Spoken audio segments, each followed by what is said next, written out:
Leviathan the Lost. But why now? After all this time.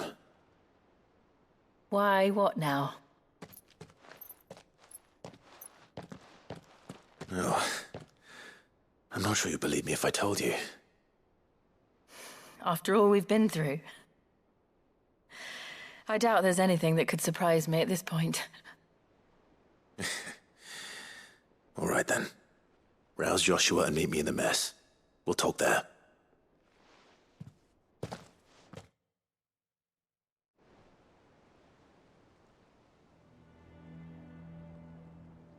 I see we're all here. So, what is it this time? I'm not sure yet. The letter delivered to my chambers omitted a few crucial details. Do we know its provenance? That was one of the details it omitted. But whoever the sender was, it seems the dame held them in high enough regard to point them in our direction. The dame? Well, she's not one to waste our time. It must be important. Important might be an understatement. If the letter is to be believed, Leviathan's dominant is in danger. And someone wants us to save him. Leviathan? So the Warden of Water has finally returned. What has it been? 100 years? More. The Lost moniker dates back at least that long. Even our venerable lawsman would not have been so much as a glint in his father's eye when last the mighty serpent brought his crushing waves to bear upon the realm. But why the gap? I know it can be a few years before a new dominant's born. But over a century? Should the dominant of Water's bloodline have been severed somehow, it could have prevented a new dominant from awakening. But if one has awakened now, he couldn't have chosen a worse time. Every nation in the realm has lost its dominant. If word gets out that there is still one to be had, they will stop at nothing to claim it for their own. And the twins will be at war again, just when humanity most needs to come together. Did the letter say anything else? Only that if I wish to know more, we must meet in person. And that the Veil can arrange a meeting. If nothing else, you can be certain it ain't a trap. Famous last words. I'm coming with you. As am I. Thank you. Both of you. And Otto? Yeah. I'll keep an eye on things here. Didn't fancy coming anyway. Thank you. I shall leave the Invincible in your capable hands.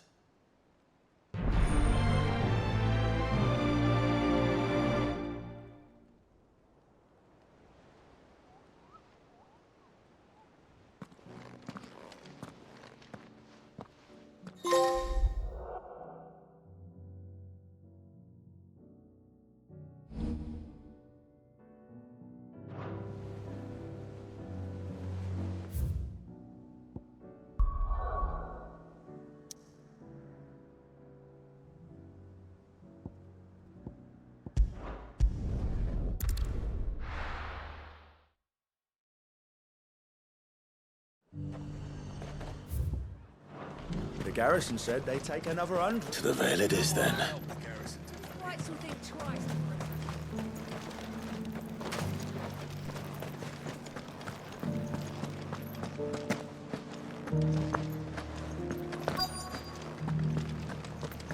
Looks like you've got a thirst. We can remedy that. Can you now?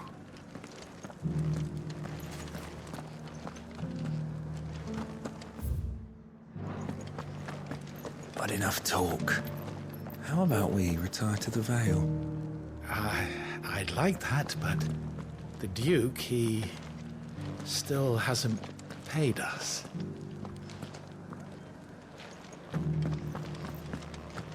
Fancy a peek behind the veil, my lord? I'm looking for a Layla. You found one. So, Will your friends be joining in? Or just watching?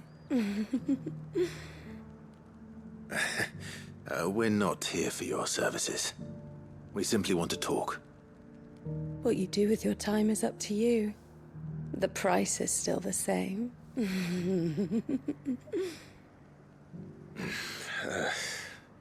We're here about the letter.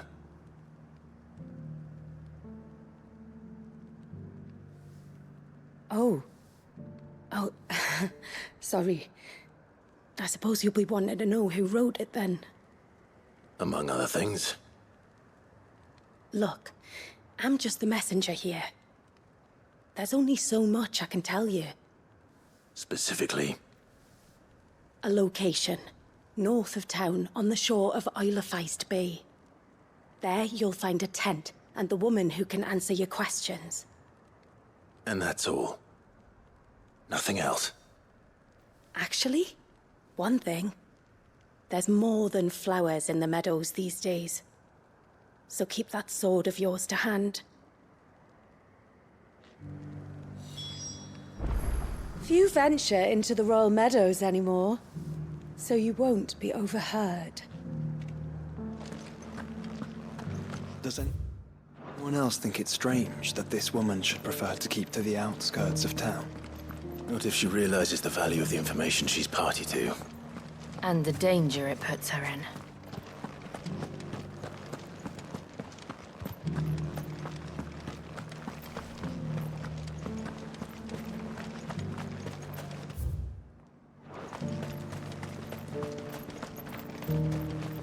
Those things didn't fight like men.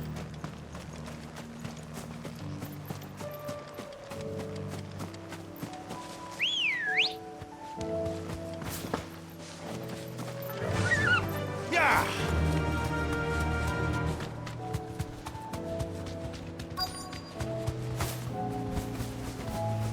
The tent is where Layla said it would be. Yes, but who awaits us inside? Thanks, Gal.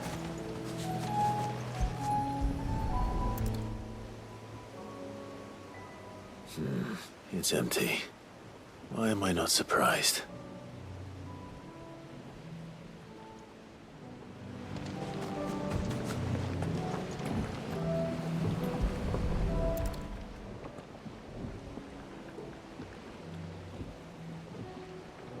A boat. No prizes for guessing who that belongs to.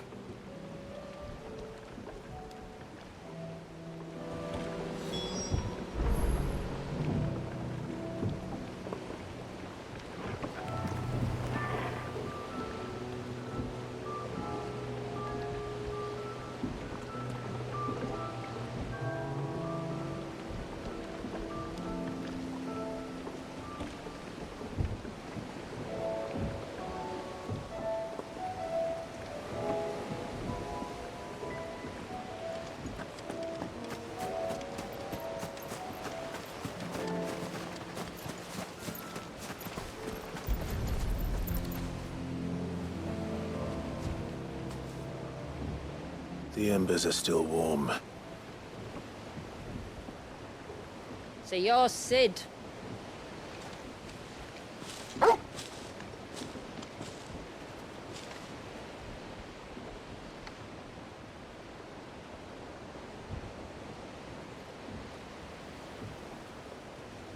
I suppose I must be. Which means you have me at a disadvantage. Apologies. I am Shula, tributary of Mysidia, final haven of the Motes of Water. The Motes of Water. The very tribe into which it was believed Leviathan's dominant was born. A people notable for their sapphire eyes and ivory hair. Yes, that would be impossible, since the tribe famously Vanished. Was exterminated. Despite the best efforts of both church and state, we are still very much alive. Though we've managed to keep that fact hidden from good Grieger's faithful for over a century. Along with Leviathan's dominant.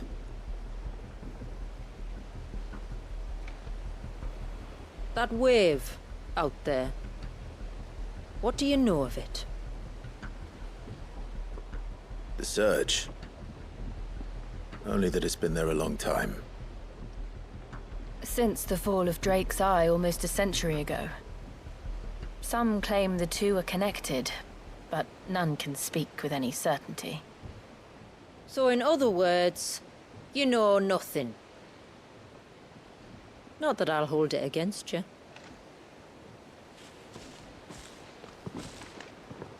The wave was raised by Leviathan in an act of rage.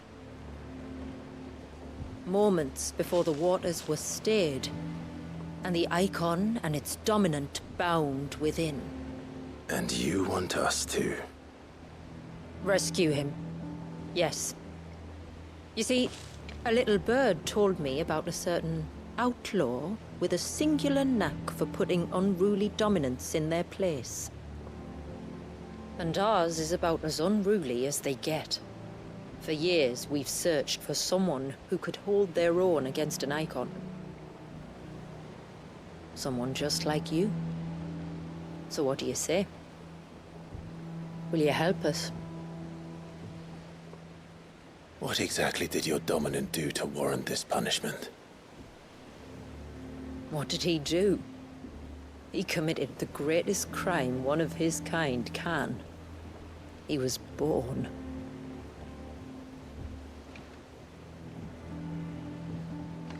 But he deserves a better fate than the one my people forced upon him. He deserves to be free. As do we all. Very well. Far-fetched though your tale may seem, something tells me you speak in earnest. So we will do what we can for your dominant. But first, you will tell us everything you know about him and the means of his imprisonment. I can do better than that. I can show you. Care to take a trip across the bay? My people await you there. Lead the way.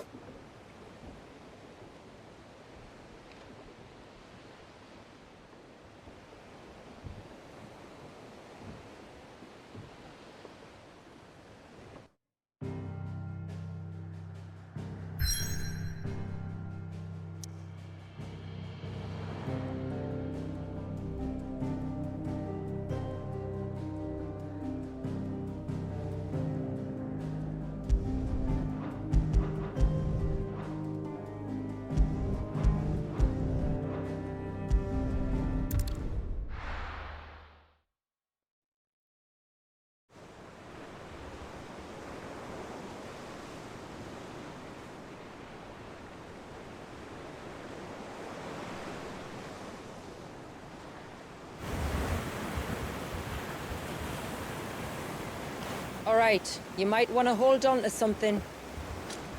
We're coming up on the wall, and passing through can take a bit of getting used to.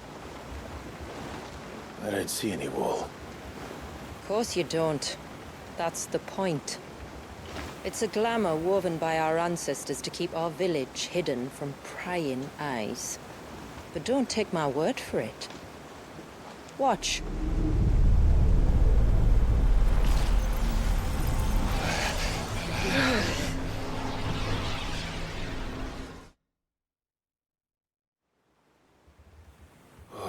That was worse than a slug of Bacchus wine.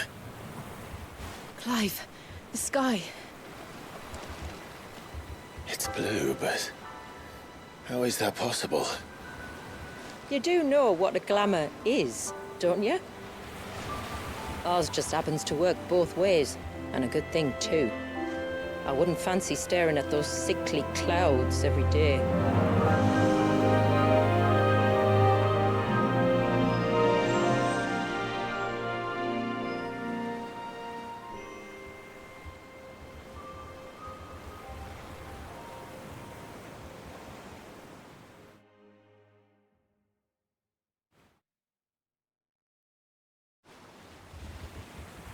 And that concludes our little voyage. We're here.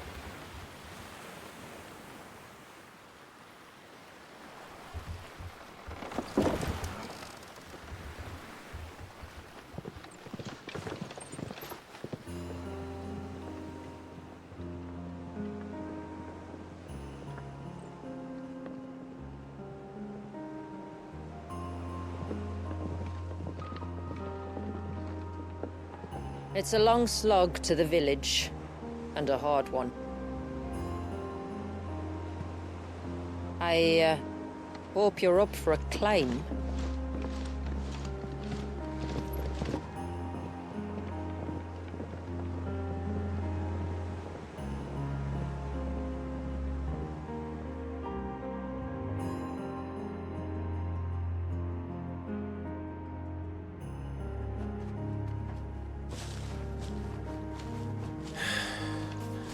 Finally. What? You didn't think we'd arrived, did you? The village isn't up here. It's on the other side of the mountain. Of course it is.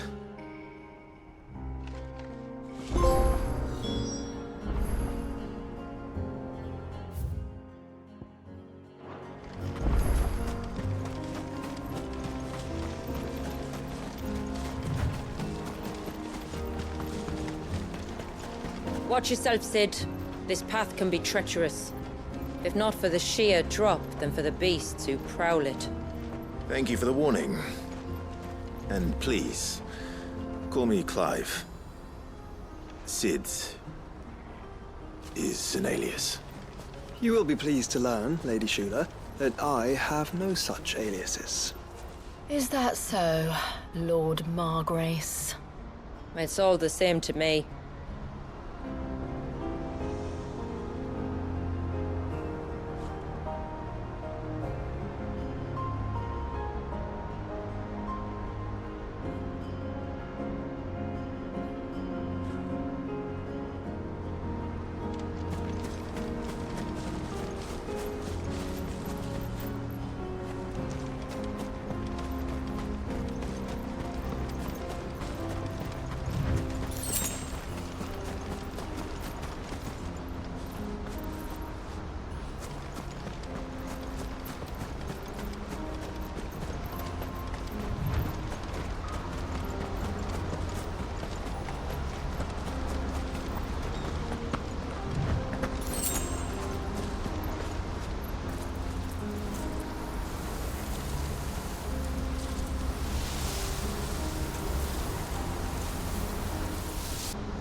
Wondering when they'd pick up our scent. Stand back. We'll handle this. Oh, will you now? Shall I keep my axe and spells to myself then?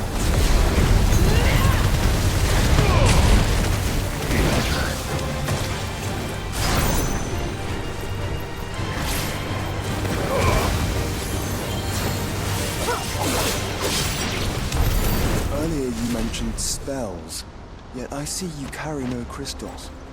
Since when did a bearer ever need crystals? But then, where is your brand? Waiting for me in Sunbreck, if I ever get careless. Then it's in for a long wait.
We're almost at the summit.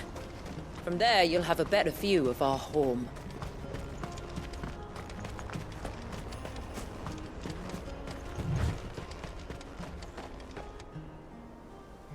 Few have ever set eyes on what I'm about to show you. Just so you know. This is not what I expected. Welcome, my friends, to Mysidia.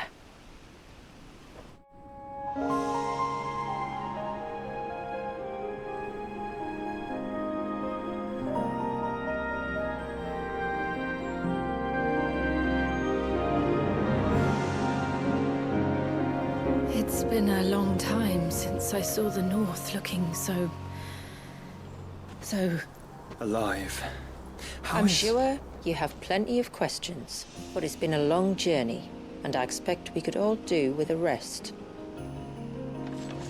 Our humble village is only a short way from here, if you'd care to accompany me. Let's get ourselves in front of a fire, and I'll tell you everything you need to know.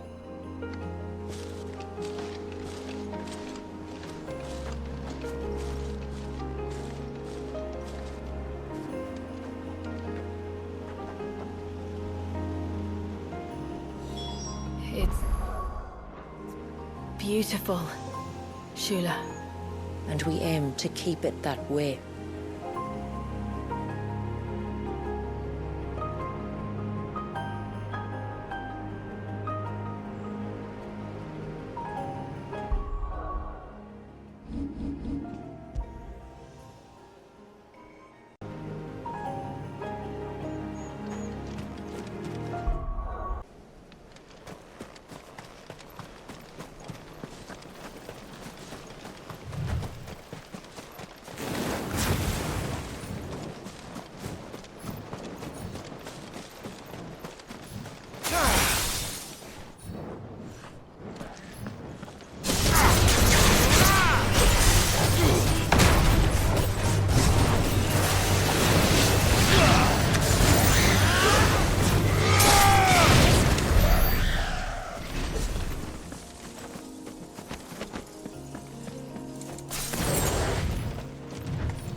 Are those stones glowing? That's one of the cairns which maintain the glamour. Steer well clear.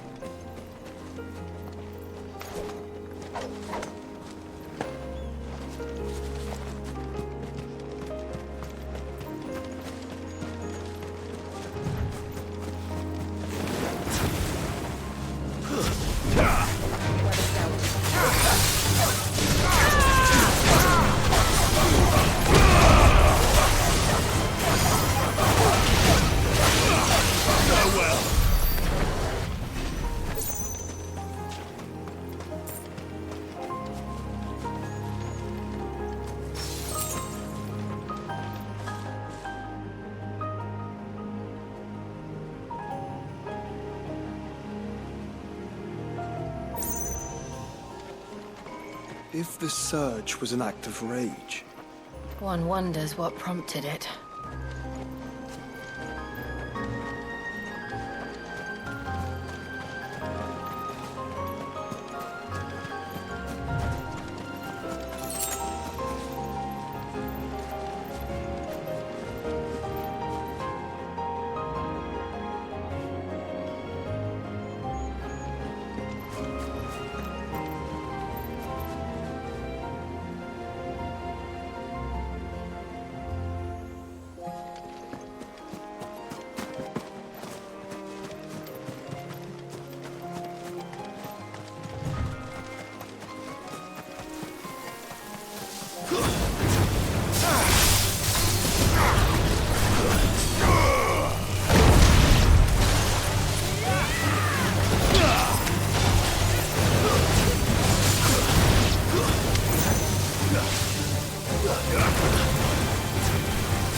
Could we not have spared ourselves the mountain crossing by landing further north? In clear view of the bay?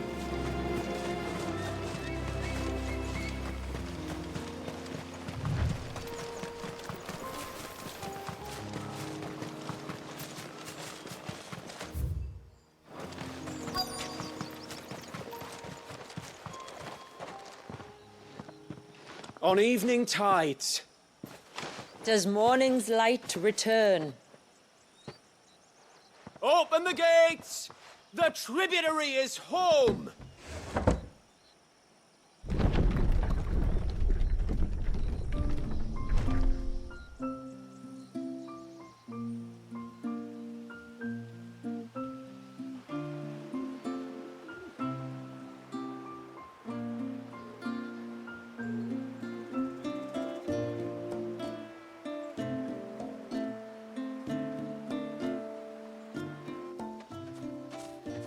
Outsiders?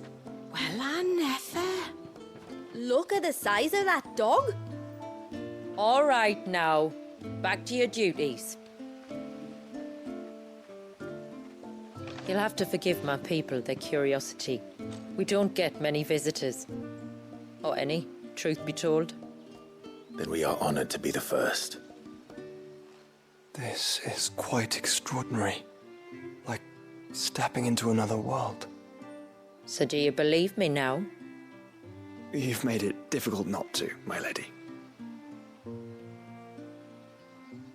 But how did your people chance to settle here in the north?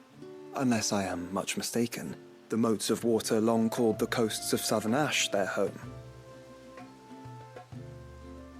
Until Drake's Horn fell and the Blight forced them ever inland, where... We met our doom, along with our dominant. I see you've read the Gregorian Church's account, but perhaps you'd like to hear ours. That building over there is the Witten Hall. It's where my people gather to discuss matters of import. We can speak more inside, once the place is ready to receive you. It shouldn't take long, but you're welcome to explore the village while I see to things. Thank you. We'll do just that.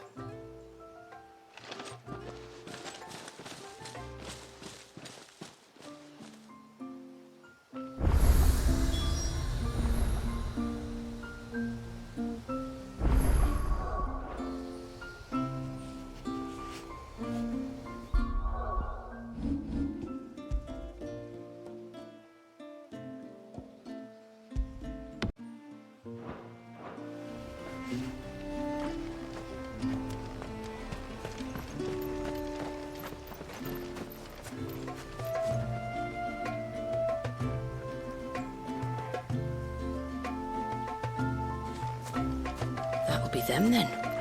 Don't look like much if you ask me.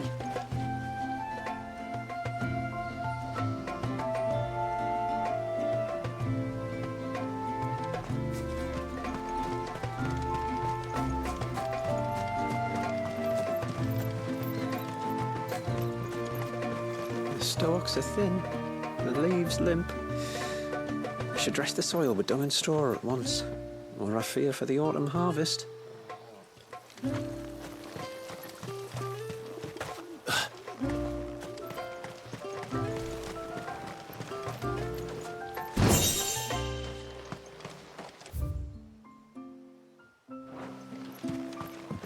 Just you stay away from that temple. Do you hear me? I heard you the first time.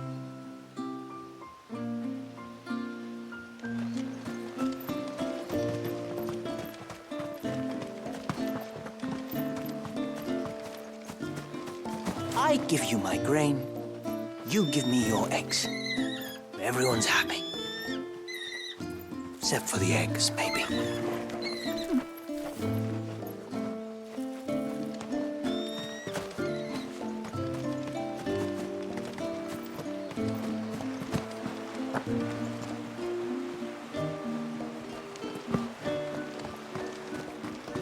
I'm sorry, but I don't like it. Outsiders should stay on the outside.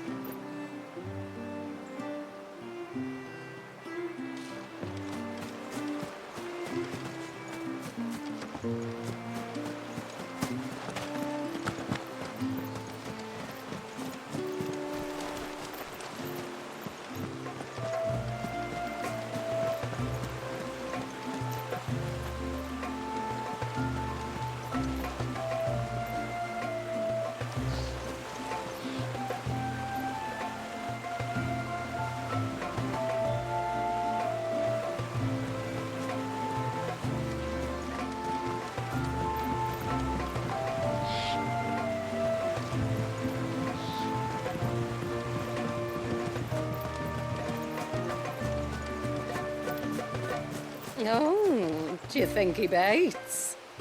Who? The hound? Or his master?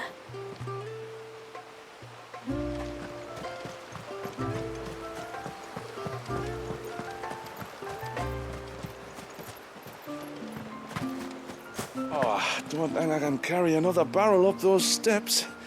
If I had a crystal, maybe? Those crystals are for the glamour, you lazy beggar. Now stop whining and get that water to the foundry.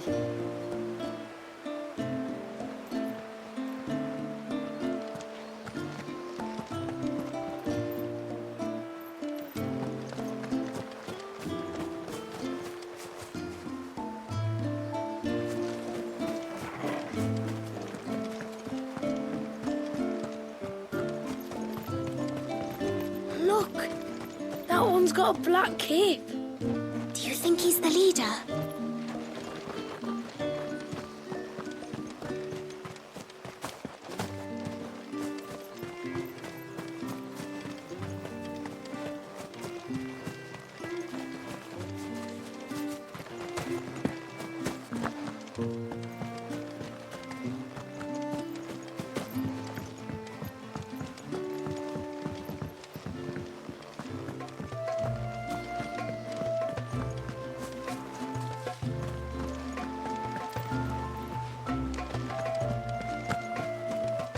Look, Nan, it's the outsiders. Hush! It's not polite to call outsiders outsiders.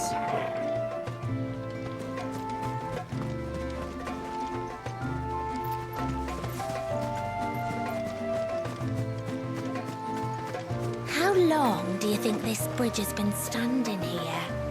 Oh, at least as long as we have.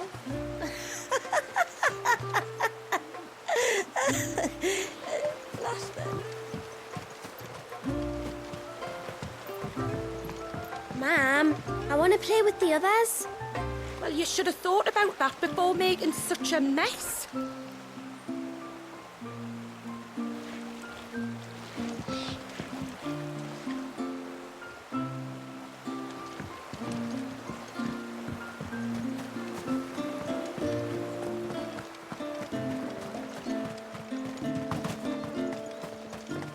You used to work on the outside, didn't you?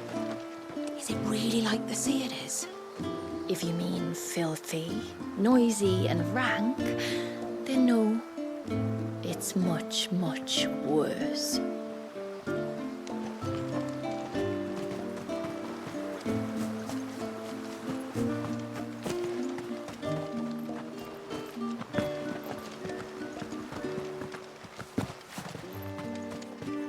Seems like one of the cairns was disturbed by an ibex. As if we didn't have enough to do. Busy or not, though, we'll need to see to it soon. Don't want the glamour unravelling.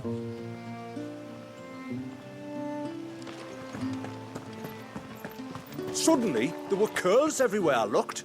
It was all I could do to make it back to Haven without being torn limb from limb. All you could do.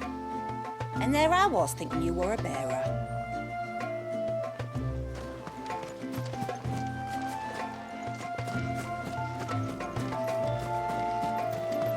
Did you hear that, girl? You're going with father today. If you don't mind, Manda, I'm in a hurry.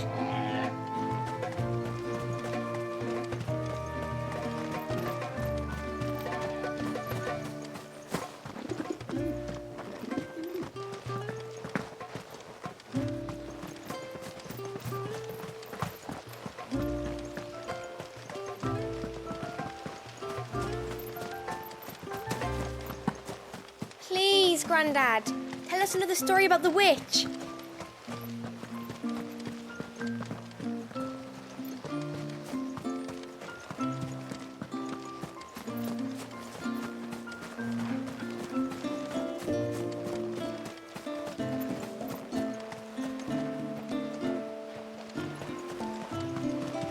Welcome to Haven. The tributary awaits you within the Witten Hall. The poor things are as pale as ghosts. Are they unwell? I don't think so, ma'am. It's just the way they are.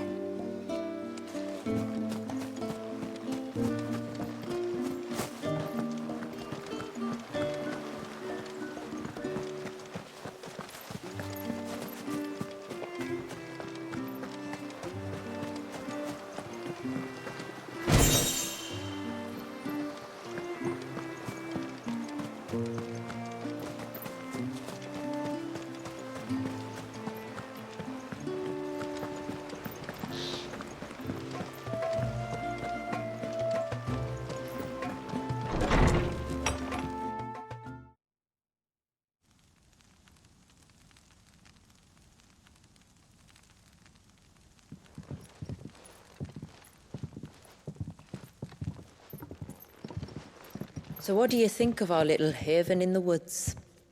It might not have all the comforts of a southern settlement, but at least it's ours. And there's a lot to be said for that. It can't have been easy keeping this place a secret. Not easy, no. We've dedicated our lives to maintaining the glamour that conceals us. Us and Walius. This man, Walius, is he Leviathan's dominant? That's right. Though he's no man, Walius is still a baby. A baby? Forgive me, but you said that the Dominant and his icon were bound inside the Surge almost a century ago. That would surely make him older still. It would, if he'd been allowed to age. But the spell robbed the poor bairn of even that. I'm sorry? Walius was the son of my great-grandfather. Leviathan awoke within him almost immediately. But instead of allowing the lad to live out his life as a valued member of the community, my ancestors sought to put his power to other uses. Sadly for them, the icons sensed their treachery and summoned a wave so large it would have swallowed the entire village if my ancestors hadn't stopped him. Then it is not the surge that binds the child, but time itself. Yes. Forgive me. I'm still not sure I understand. I'm not surprised. It isn't the easiest thing to explain. Which is why it might be better if I took you to see him. Show you exactly what he has to endure. That is why we came. Then let us be off. There's a road that leads north from the village. It'll take us right into the Surge.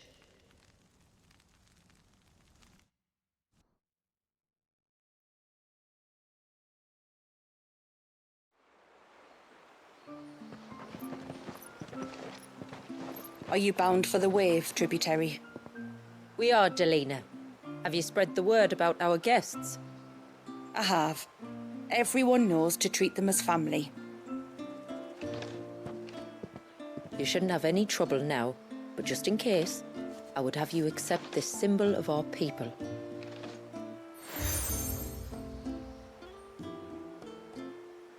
That's very kind.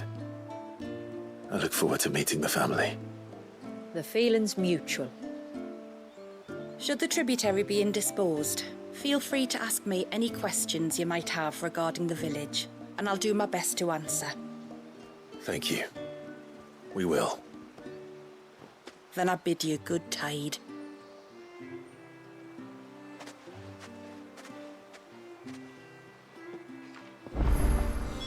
Our storehouse lies across the bridge. If you're short of supplies, you may find what you need there. Though we will have to ask you for recompense, poor as we are. Sid! You are Sid, aren't you? The man the tributary told us about? I wonder if you could help me. With what exactly? Oh, nothing too troublesome. Do you know my husband, Pavat?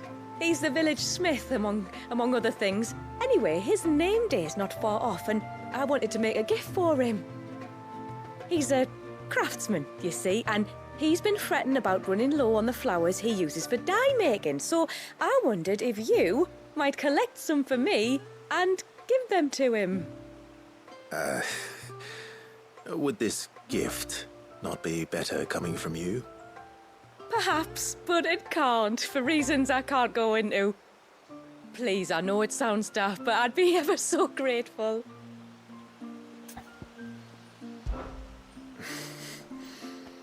Fine. Which flowers does your husband need? The sweet little blue ones that grow around the fount. Elder's blessings, they're called. We use them to dye our fabrics so we always feel close to water like they are. You don't need to go to the trouble of picking them yourself, though. Just speak to the field hands and ask them to share their harvest with you. 2 basketfuls should be enough for my husband to be getting on with. 2 basketfuls it is.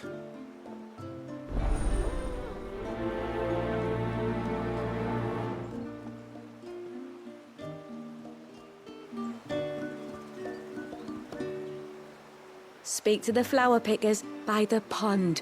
Tell them it's Elder's blessings you're after. 2 baskets of them.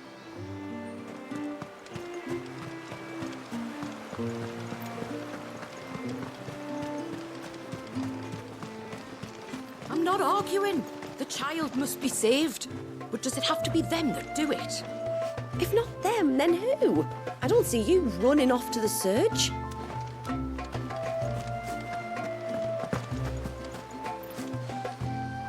Excuse me. I wonder, might you be able to spare a basket of Elder's blessings? Pavard's wife tasked me with collecting some for her husband, and suggested that I speak to you. Ah. Werda wants you to bless her better half with the fruits of our labour, does she? Go on then. Give the old fool something to squirm about. I'm sorry. Ah, don't worry about it. An old fool Pavard may be, but if you come bearing gifts, he's not fool enough to turn you away. I'm glad to hear it. Thank you.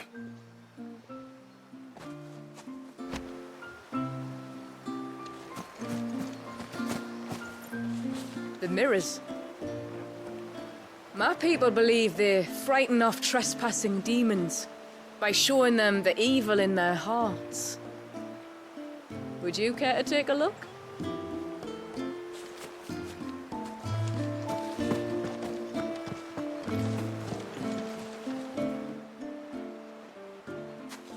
Ah, welcome to Haven, friend. Thank you. Forgive my presumptuousness, but the smith's wife has asked me to make her husband a present of some Elder's blessings. 2 basketfuls, to be precise. Well, I have 1, if that's any help. It is. I'm much obliged. They really are beautiful. Aren't they just? Though that's not the only reason they have a special place in our hearts. Legend has it that when our people fled from Ash, the tributary of the time took some seeds with them. And as they wandered high and low across the Twins, he'd plant them wherever they stopped for water. Every elder since has done the same. So when we finally put down roots here in Mysidia, the flowers did too.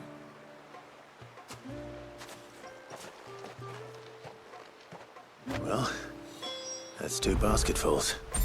Time to visit Pavard.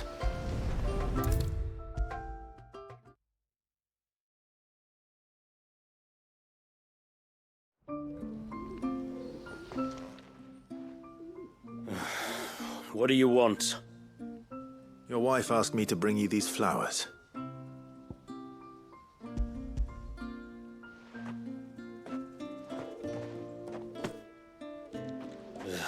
That woman. Come out. I know you're there. Who? Me?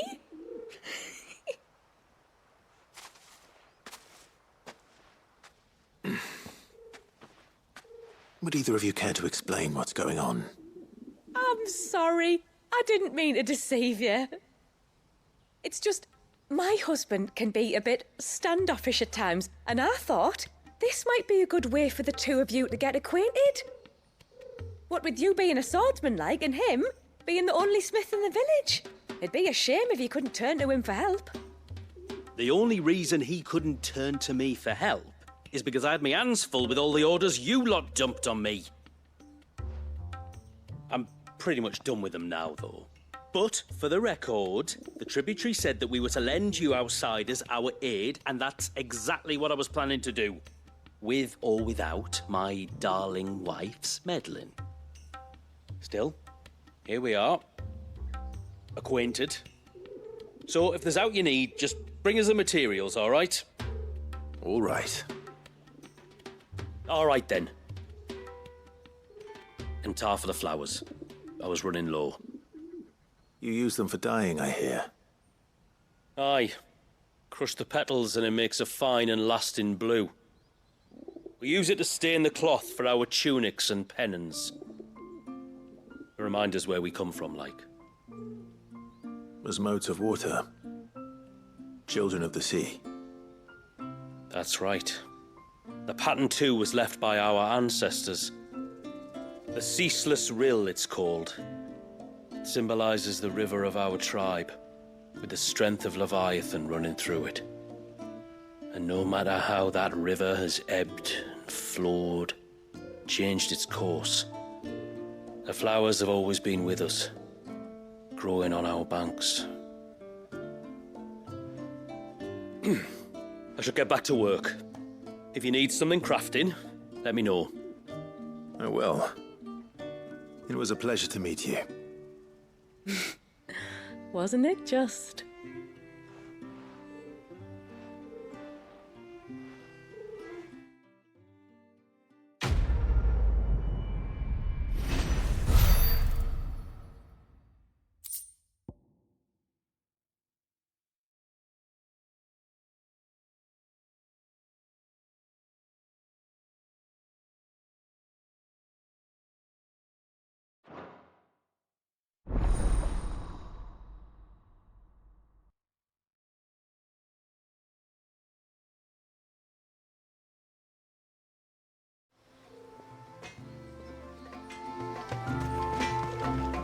Reckon my steel's just as good as any.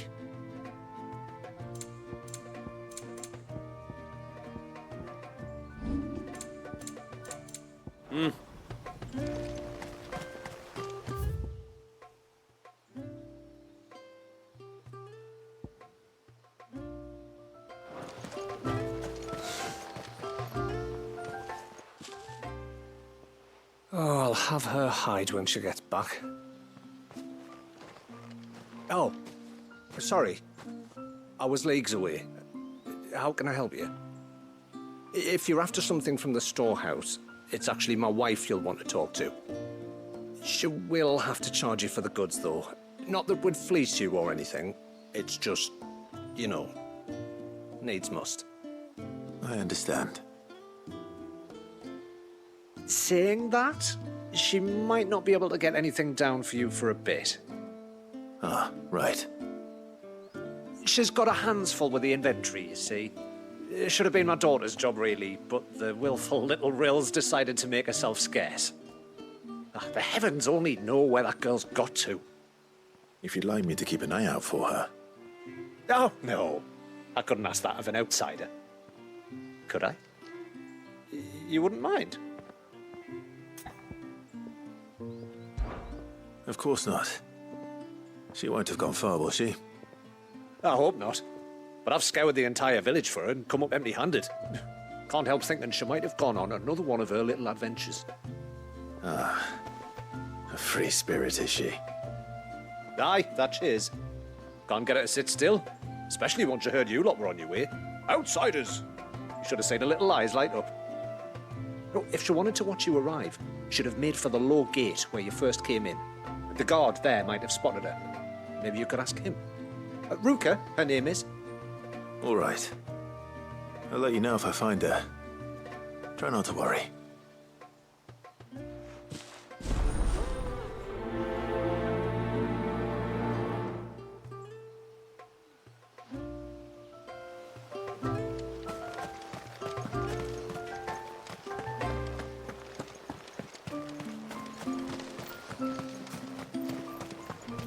Hear me, mine ancestors.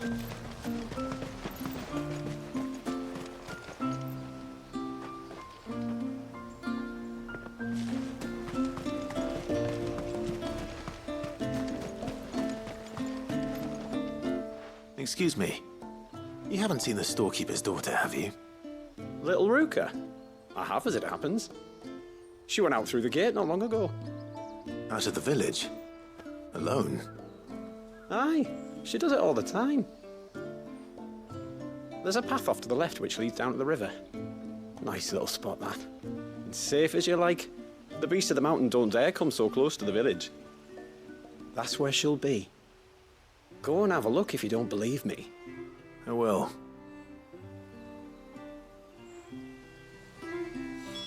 Follow the path to the left. Ruka will be playing down by the river. Trust me.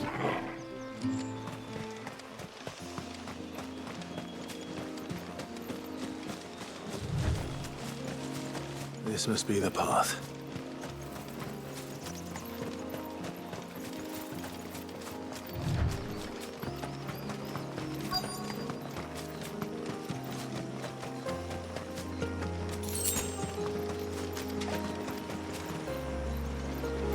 They're not here either.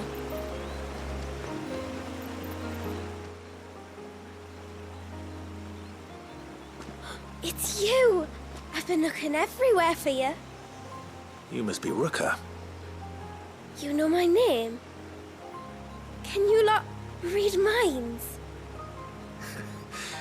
Your father asked me to keep an eye out for you. You left without telling him where you were going. He was worried. But I went to look for you. Well, now you found me. What do you say we head back to the village and let your father know you're safe? All right. And on the way home, you can tell me all about the world beyond the wall. I want to know everything. Everything might be a stretch.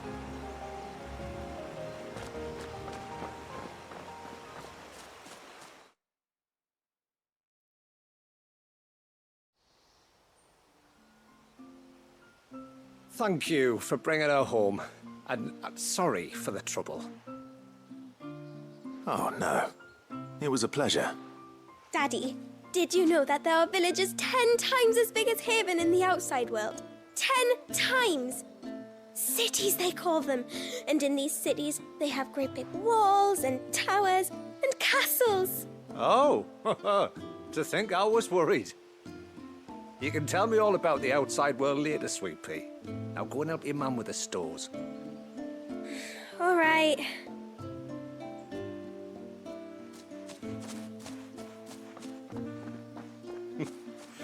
Thanks for putting up with her questions. She, has a lot of them. One of the big ones being, what are the people beyond the wall like? Reckon you've made a good first impression. Are we the only ones she's ever met? That you are. The rest of the world can't know we're here, so we'll have to be very careful who we're letting in and out. A few of us might make the occasional trip to shore for supplies, but for the most part, we make do with what we've got, including what the old Northerners left us. Yes. You built on top of the old ruins, didn't you? Well, they make for fine foundations. Their masons clearly knew what they were doing. That's one thing we don't have to worry about. Oh, it's everything else that's the problem. Medicines, metals for tool making, anything like that. We have to dress up as travelling merchants and make a trip to the outside and pray to every cloud in the heavens that nobody sees through us. Which explains why you need Gil. Aye. And now Ruka's back, my wife should be free to assist you with any potential purchases. So please, do make good use of our stores, because we fully intend to make good use of your coin. I'll be sure to keep my purse strings loose.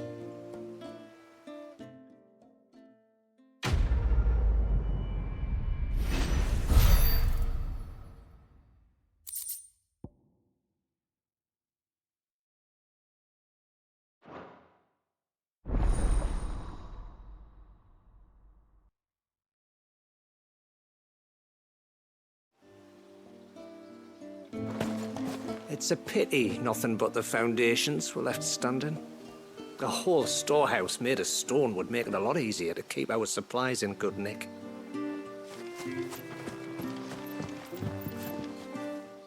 Thanks for bringing me daughter back. I don't grudge her looking for adventure, but she's got to pull her weight like the rest of us. Anyway, now we've got the inventory done, I can attend to my own tasks, like seeing to our visitors' needs. So, was the route you wanted?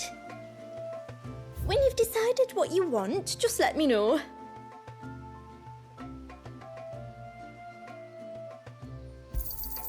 Well, if you're sure you need it. May it serve you well.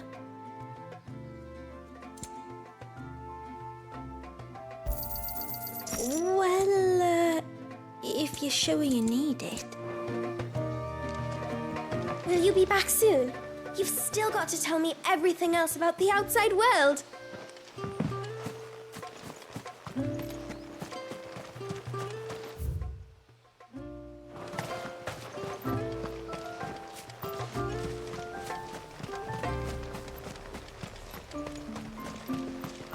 If you think the wildlife on the pass was bad, you don't want to know what's lurking in the forest. I'm just glad I'm on guard duty at this gate, not the other one.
Hear me, mine ancestors.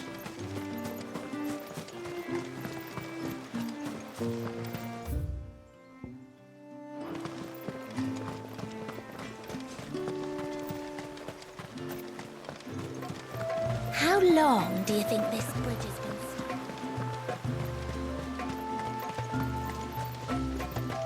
stuck? Suddenly, there were curves everywhere, look. Did you hear that, girl? Off to the surge, are you? Well, just you stay close to the tributary. We don't want you getting lost in the forest.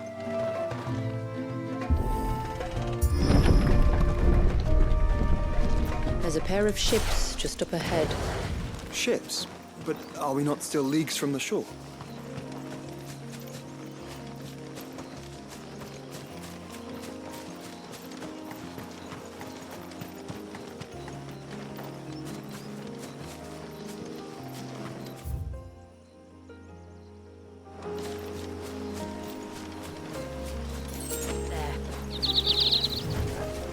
The quickest route to the surge is due east, past the second galley. Shula, how did these ships come to be here? What do you imagine happens when an icon of water gets angry? Really, brother, did you have to ask?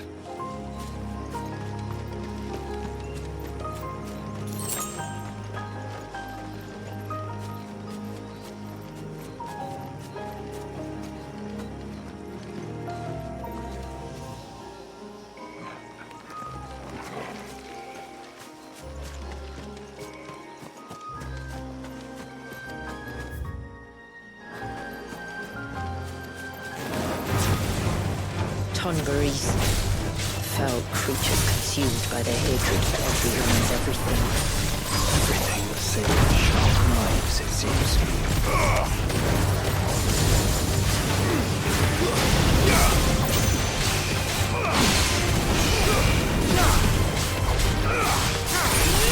You're finished.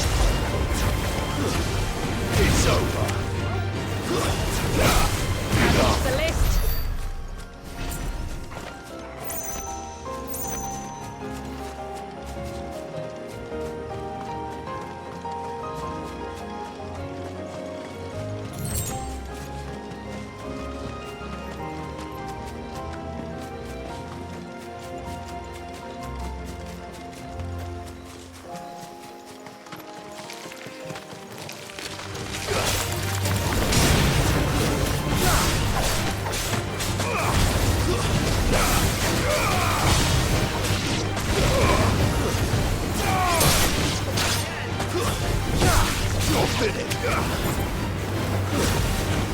Let's press on.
I can smell the sea. It's not far now.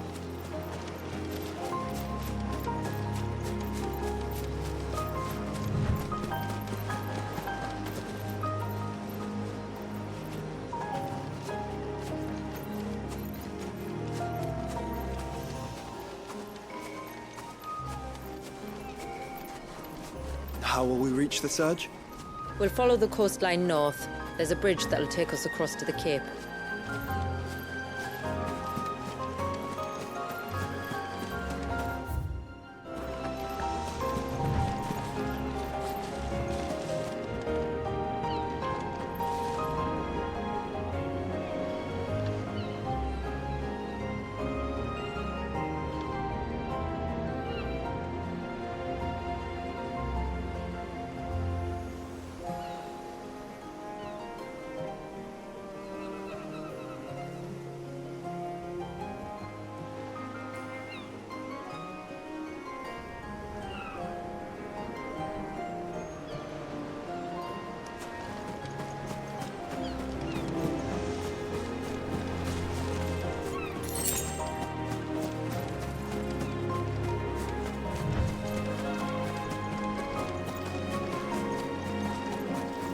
Might I inquire about the ray of light?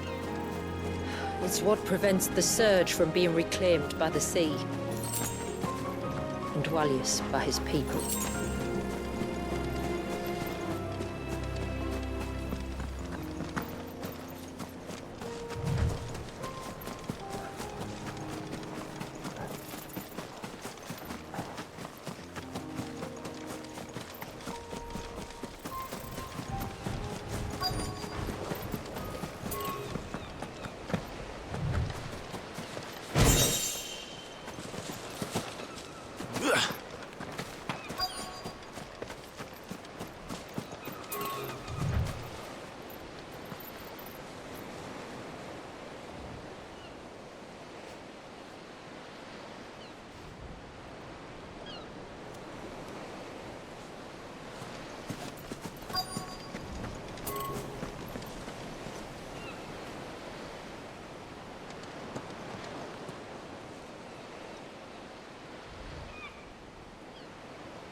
You said before that the child is bound within the surge. But you've yet to tell us how we're meant to reach him. I trust we won't have to hold our breath. No. The surge wraps around the cape without engulfing it. If we continue to its tip, there is a path down to the seabed. And the wave's origin. All right. It won't be the first dominant we've met at the bottom of the ocean.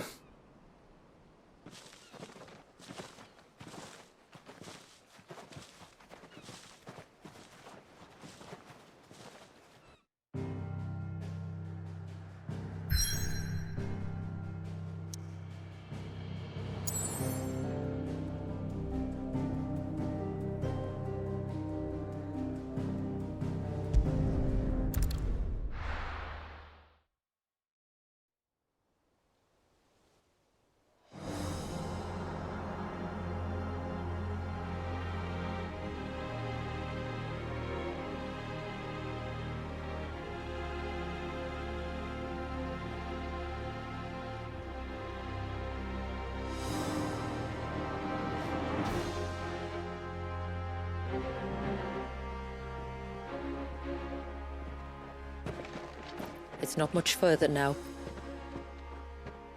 The path seems well kept. Do you and the villagers often come this way? Only me. Once every new moon without fail. It is my duty both as village elder and Dwalius's descendant. But surely no one blames you for what happened. Why should you bear the responsibility alone? You misunderstand. I do it because I want to. to show him that he isn't alone, and that there are still some of us who would see an end to his suffering. Suffering you will soon witness with your own eyes.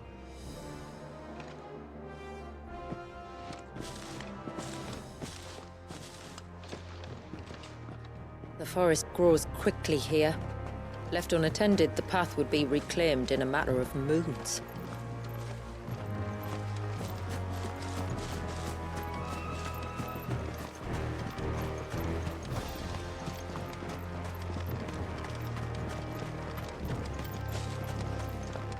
Does the light point the way to the child?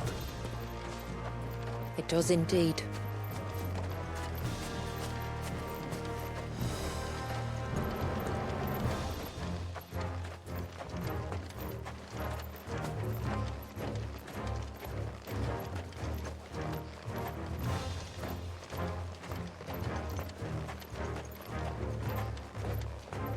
Look at all the droplets of water suspended in midair. Where they have remained untouched by time for 80 summers. It's not right. No. It's not.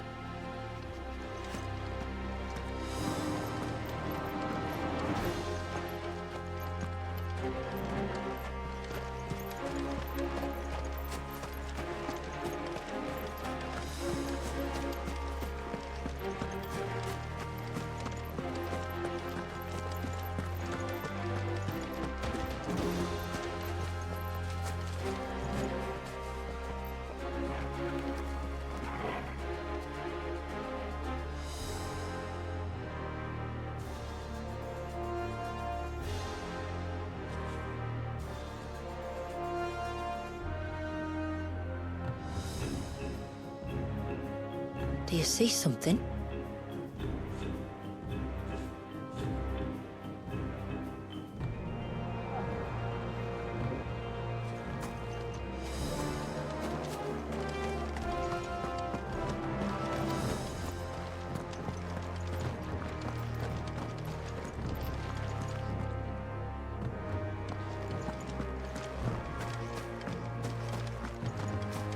There, up ahead.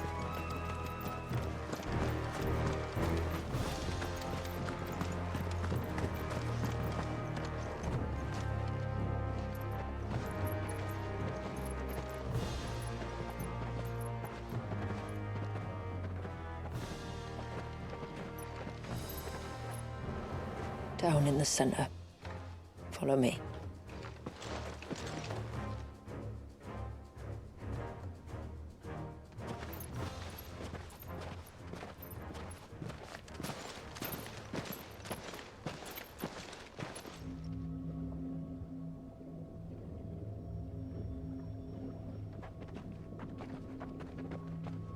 He's still primed. I'll never forget my first priming.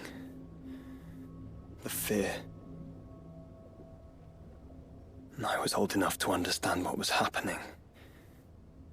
One can only imagine how this poor child felt.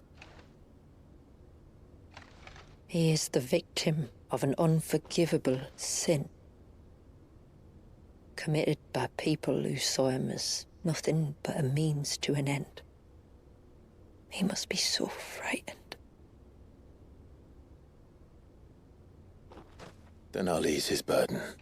You don't mean? I'm not going to hurt him. Contrary to the tales, I don't go around killing dominants for no reason. What if I told you there was a way to remove Wallis's icon? I tell you, you were a madman. It's hard to believe, I know. But it can be done. Though, it isn't without its risks. Part of the icon remains no matter what. So, it might still come to violence. I don't know. It depends on the dominant. I've seen things end well, and I've seen things spiral out of control. But I do know one thing. If we turn our backs on this child, there will be no end to his suffering. And I think that a worse fate than the alternative. Don't you?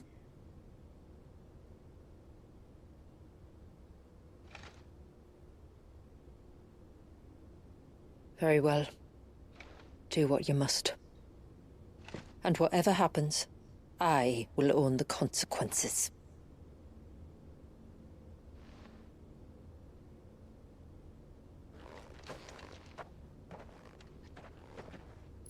Don't be afraid, little one. Let me bear the weight.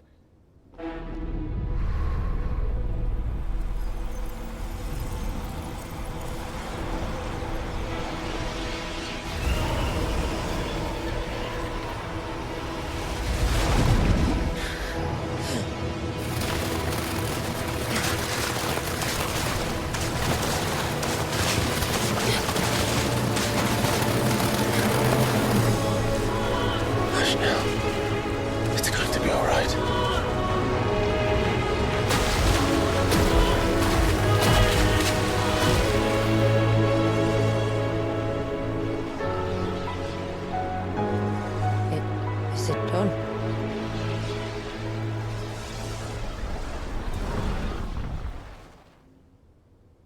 I think so. I can feel the icon inside me. But something's wrong.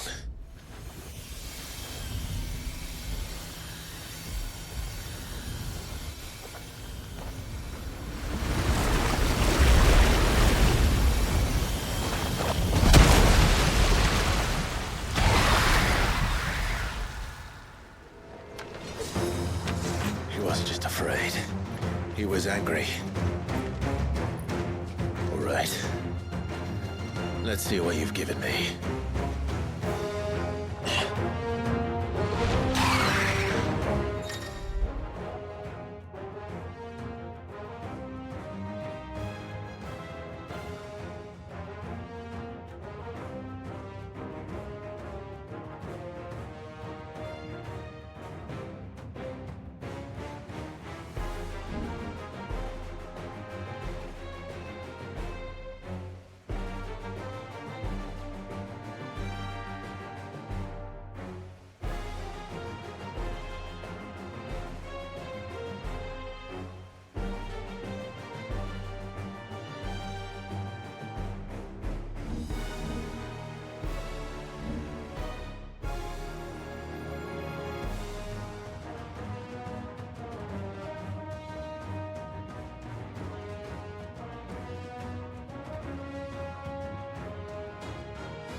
Leviathan!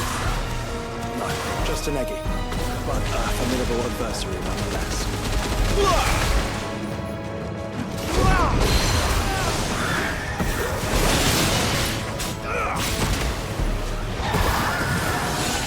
Oh, look. It has friends.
Is everyone all right?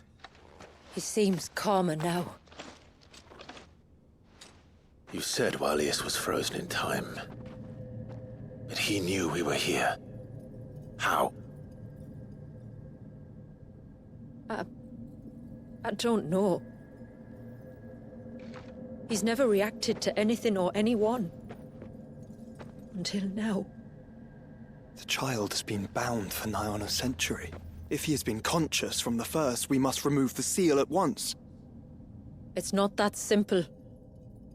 I wish it were, but... there's more to this tale. It would be better if I explained back at the village. I see. Then let's return before it gets dark.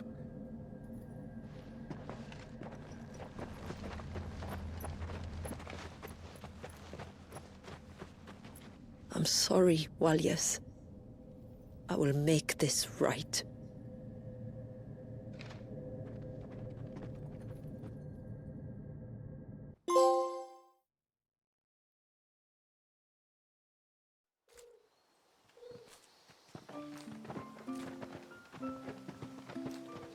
So, part of Leviathan is inside you now, is it? Does it hurt? No. Not anymore, anyway. Good. Because I still have need of your strength. If you want to know the rest, we should head to the Witten Hall. Of course.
Look, Dad!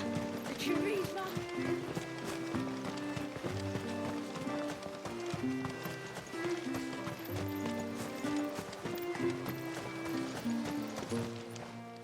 Yes, my lord.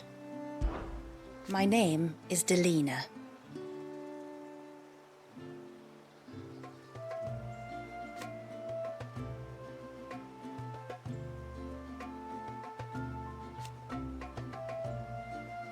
By way of example,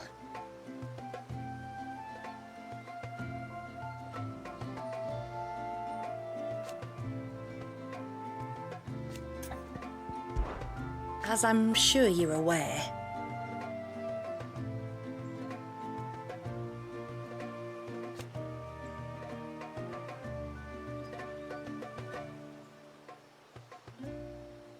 the secret of the spell itself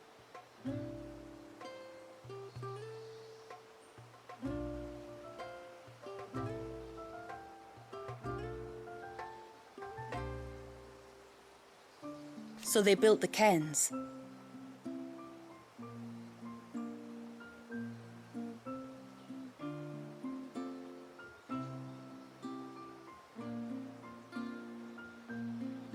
And thus we hid ourselves away.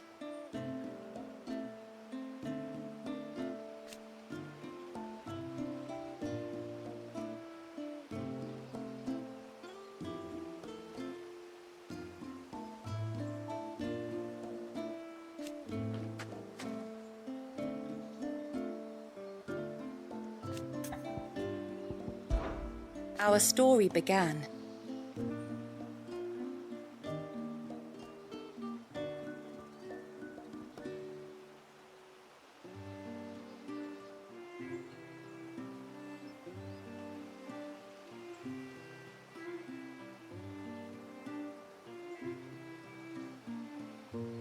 After the fall of Drake's Horn.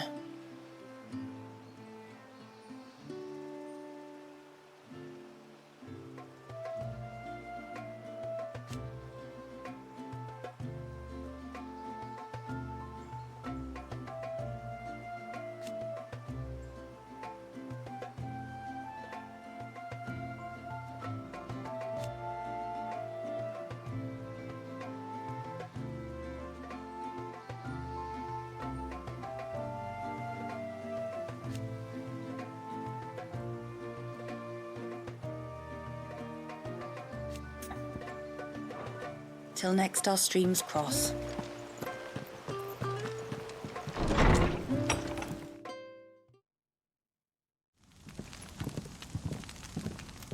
To understand the spell which binds Walyas, you must first know who we are, and what drove my forebears to commit such an atrocity. This tapestry is our story, the one that brought us here. After generations of wandering, my people sought refuge in northeastern Storm, some 170 years ago. But in exchange for our safety, the Gregorian Church demanded we renounce our faith and branded us heretics when we could not. To be exterminated, as a lesson to others. And so was it chronicled in the imperial histories, for anything less would have made the Church seem weak. Yet a handful survived. The few who did fled north and west, and in doing so discovered two things that would forever shape our fates. The first was an old legend, revealing how to make your very own Mother Crystal. I've heard that one before. Yes, yet it gave them new hope, however false. Our ancestors convinced themselves that they could recreate the divine if they could only find a strong enough heart. A living being capable of channeling torrents of ether. And the heavens provided. A dominant Walyas. They'd stumbled across a nostrum in an ancient ruin, which they believed could provoke a sudden outpouring of a creature's ether. They meant to enrage his icon. Leviathan would have destroyed everything, had our people not made their second important discovery. A means to stop time itself. Where did they find that? The Northerners had no such magics, or they would have used them. When our ancestors first arrived, the land was uninhabited, save for an old witch who lived on the highest peak. Her body had been consumed by the curse, a cruel payment for her long years of service to the Northern Thanes. So desperate were they to prevent the fall of Drake's Eye, they'd forced her to devise a spell to stop time. But Drake's Eye did fall. It did. When she finally perfected the necessary magics, it was already too late. As punishment for her failure, the Thanes exiled her to this forsaken place to live out the few days she had left. Knowing her suffering, our ancestors cared for her as best they could, and in return, she gifted them her spell. That even though she should die, her legacy might live on.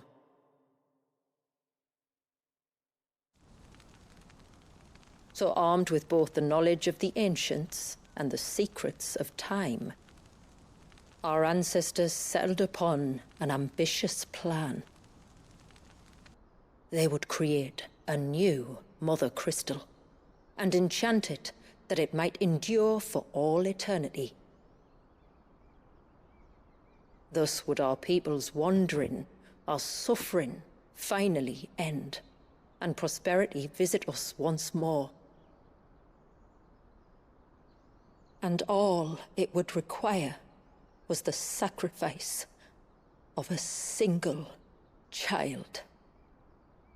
A small price to pay, or so they believed.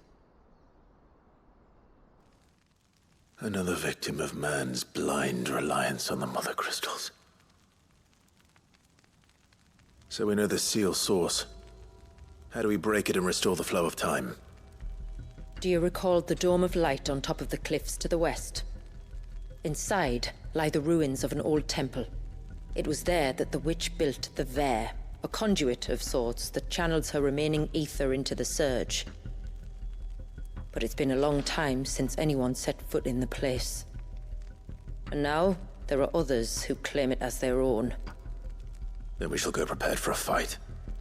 That said, it may be best if one of us stays behind. You think the village could be in danger? We saw the ether flow from Wallius in all directions, but only encountered a single familiar. There will be more.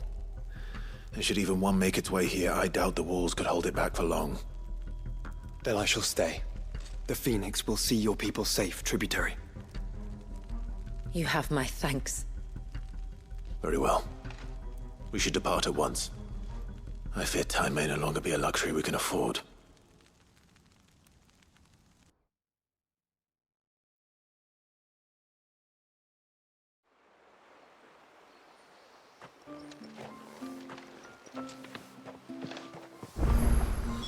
The Vare is not easy to find. We must first head north, and then west, deeper into the forest.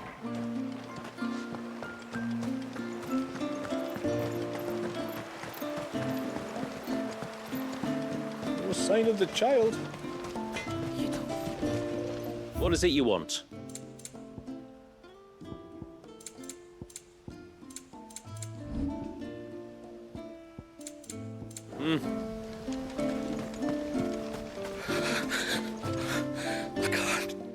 Just try to breathe. That's it. Is everything all right? Ah, you're the outsider. I'm Fannet, healer by trade. And this is Talor, one of my patients. He took ill not long after you arrived. Nothing too serious, I hope.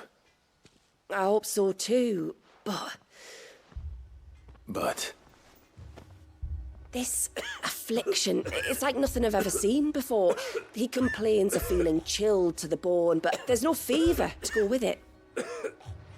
And my most powerful antalgic hasn't done a thing to ease the pain in his chest.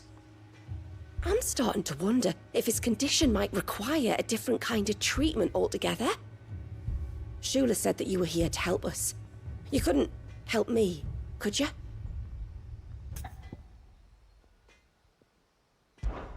I'd be happy to. If I can. You can, don't worry. All I need you to do is speak to Talor's son, Pavat, over at the forge, and ask if he knows what his father was up to before he came down sick. Something must have caused this, and I want to find out what. The trouble is, Talor's too weak to speak, and I can't leave his side for long. So while you talk to Pavat, I'll pay his wife word a quick visit, just in case she knows anything. All right.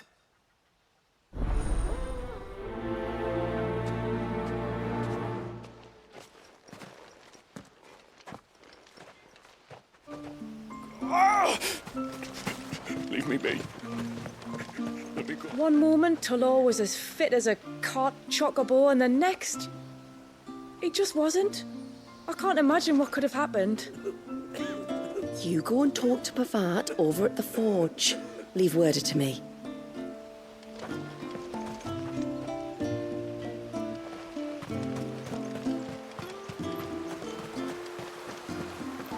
Bastard things. Oh, I never should have let him go alone. Ty, take me. What am I gonna do? You've got to help me. Shula said you were a force to be reckoned with. Are you? Why do you ask? Eh? Oh, sorry. I should explain. My name's Kitav. I'm worried about a friend of mine. He went into the forest and he hasn't come back. Would you help me find him? I can try. Tell me what I need to know. Of course.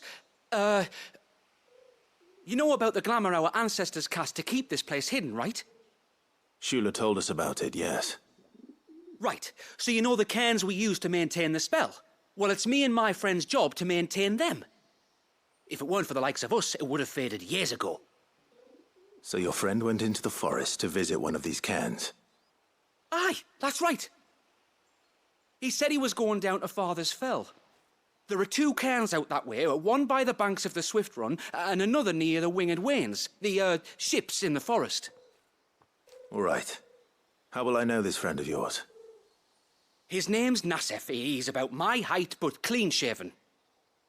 If you could track him down and see that he's come to no harm, I'd be much obliged. I'll search the village, just in case anyone's seen him, and meet you back here.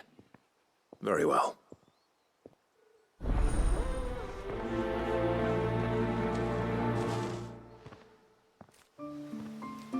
One cairn by the ships, another by the river. Better get moving.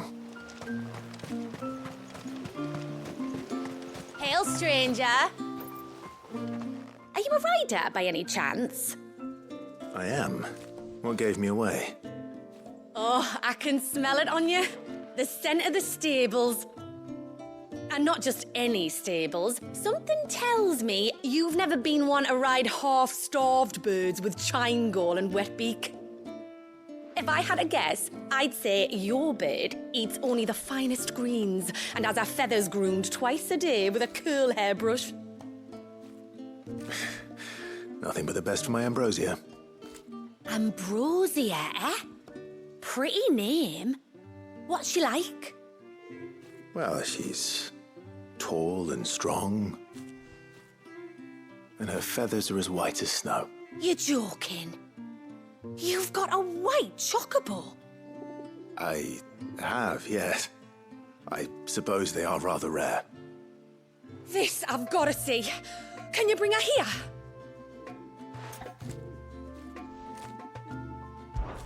I would if I could, but I doubt Shula's skiff could hold her.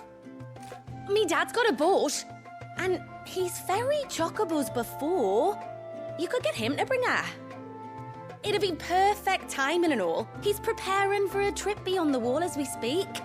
I'm sure he'd help you if you asked. He would. Well, I don't suppose it would hurt to have Ambrosia around. All right then. Where could I find your father? He'll be in the storehouse on the other side of the brook. Tell him Manda sent you.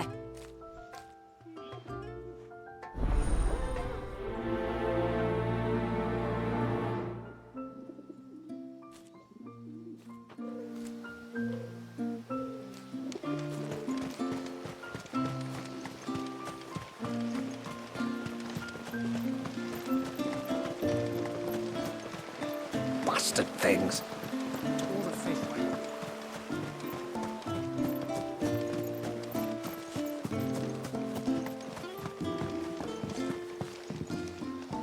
You one of the outsiders, then? I am. Shula invited me. Are you Manda's father? I am. Got you running errands for her already, has she? She's asked to see my chocobo, but I'd need your help and your boat to bring her here. Or you could just say no.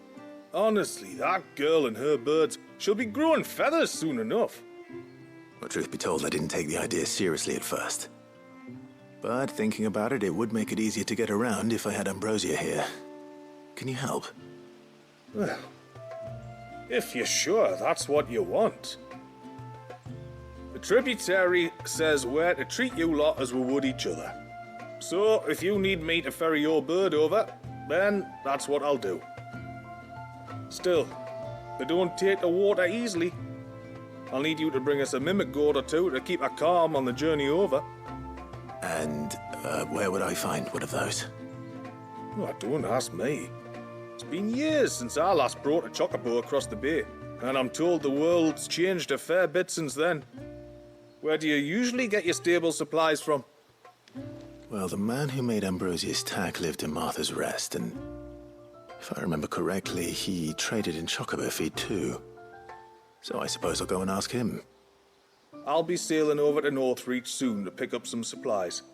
While I do that, you collect your bird and your gourd, and then meet me by the shore.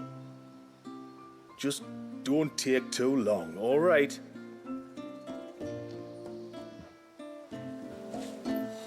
It's a mimic gourd you need, or your bird will panic as soon as the first wave hits. Bring both to the shore near Northreach, and leave the rest to me.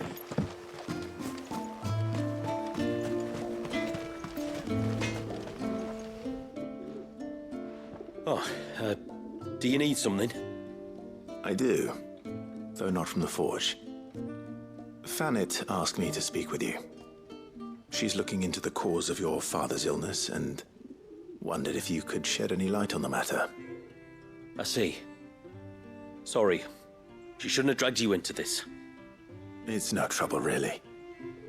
Tell me, did your father do anything out of the ordinary before he fell ill?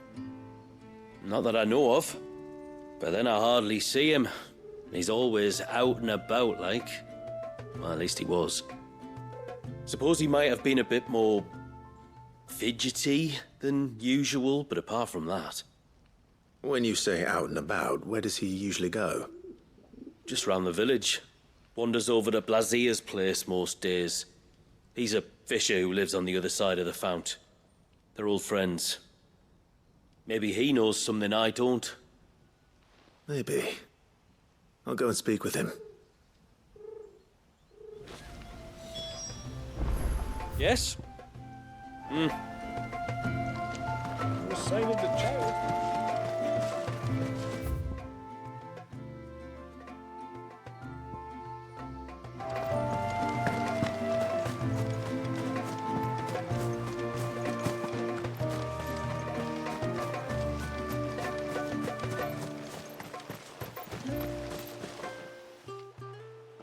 Greetings, stranger.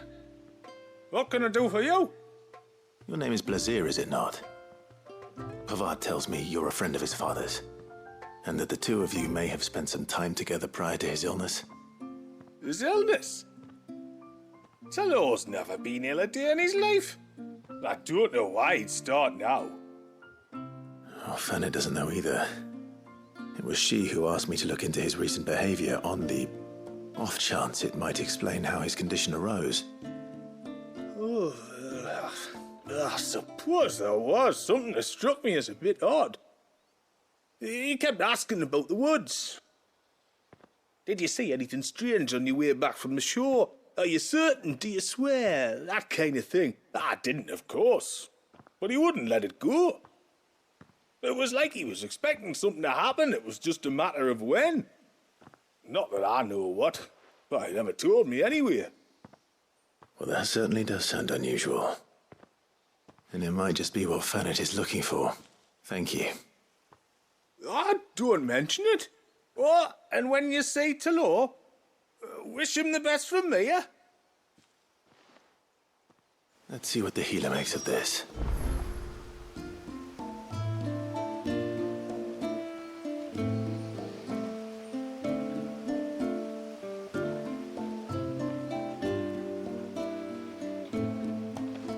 I can hardly believe it. Talor of all people. Oh, though I suppose we're both getting on a bit.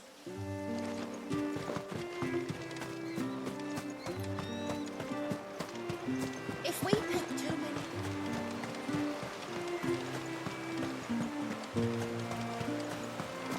My lord, may I speak with you a moment? There is a matter with which I would beg your aid. Of course, what is it? Please, not so loud. Something serious, then? Yes. I think we might have company. I was passing by the low gate when I saw a figure moving among the trees up on the cloak. At first, I thought it must have been you or your brother, so I didn't say anything, But the more I think about it, the more certain I am that the figure looked familiar. And you're sure it wasn't one of the other villagers? Positive. I think it was someone from outside the wall who has found his way inside. Of course, it could just be my imagination playing tricks on me. I only caught a fleeting glimpse, and it might have been you or your brother. But if it is who I think it is, we cannot allow him to leave now that he knows we're here. Would you go and see? He won't try to hurt you, believe me. Given what lurks in the forest, the only one likely to get hurt is him. Very well. Whether the man you saw is who you believe him to be or not, we need to know. It may yet be someone else entirely. Someone who means your people, or my people, harm. Perhaps. Just promise me that if you do find someone up there... Don't worry. I won't draw my sword unless I need to. Thank you. Yamila, this man you saw, might he be the customer you told me of? I fear so. The customer? I'll explain later. Come on.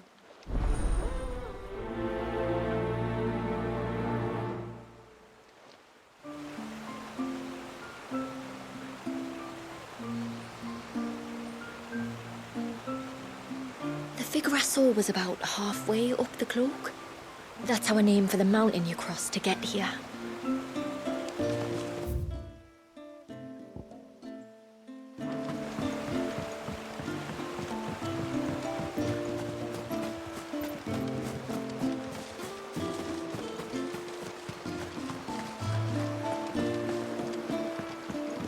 No sign of the child.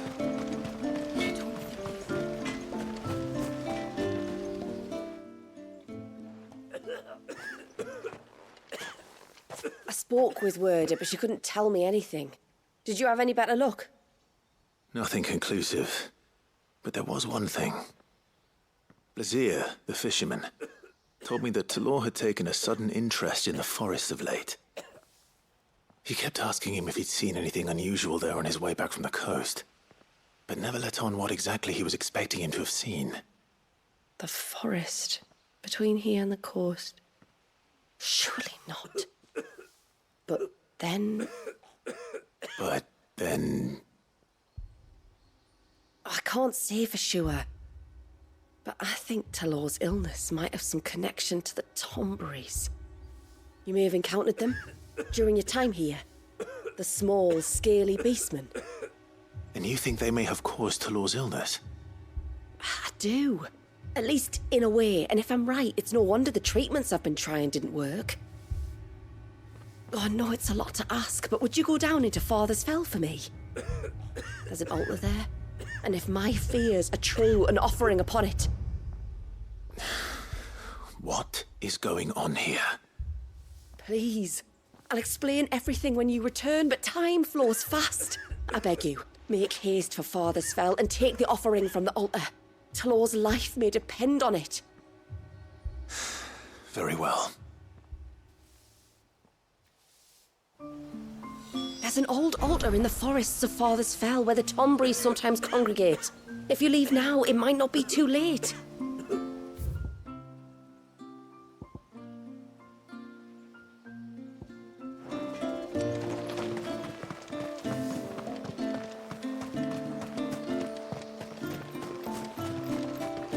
Oh, ceaseless rail.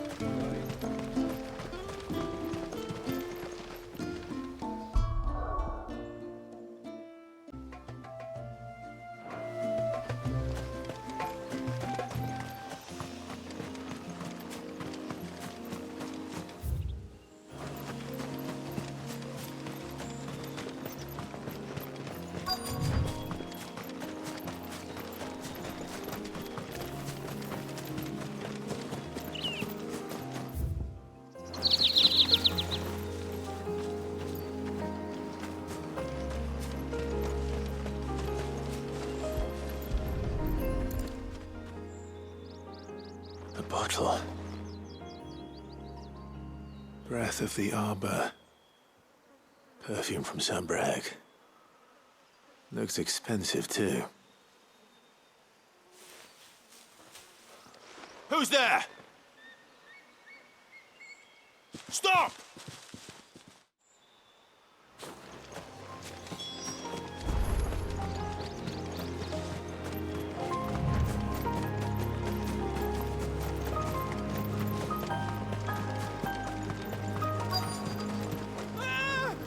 No! No! Hang on! I'm coming!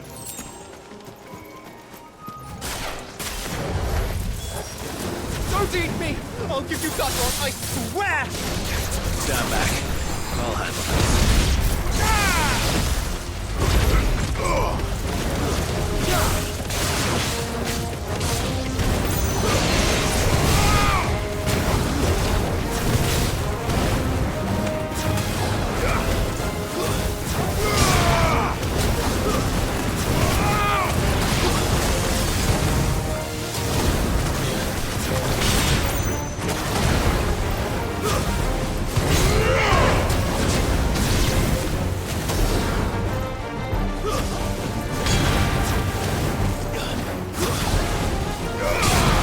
Enough!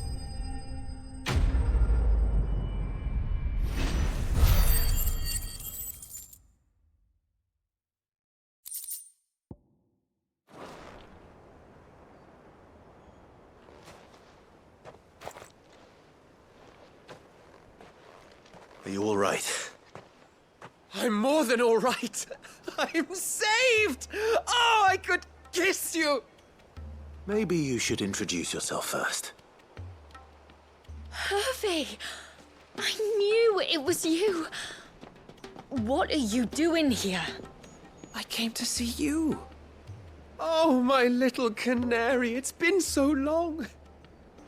Thank you for saving him and sparing him. Who is he? Hervey, one of many clients from my employment beyond the wall. One of many clients? We spoke every night of our plans together. Whispered songs of love into each other's ears. And then you upped and vanished without so much as a word. I left you a note, didn't I? I told you I was sorry, but that we could never be together. That I could never abandon my family. And I told you not to look for me. How did you even find this place, anyway? The flame of your love was as a beacon in the night that guided me to you. Hervey.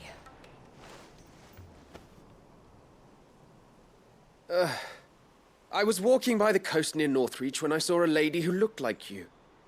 Eyes like the ocean. Hair like the driven snow. The next moment, she and her companions were jumping in a skiff and sailing out towards the wave. So I, borrowed the nearest boat and started rowing. It must have been Shula bringing us here. So what? You rowed, found a nose how many leagues across the bay, simply because you saw a woman with white hair. And as I did, the skies changed from a dull and hopeless grey to a bright and benevolent blue. That was when I knew for certain that my little canary was close. Oh, why did you come? You should have forgotten me, as I tried to forget you.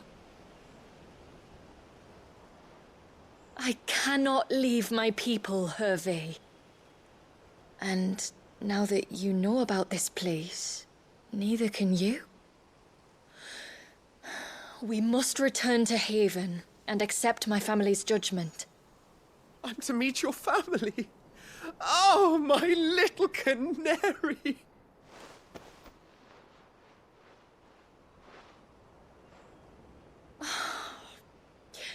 Please, come and see me later. You did as I asked, and you must be rewarded for it. But first, follow me, Hervey.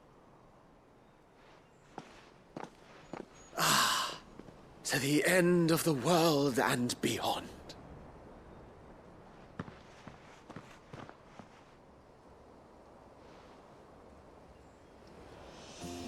You should never have found this place.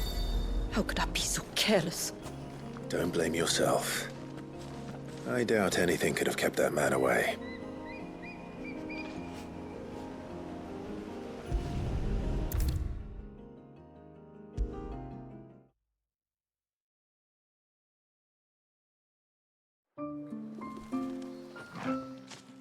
Forgive me. There's nothing to forgive. You two met at the Vale, I take it. When I worked there, yes. To earn the coin that my people need to survive. Though Mysidia is our sanctuary, there are certain necessities that it cannot provide. And for that reason, some of us seek employment beyond the wall.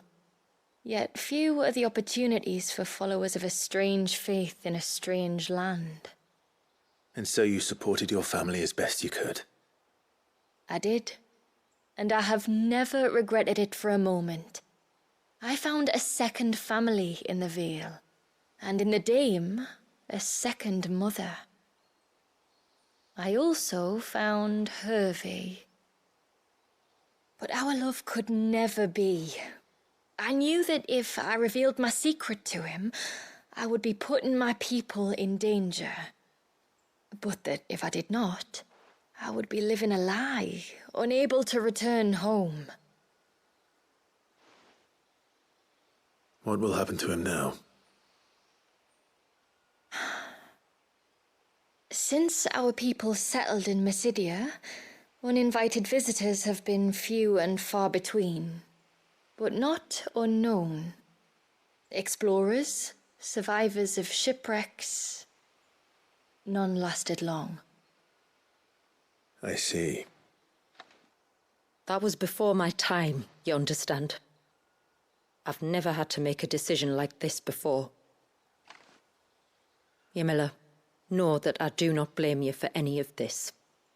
It was me who decided to make the trip to shore. Me who exposed our secret. This was my mistake, and I shall bear the responsibility. Thank you, tributary. I only beg you to remember that Hervey means us no ill will. He's just a fool.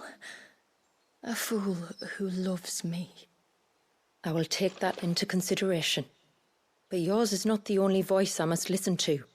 The whole family must be consulted, and it may take time for me to arrive at my decision. I hope you understand. Of course, tributary. However long it takes. Come what may, I thank you, my lord, for bringing us back together.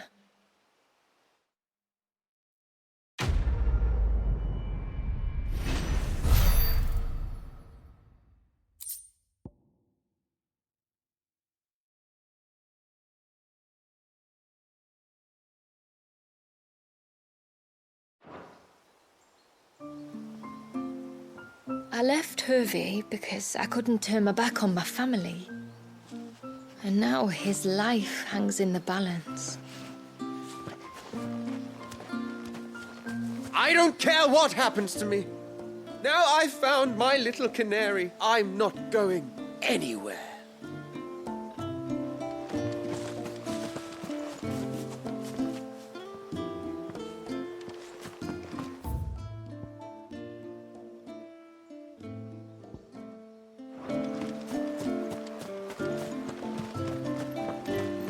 No sign of the child.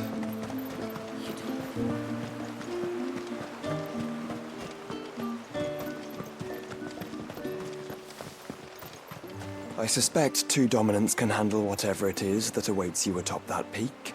And if not, there's always Lady Shula's battle axe.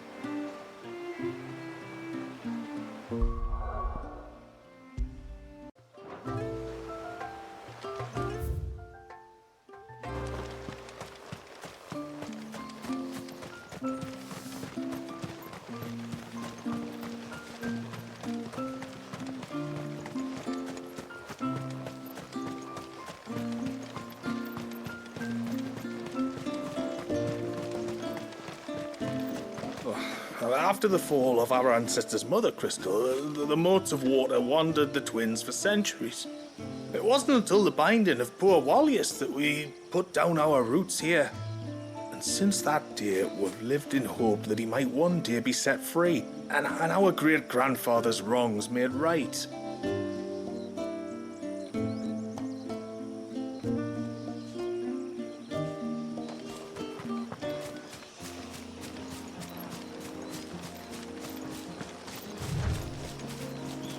Before, we turned east at the shipwrecks to reach the coast.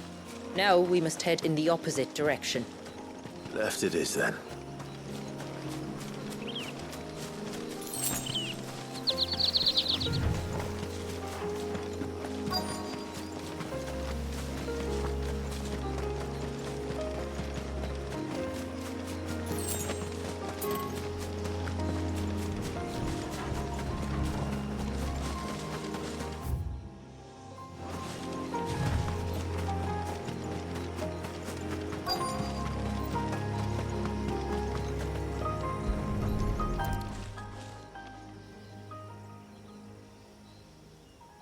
Well, here's the cairn.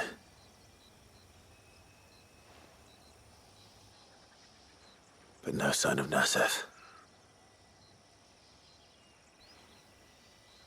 To the riverbank, then.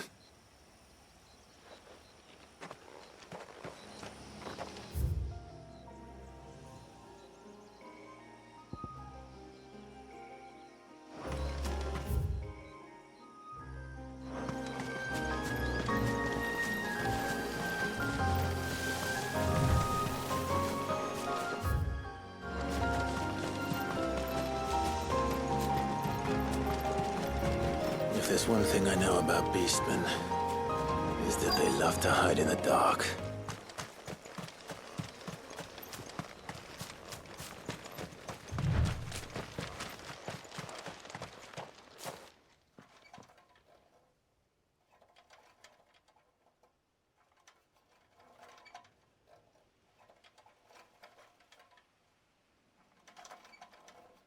What are they up to?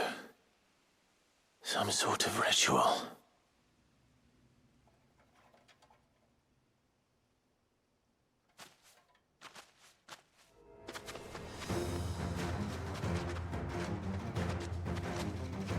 Sorry to disturb you.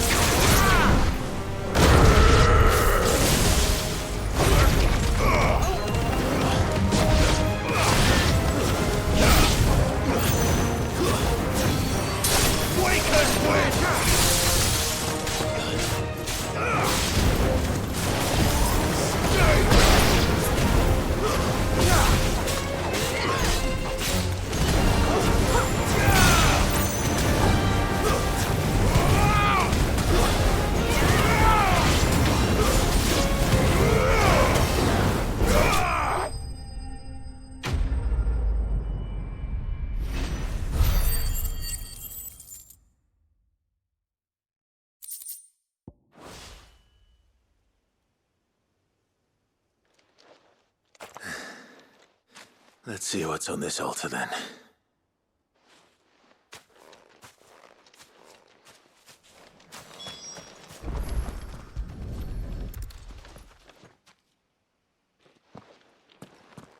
A silver chain. I doubt the Tombries made it. This must be what Fennec was talking about.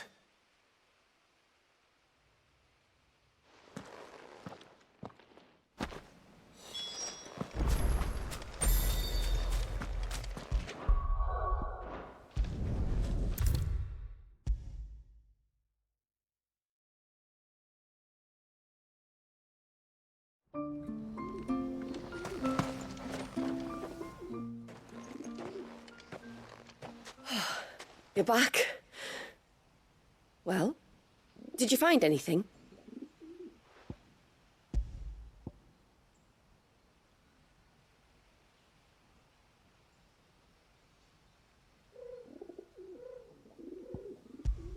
I did. This silver chain. I knew it. Well, I'm still none the wiser. Forgive me. This chain. It's a Gregorian Maternoster. Worn by men of the faith. What's it doing here? And why would the Tomberries be praying to it?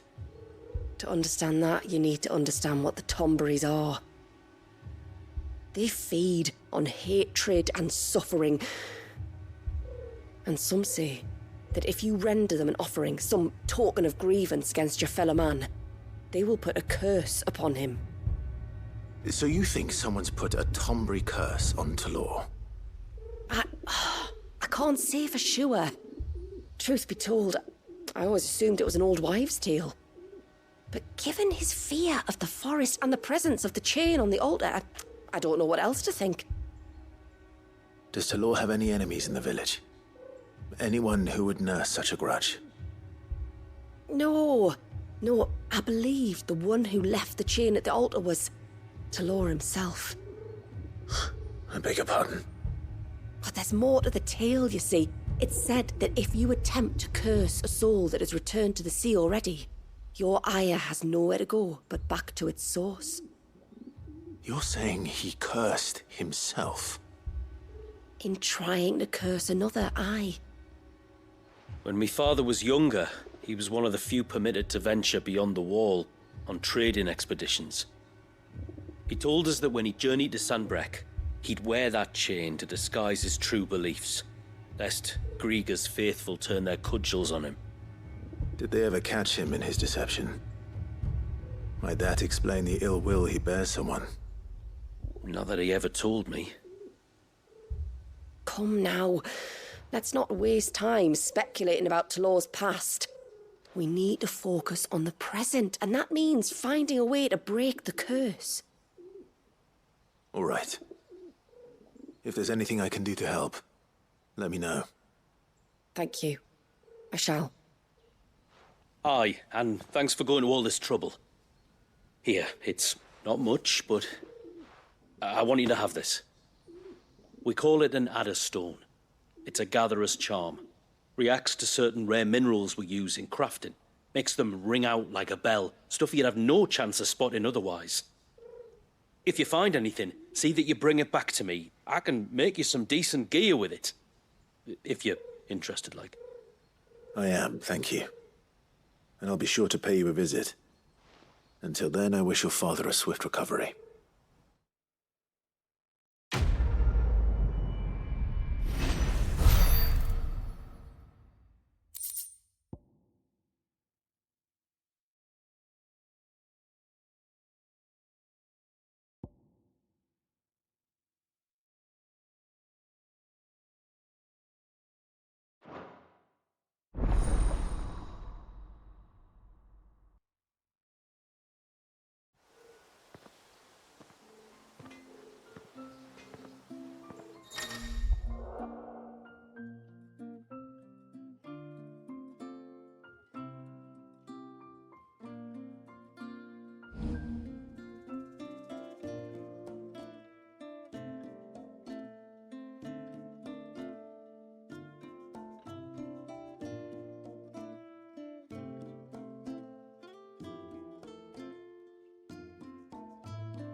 What is it you want?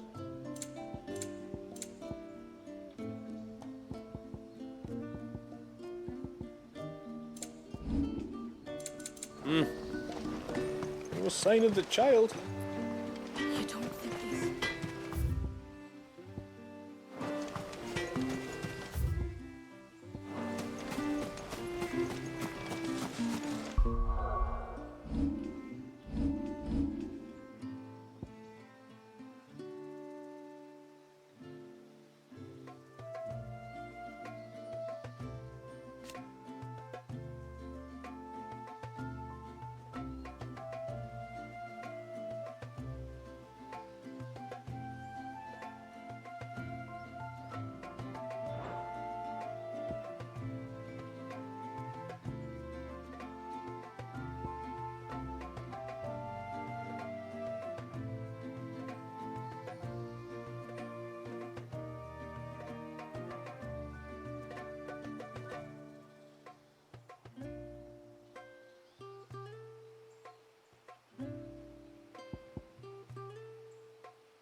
bastard things.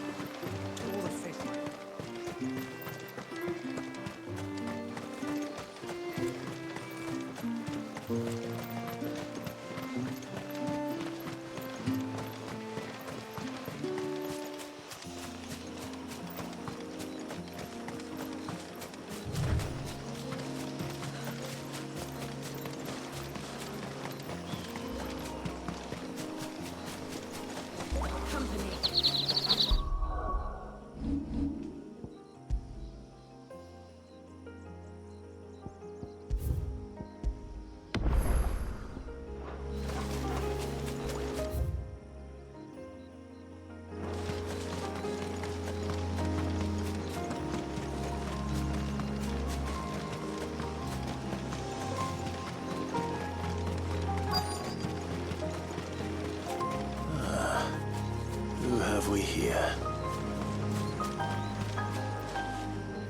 I'm looking for a man named Nassef. Aye, I know him. Takes care of the cans. Wait, you didn't think I was him, did you? Sorry, mate, I'm just out to gym myself a few ibexes. What do you want with the lad, anyway? His friend, Katav, asked me to look for him. Apparently he ventured out to work on one of these cans and didn't return. Well, that is a worry. You're a hunter, yes? You must know the woods as well as anyone. Can you think where he might have gone? There's a bridge further down the path. Blasted thing got washed away a few moons back. Our carpenter only recently had time to rebuild it. But if I remember rightly, there is another cairn on the far side. Maybe he decided to visit that one while he was here. Maybe. It's worth a look, certainly. Thank you. Don't mention it. I'll keep an eye out too. Perhaps he just got delayed or something. Let's hope so.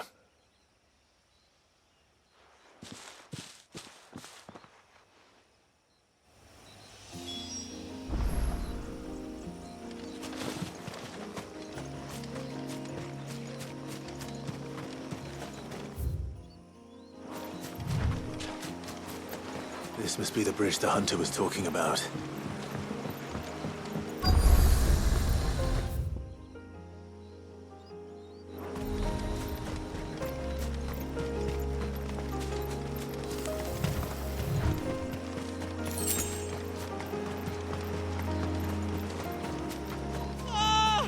Stay away, damn you! Hold on!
Oh, thank you.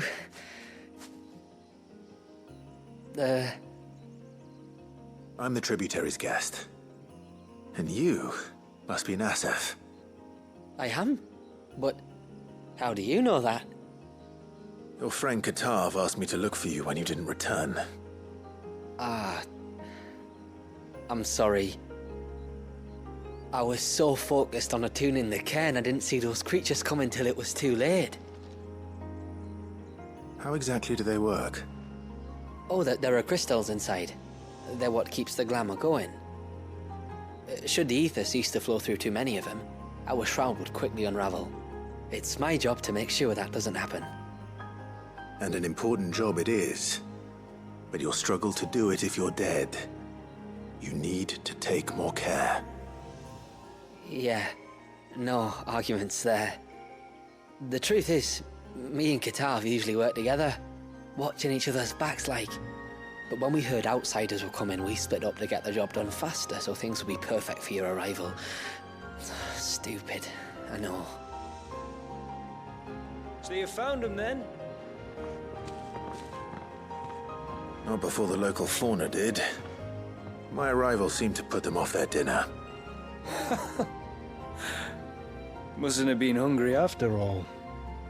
Expect you'll be wanting someone to escort you back to the village then, Nassef. Woods are full of nasties today. When you're next in Haven, be sure to come and see us. You saved my life. It's only right I repay you. If you insist. Take care now.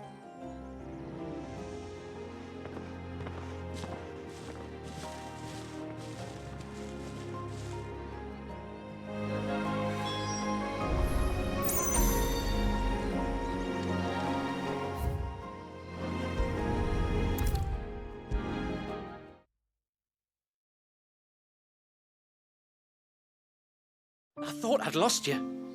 But you saw... Thank you. Nassef told me everything. If you hadn't got there when you did... Oh, it doesn't bear thinking about. All that matters is that you're safe.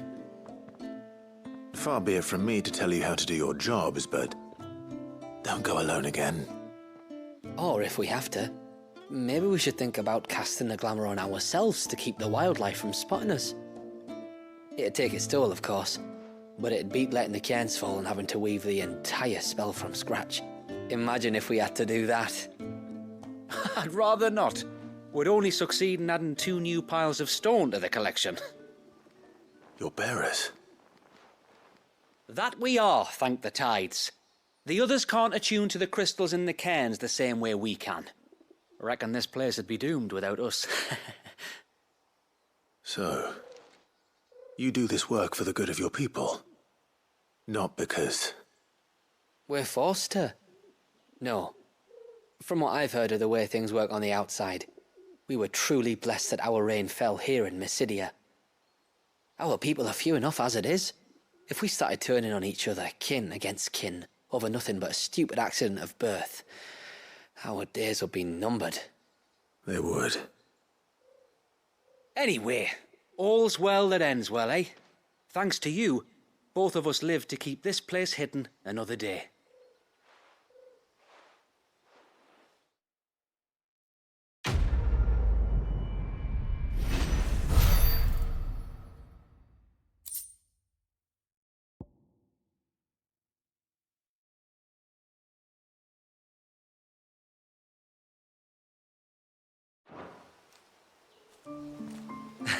Lovely weather, isn't it? Another beautiful day under the glamour. The few crystals we can get hold of, we add to the cairns to keep the glamour from fading. And any left over we give to Pavart for his forge. Not that it stops him mourning.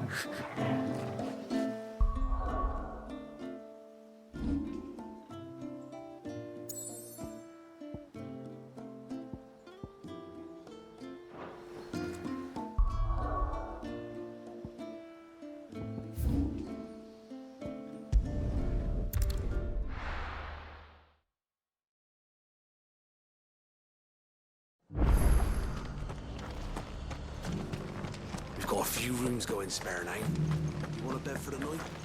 You speak to him. I remember you. You're the one who saved Whiteheart. How's the old girl doing? She's very well. Thank you. Oh, don't thank me. You're the one who saved her. Anyway, what brings you to the rest today? I was hoping to purchase a mimit gourd. And I thought you might be able to tell me where I could find one. Oh, reckon I could do better than that. Just so happens, I've got a whole carload of the blasted things. Not a buyer in sight. Really? Aye, you'd be doing me a favor taking a few off my hands before they turn to mush. But just be on the lookout for wild birds, eh? Don't want them chasing after you like they did me. I will. And thank you.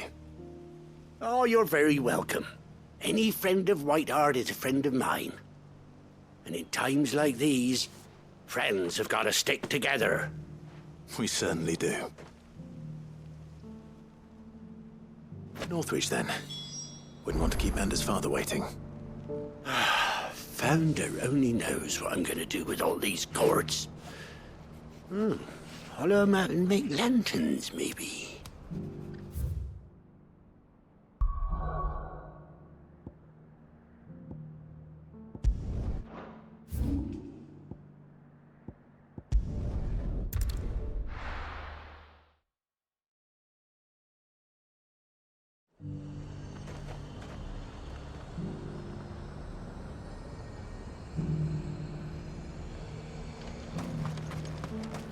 And how might I help the garrison today?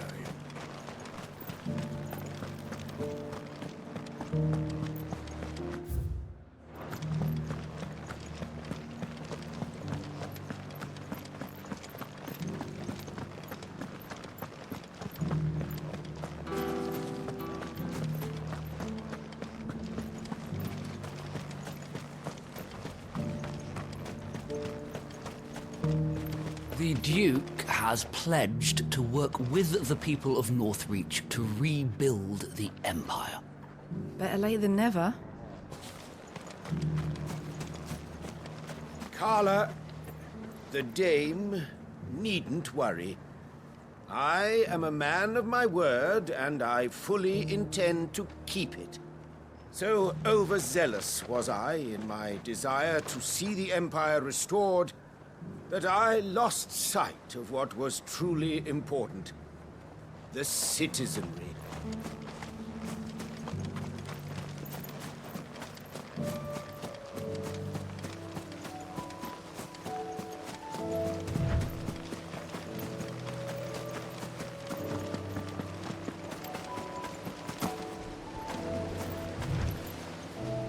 Ah, there you are.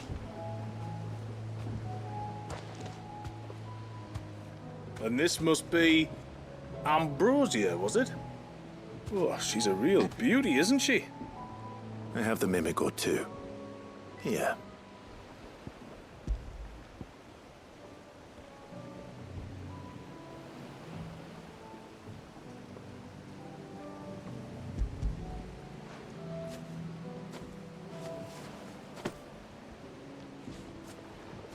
Thank you kindly. Soon as she's gobbled this up, we'll set sail. We're going to take a little trip across the bay now, Ambrosia. Don't worry. You'll be all right.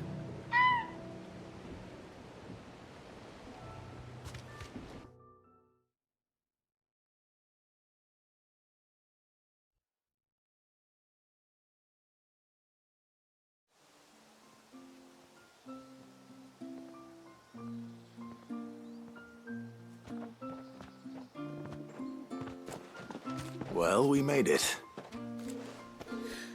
You didn't all? She is as white as snow. You're beautiful, aren't you, girl? Brave, too. She was calm as you like on the journey over. The mimic gourd will have played its part, of course, but passing through the walls enough to spook most birds even then. Not this one, though. Ambrosia's been through a lot. I doubt there's much that could unnerve her now. Not with a beloved master by her side. No. It's you who looks after me, isn't it, girl? Anyway, thanks for bringing her here. I hope I can breed a bird like her someday. And if you and Ambrosia need ferrying back to Northreach, you only need say the word. Thank you. But I think we might explore Mysidia together. What do you say, Ambrosia?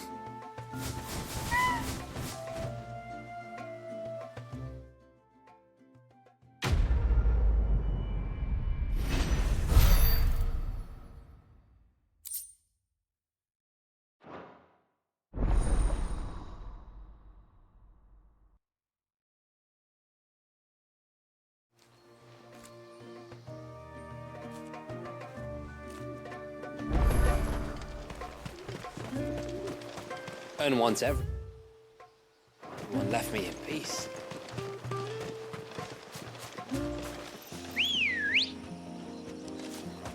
Come on.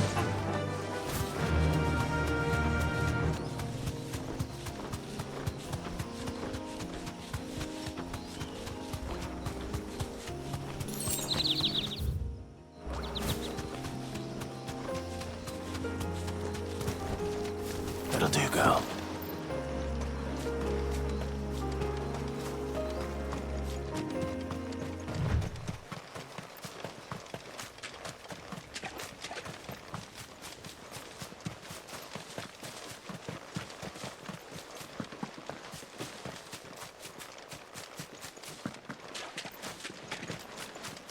This is no time to ride. No use calling Ambrosia now.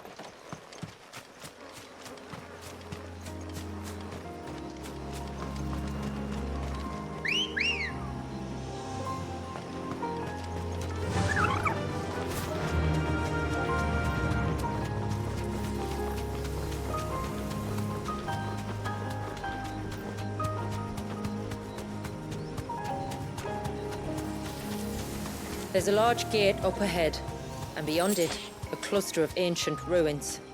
The temple, or the Heir of Hours as my people call it, can only be reached by passing through them.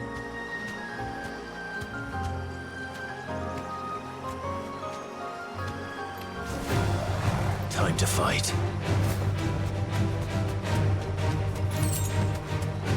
The forest is crawling with life, most of it hungry, which is why we make sure this gate stays shut. And why you carry that impressive-looking axe, I presume. Noticed her, have you?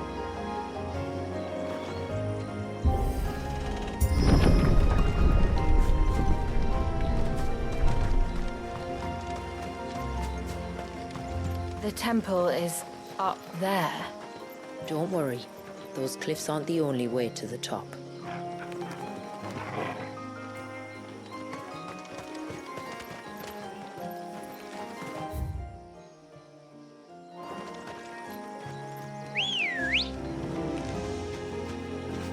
Let's go. Run like the wind.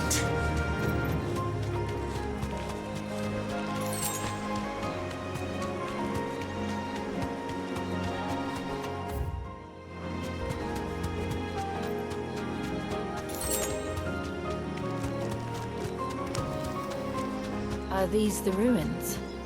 Yes. As far as we can tell, they're part of the same complex as the temple itself. To think of all the people who must once have lived here.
faster!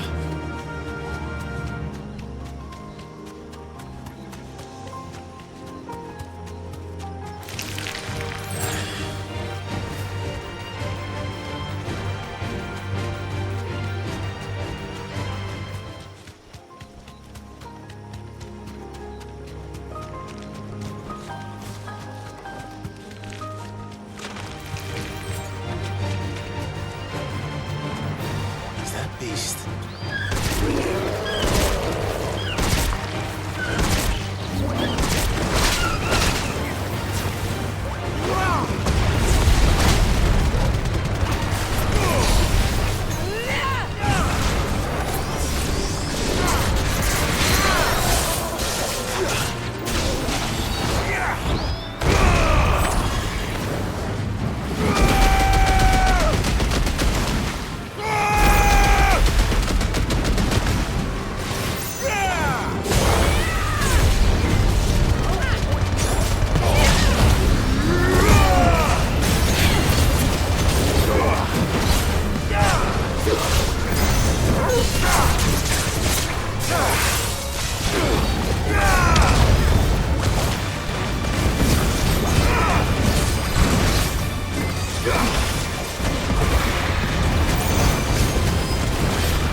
Seems like it isn't only Haven's blacksmith that has an appetite for these things.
These remind me of home. You're from the north, then? Yes. And no. I see.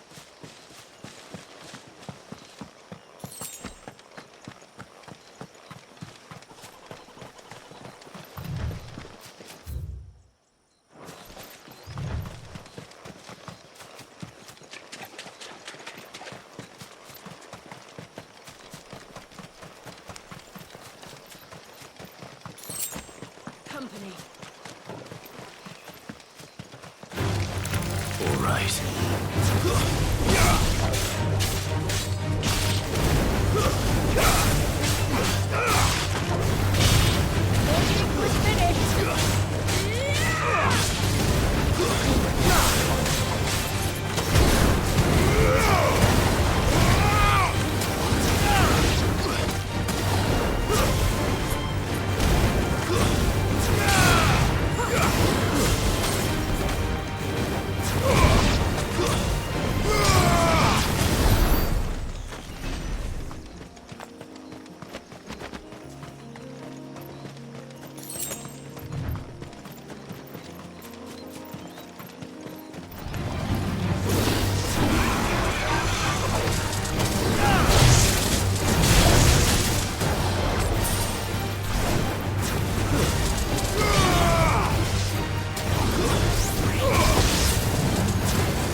Do you see that cave up ahead? Whoever lived here carved a flight of stairs into the stone within. A way to the top. And whatever it is that awaits us there.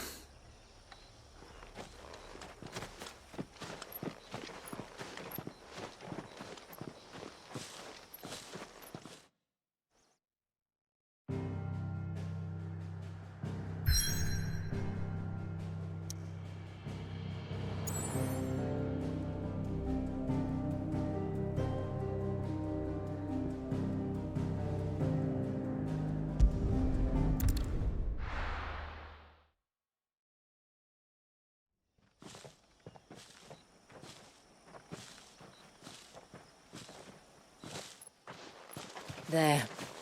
The temple that time forgot.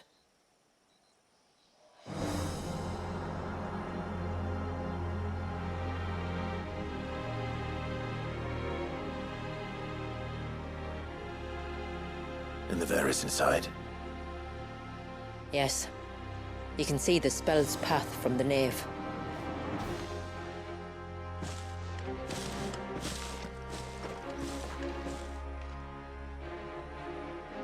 What is it?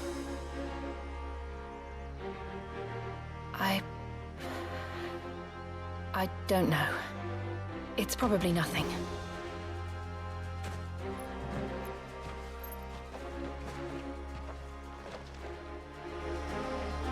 Forgive me, but why build the Ver here? The spell was originally meant to be cast on Drake's Eye, and this was the only place with an unbroken line of sight.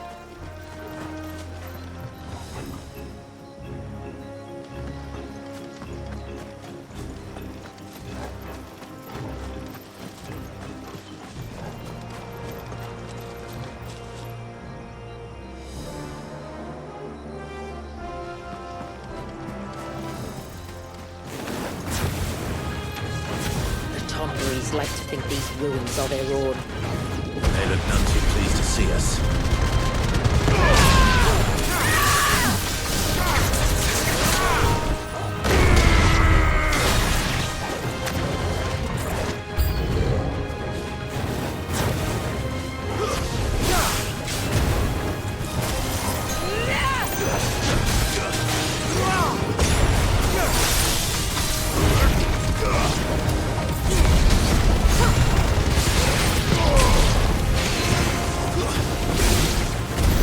While our numbers dwindle, theirs seem only to increase, as if they were feeding off our suffering.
Could this be their leader? You're more than welcome to ask.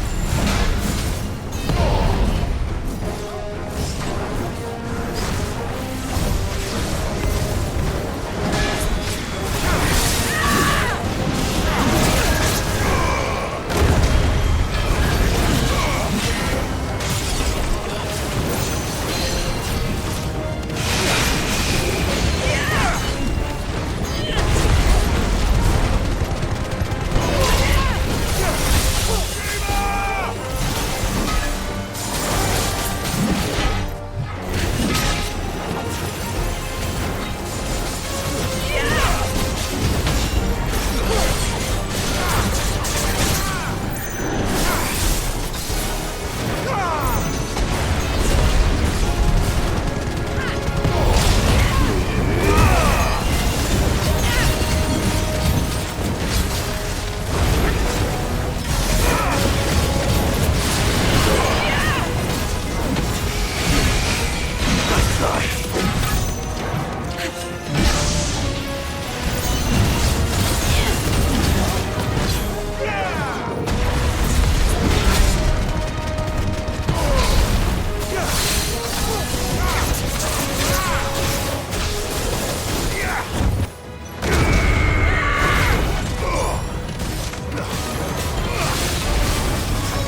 That could have been worse, I suppose. Aye, well, if the forest's taught me anything, it's that there's always something worse.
Is that the nave?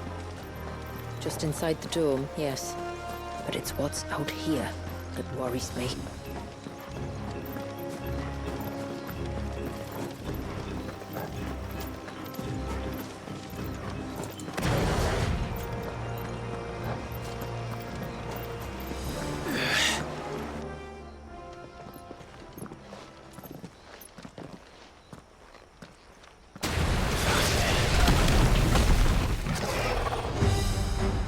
There I was thinking they'd all migrated south. The weaker ones did. The weaker ones. Did you hear that, Sid?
What's wrong with its skin? You don't want to be around to find out. Get back!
Just like the surge.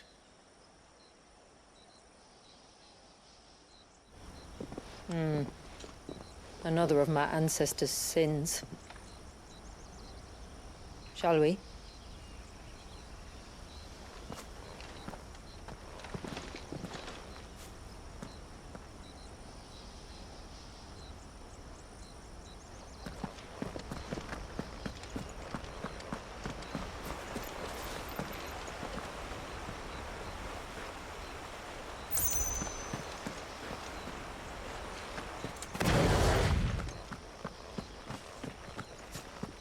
The blue veil shows the extent of the spell's reach.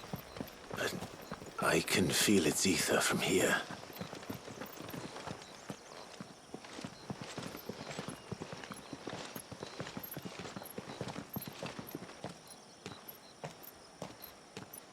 Shula, wait. Before we cross the threshold, I'd like to know a little more about how these magics work. I assume we'll be safe from their influence. We won't grind to a halt, if that's what you mean. The spell only affects the things that were present at the moment it was cast.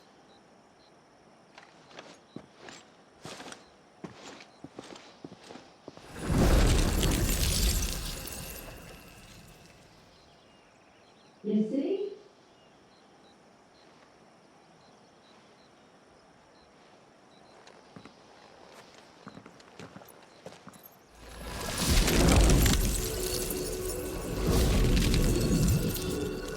But if we can enter, that means other things can as well.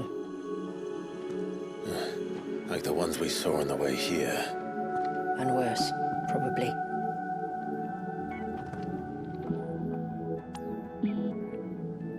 Is this Leviathan's doing? Well, it certainly wasn't ours. When he realized my ancestors were attempting to cast a spell from here, he made to destroy the temple. And almost did by the looks of it.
Nice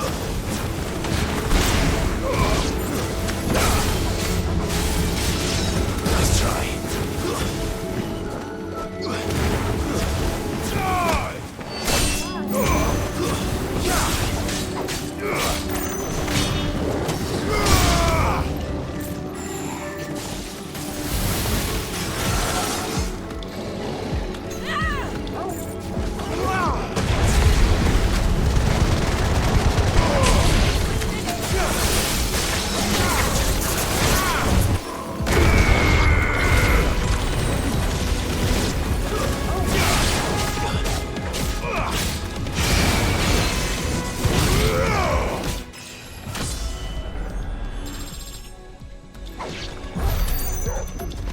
I can only imagine what this place must have been like before the attack.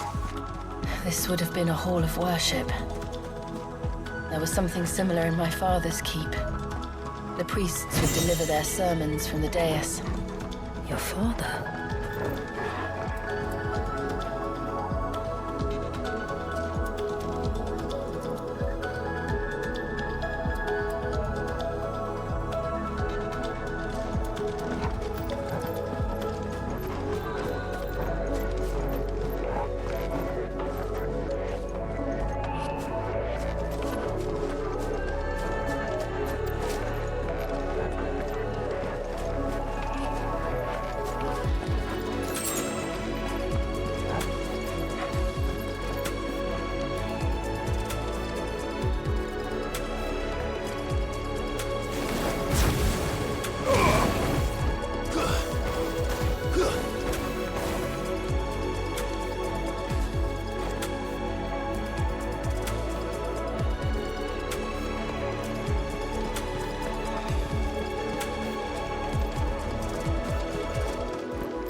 Let us pass.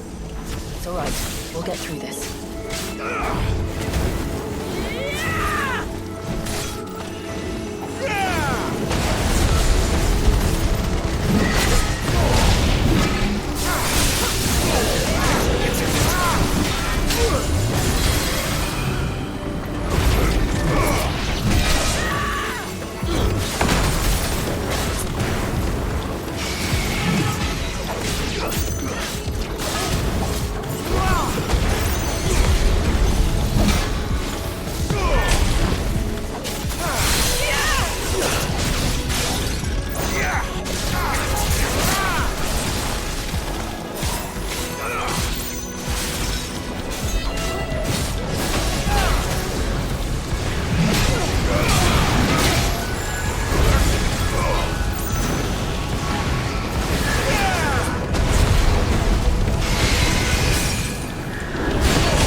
Supposed to happen like this.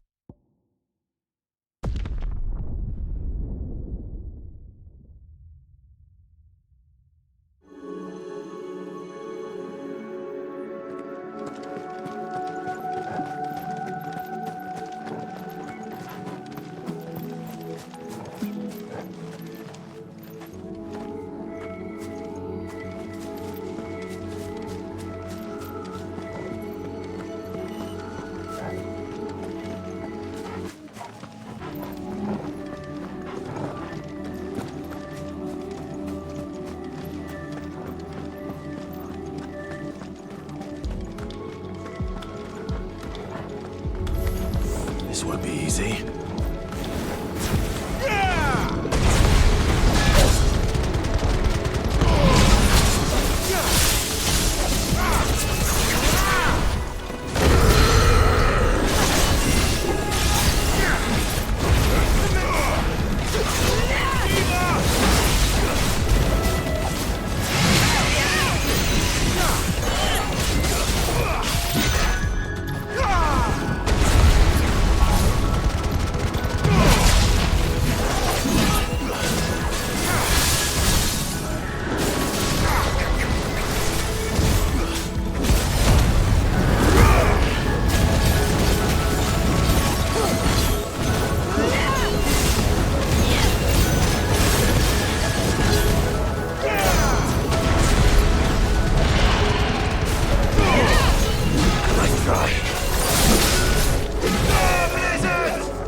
One last climb, then.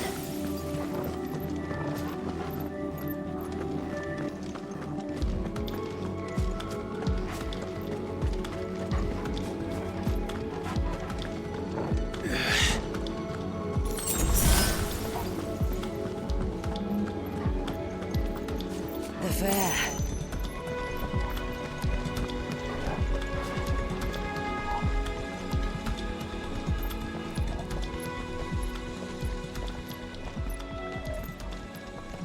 By the Founder.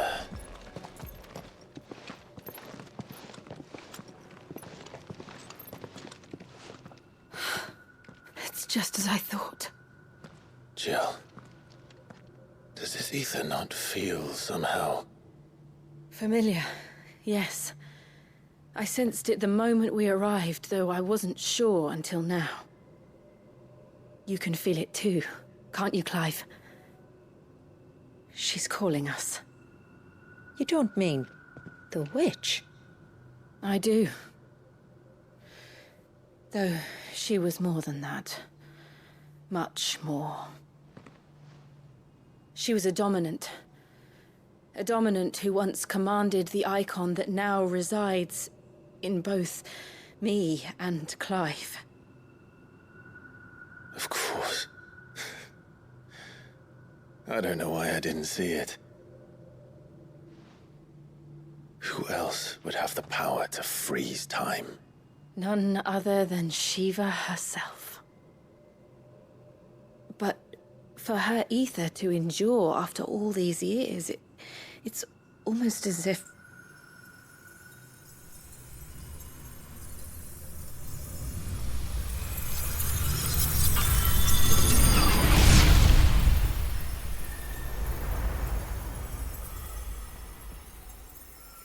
As if she shared it with another, just as Torgal shared in my ice.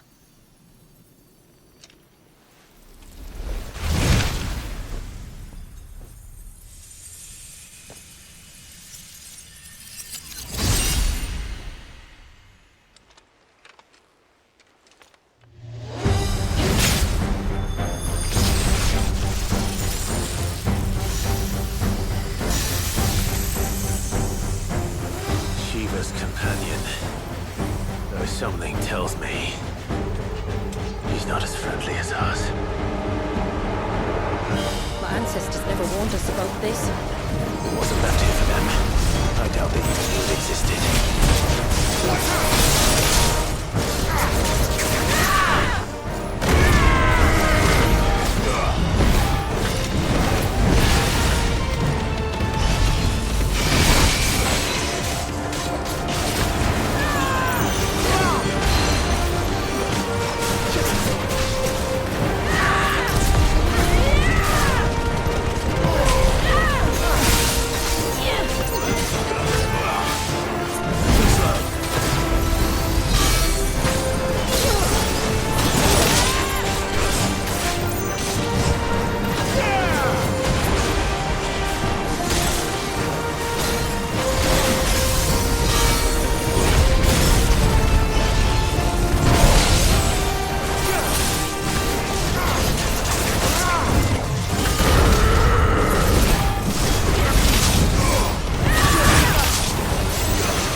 Because it would sooner die than fail its mistress.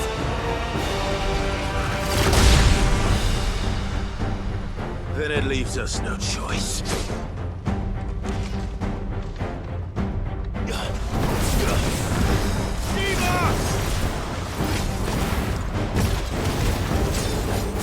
Nice try.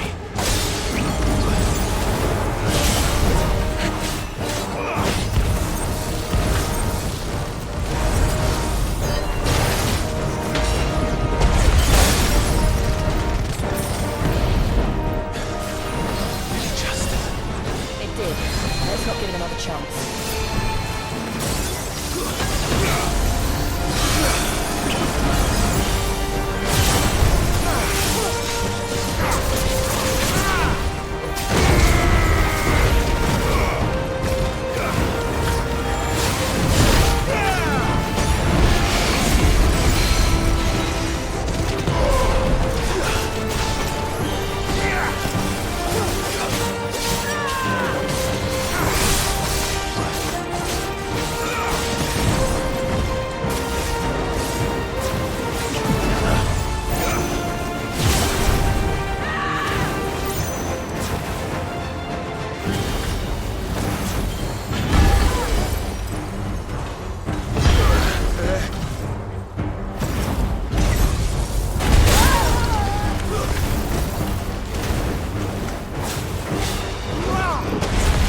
Well, let's destroy it. And put an end to this. Wait. The spell must be weakened, not undone. Isn't that what we came here for? Did you ever stop to wonder what might happen to the tidal surge if I unraveled the whole spell at once? I didn't think so. This is going to require a bit more finesse. From wind and light, water and earth, let the silent pall of mine ice.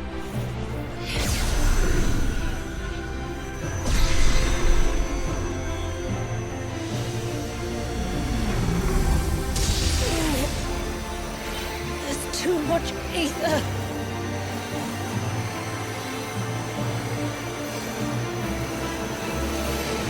Here. Let me help. Let us help.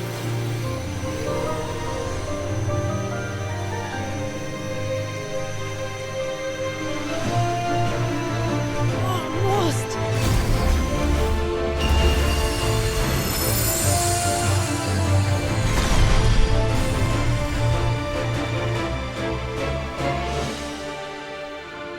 Did it work? I think so.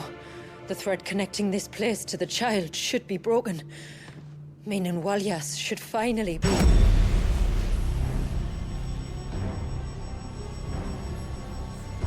Free once more. Leviathan, our most profaned fragment, its divinity defiled by the hand of man, its spirit shackled by his hubris, till Mythos came, bringing release. Now, let the sins of man be redeemed by the hand of the servant of God.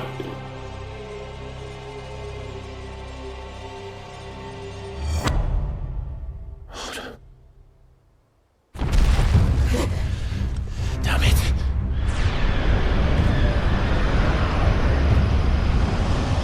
It's happening.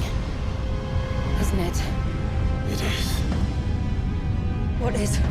What's going on? Precisely what we feared.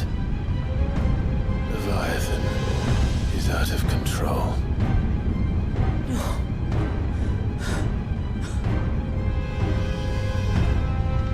Don't despair.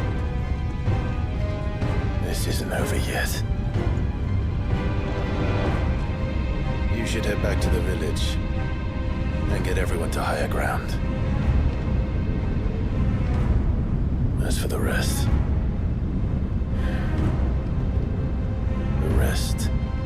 if fate will handle.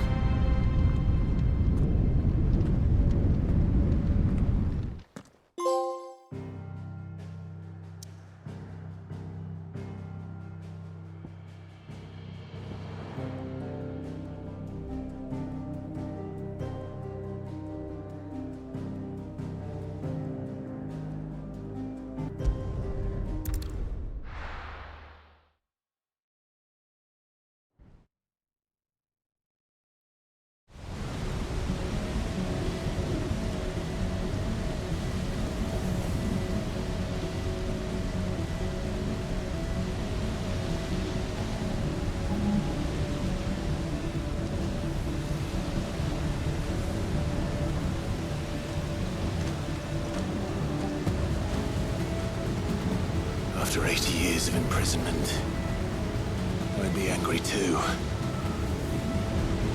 But I can't let it end like this, Warriors. It's time for you to come home.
Right.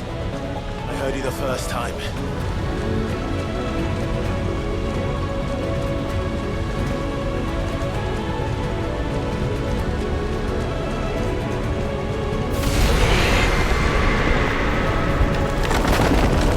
I'm not here to hurt you, Warriors!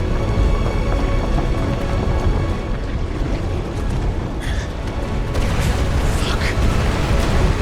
That was too close.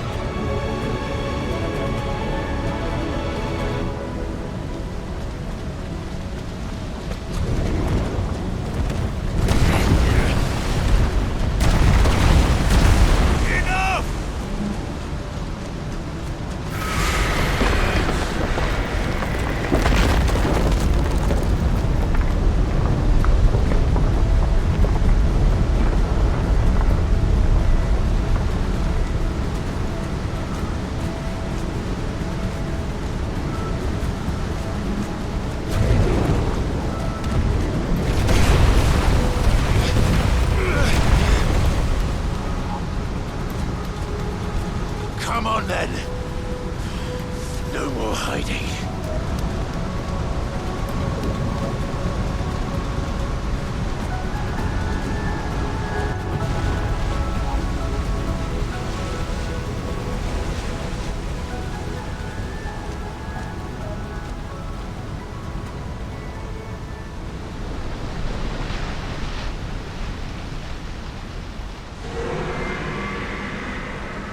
Warriors!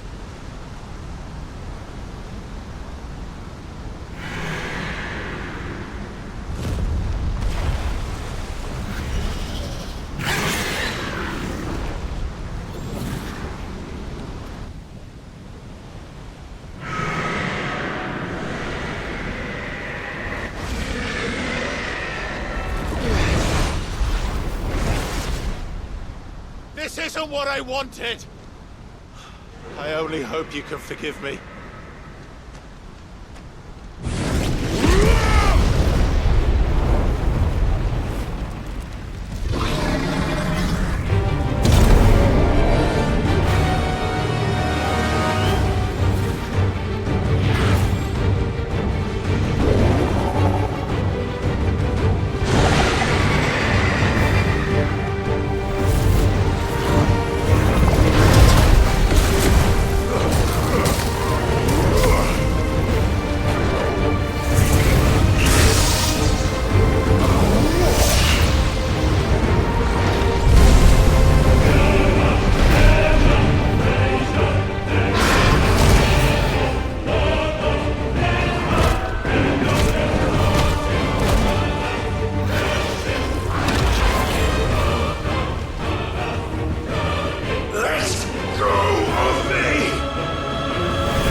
This has gone on long enough!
The village.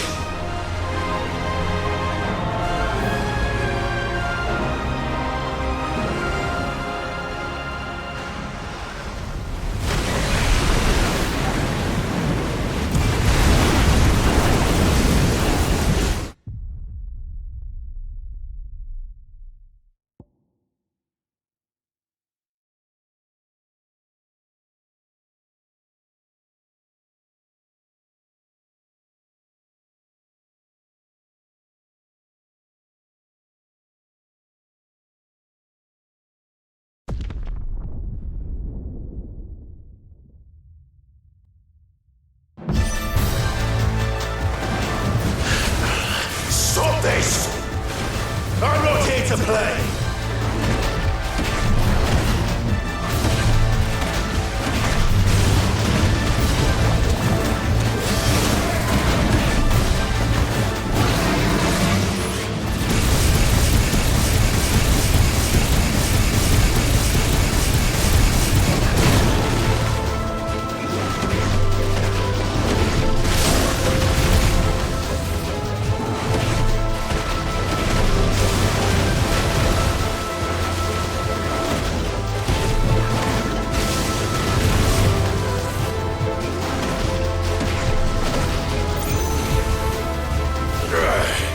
I said, stop! This has gone on long enough!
Leviathan.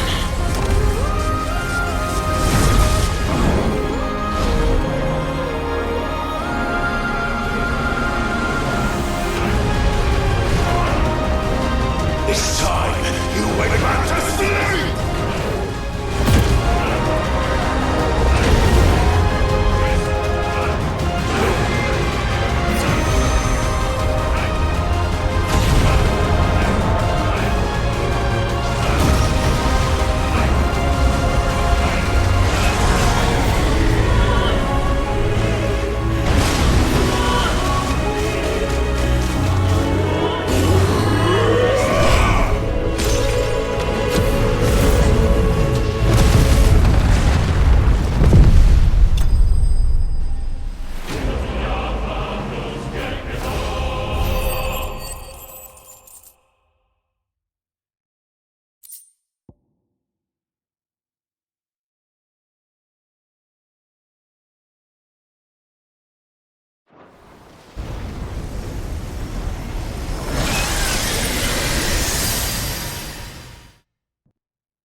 Now that was quite a tantrum. Clive! Where is he?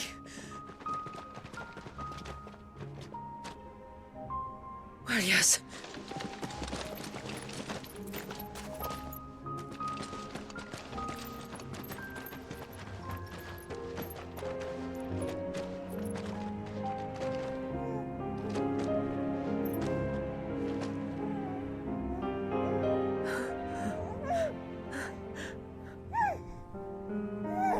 He's adorable. He is now. But did you see him a few moments ago? Clive, I don't know how to thank you.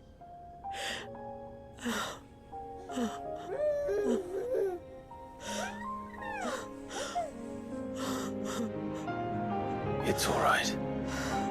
We should find him a dry blanket, though. Wouldn't want the little monster catching a cold.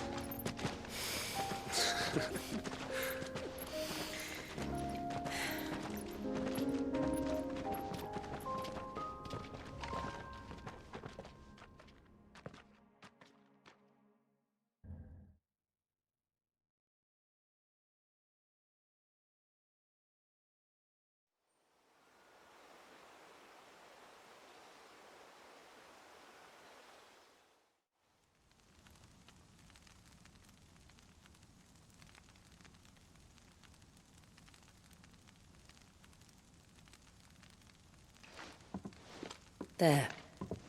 He's finally asleep. The poor thing had a long day. That makes two of us. So, what happens now? Now? Now, we make things right. How? by providing Walias what he was denied. A place to learn and grow. A family to love and protect him.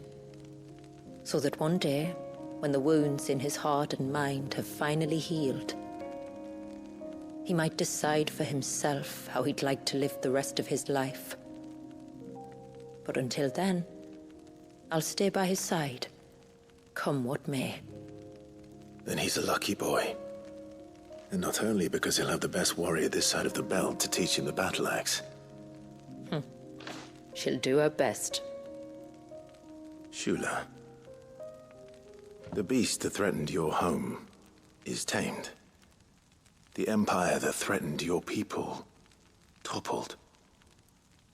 Might it not be time to cast off your ancestors' glamour and retake your place in the Twins?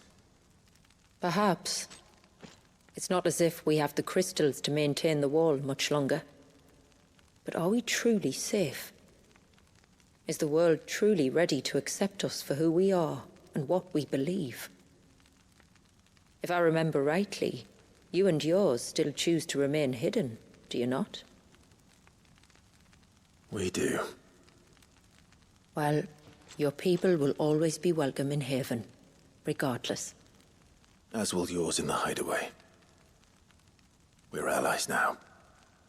If there's anything you need from us, supplies, food, equipment, do not hesitate to ask. It's kind of you to offer. But we'll manage, just as we always have. Besides, I suspect you'll be needing everything at your disposal if you're going to save the world.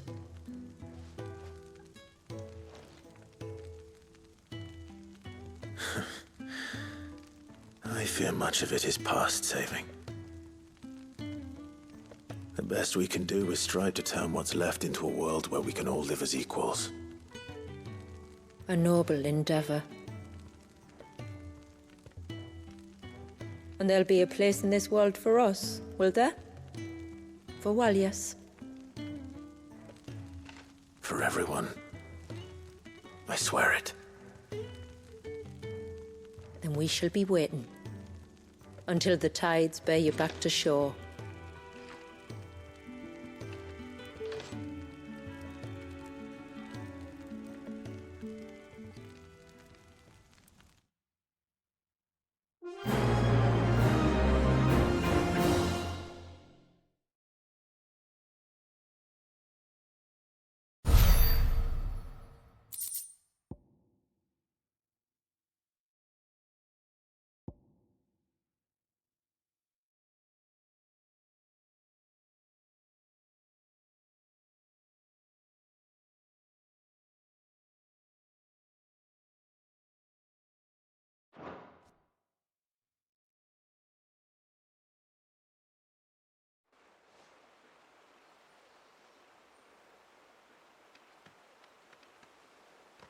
Do you think he'll be all right? Well, yes. Only time will tell. But I can certainly think of worse places to spend one's childhood. The Moats of Water are a fine people, and they will take good care of him. Up by the Vare, Ultima spoke to me. He called Leviathan his most profaned fragment, and told me to redeem the sins that had laid him low. Is that so? The sins of Walias's ancestors were grave indeed. To force him to prime at so tender an age. And to freeze him in time, that he might never know what it was to live. Yet I doubt either of those crimes was the source of Ultima's displeasure. It was that the Icon's power had been put to another purpose than the one he intended. To him, Leviathan must have seemed an aberration. Could that be why Ultima made no attempt to lead me to him? The fear that this profaned fragment might corrupt his vessel somehow. Perhaps. Or perhaps he simply deemed Leviathan surplus to requirements. Having concluded that his vessel might be made to serve his purposes without the full sum of his power. His purposes? There's no escaping them. Even here. Hidden away in Mysidia, the blessing of the crystals proved nothing but a prison. A prison into which Wallius was born, and from which freedom is hard won. If the world doesn't change, if we don't change it, he'll end up suffering the same fate as every dominant who came before him. Then we must change it. That we must. And we shall.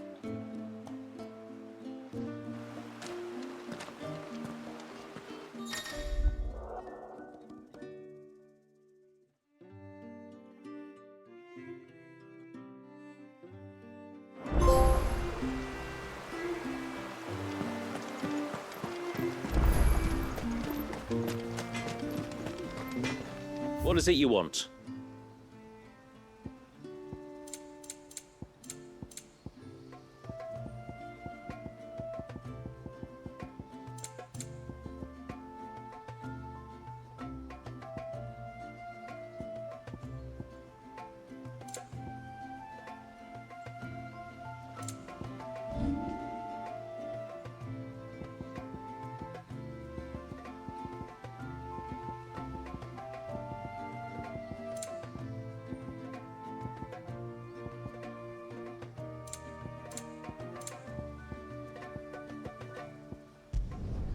Will that do you?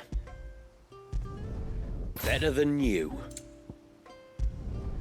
Done. Better than new. My friend, I have news.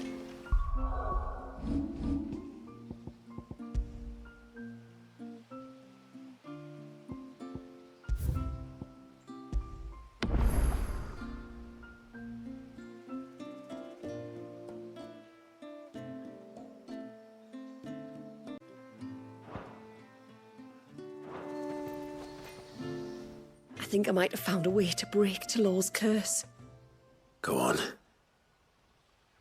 Well, after listening to the village elders and scouring every likely-looking tome in the library, I learned that not all Tombries are the same little green menaces we know and loathe. Apparently, a chosen few live to incredible ages and grow to many times the size of their counterparts. The folktales hold that it's the very eldest of these, the Tombury kings, who weave the curses, and that their magics bind their victims to them, that they might continue to feed on their pain. So if we slay the one that cast the curse, the feeding will cease. But that was my thinking, yes. Though I doubt it'll be easy. These kings are not just bigger, they're stronger too. And if the tales are true, their followers will defend them to the death. It is a perilous proposition, in short, but it may also be Talor's only hope. What say you? I'll do it. Even if killing this king doesn't break the curse, Mysidia will be a safer place for its removal. Thank you. So then, where will I find it? That, alas, I do not know. It must have woven the curse at the altar in Father's Fell, but as to where it is now... Fannet! You were the one asking about Tonburies, right? Because there's a whole bloody army of them out on the cloak! What? But why would they stray so far? And why now? There's only one way to find out. I'll head up the mountain and see what's going on. Right. Thank you. And please, be careful.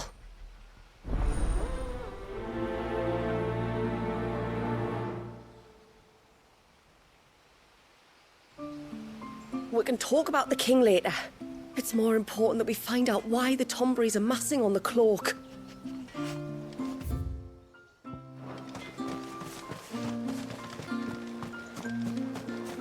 Hey, mister! Over here! Please, mister, you've got to help us. The village is in danger, and if someone doesn't do something, You should have seen it! Stop. Take a deep breath and tell me everything. Starting with your name.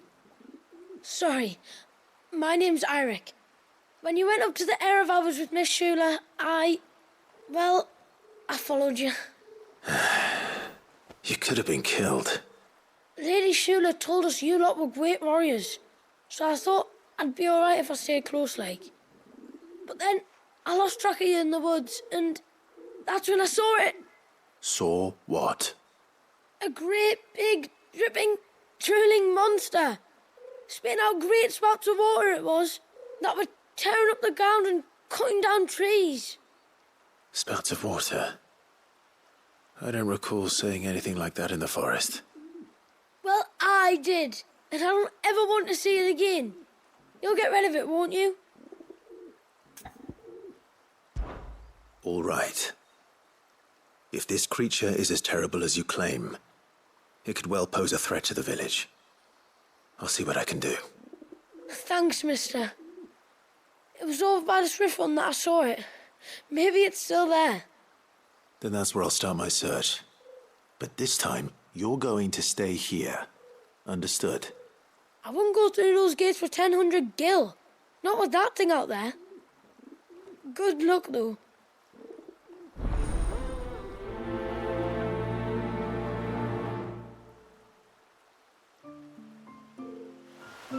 It was near the Swift one I saw the monster.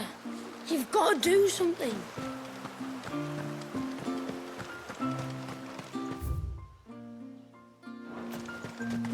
I heard the tributary can fell an ibex from 100 paces. And you could too if you would. And then I dreamed. My lord, might I have a moment of your time? I would beg of you a service. Certainly. What is it? It's a long story. But before we get to that, would I be right in thinking Lady Shula told you about the witch from the north? Yes. She said that your ancestors found her here, and that it was she who taught them the spell to stop time. She was like Walius, you know. A dominant. The Warden of Ice. My great-grandmother suspected as much. She cared for the poor woman when the end was near. And it was she whose duty became to attend her grave. A duty that was passed down to me. I see. And the service you would beg of me? Well, until recently, the path to the grave had long been blocked by a fallen tree.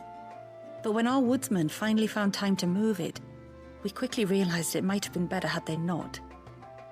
On trying to clear the rest of the path, you see, we discovered that a flock of bloodthirsty beasts had claimed the cliffs beyond. None of us was a match for them. But you, my lord, have proven your strength many times over. Would you drive them away for us? Of course. I'll see the path is made safe. Thank you, my lord. The grave is in a place called Witch Drop. To reach it, one must turn left at the Winged Wains, then follow the path around to the right, deep into the forest. Why so far from Haven? It was where she lived. When our ancestors first came to Mysidia, they found her there, in an old abandoned village, and it was her heartfelt wish to return there in death. So when she passed away, my great-grandmother had a stone erected for her on the cliffs overlooking the place she once called home. How thoughtful. Well then, no time like the present. Left at the ships, then round to the right, you said. Just so. Thank you once again, my lord. I will join you at the grave anon.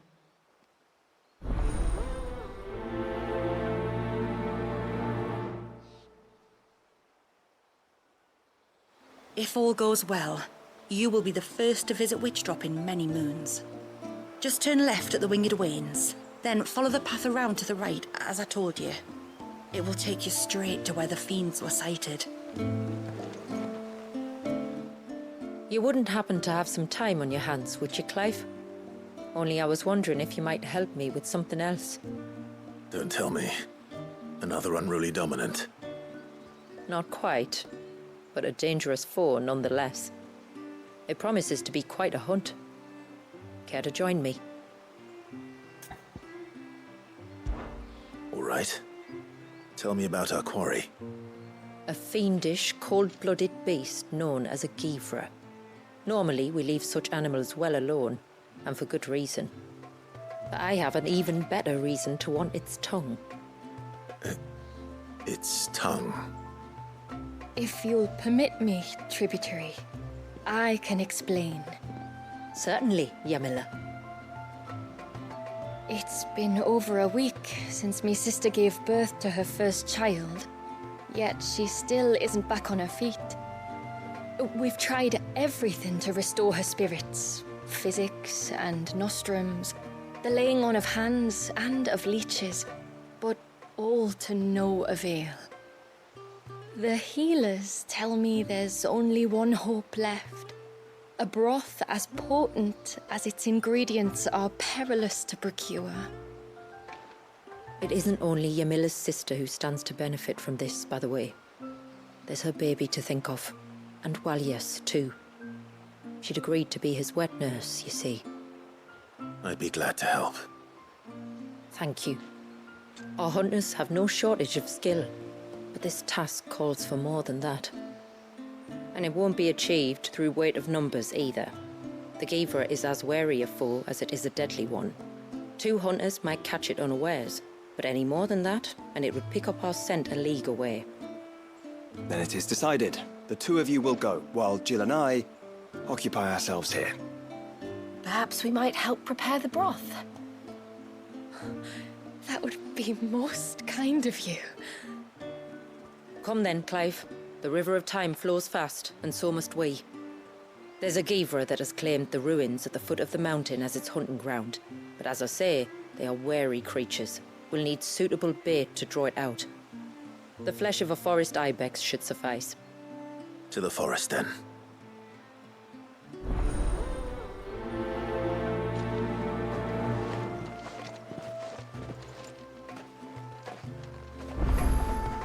There's nothing a Givra loves more than a fat haunch of ibex.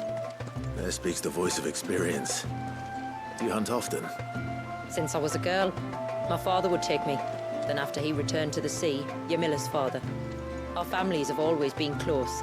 Even if her sister wasn't Walias's wet nurse, I couldn't stand by and watch her suffer. Good hunting, brother. Yamila has invited me to assist her with gathering herbs for the broth. Believe it or not, I still recall some of the varieties I picked as a little girl, when the rest of the north looked like this. Have care, my lord. It is not for nothing that the Givra's tongue is called the most perilous cure.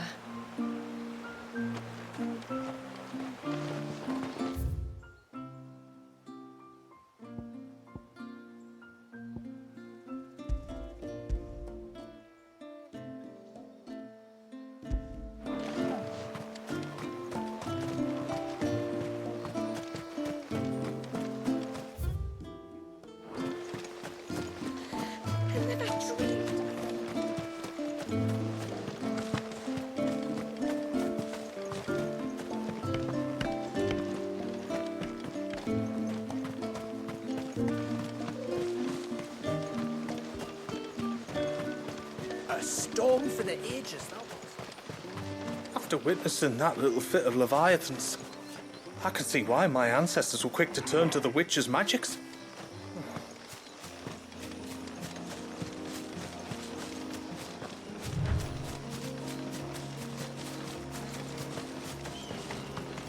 Where will we find them? Further in.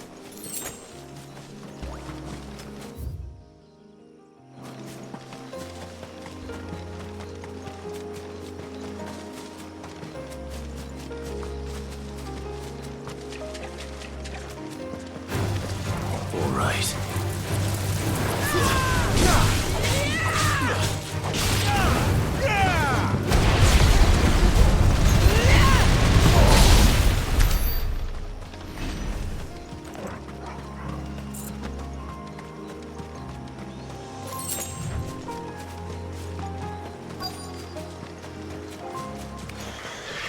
These will do nicely.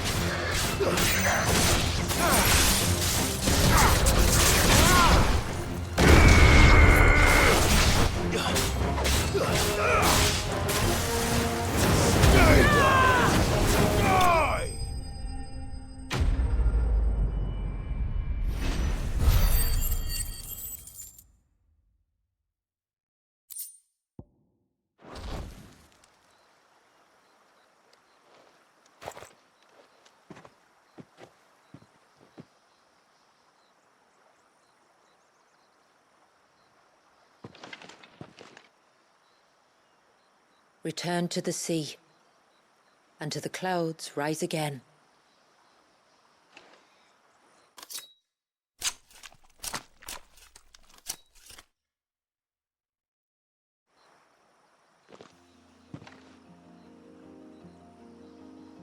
We have our bait then.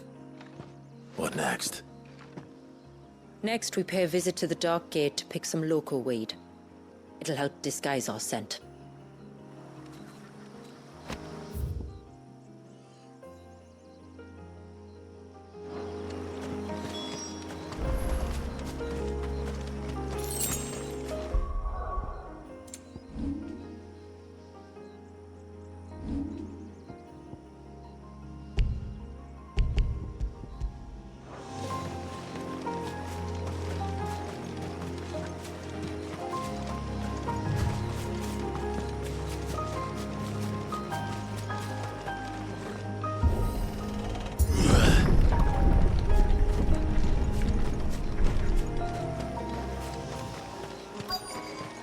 There should be a sprig or two of local weed growing somewhere around here. Look for the golden leaves.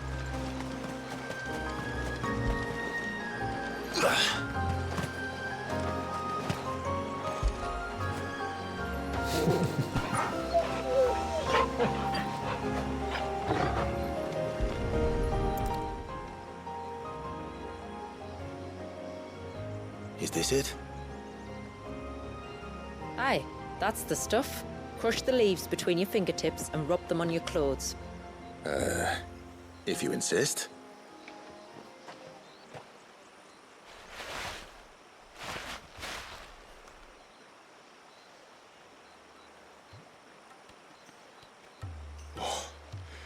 You could have warned me about the smell. Like corruption, isn't it? We'll have an honor guard of flies before long. But it'll stop the Givra from noticing us. Its nose will tell it we're nothing but a feast for worms. Oh, I feel so much better. We can wash it off afterwards. If there's one good thing about the Givra choosing the ruins for its hunting ground, it's that there's plenty of fresh water nearby.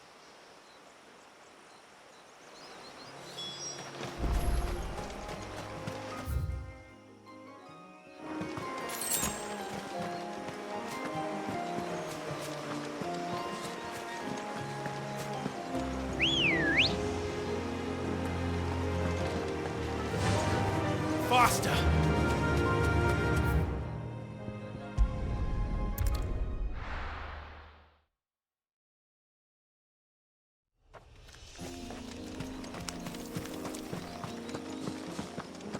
Where should we lay the bait? Givras are creatures of habit. Look for some sign of its passing. It's sure to return to the same place sooner or later.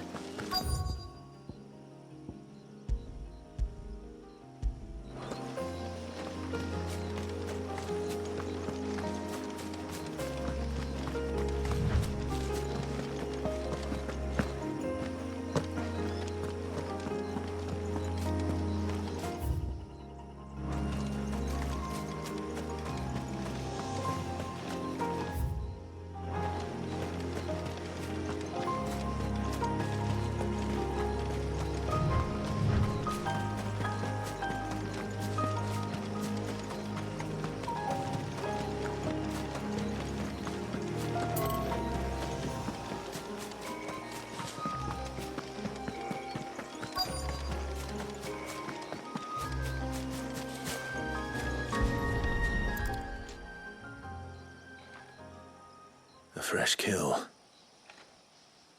But not a Givras. The wounds are too clean, too small.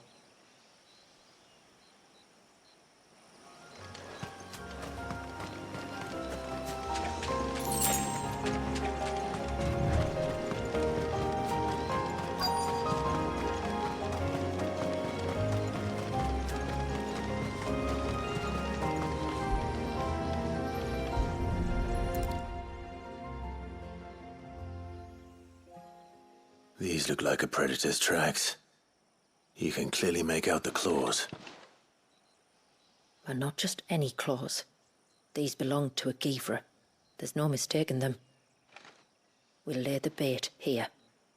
Let's hope our friend is hungry.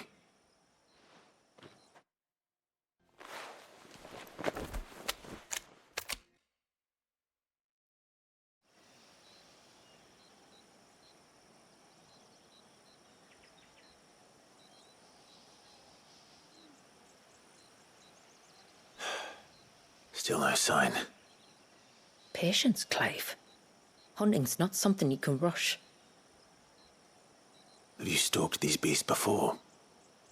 Once. Givras are fast, so the job called for a bearer. But even with my knack, it was a close-run thing. Not many leaders would take such risks for their people. Says the man who battled an icon to save a boy he barely knew. It is the way of the motes of water to use what gifts we've been given for the good of all. And I gather it's your way too. It was Sid, the man whose name I bear. He fought for his people and their future with every fiber of his being. I'm just following in his footsteps. In many ways, you remind me of him. Me? You're confusing daring with desperation. Quiet. Something's coming.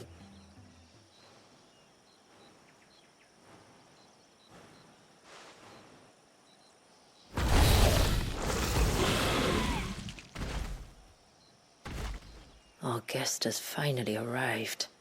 Shall we greet him? It'd be rude not to.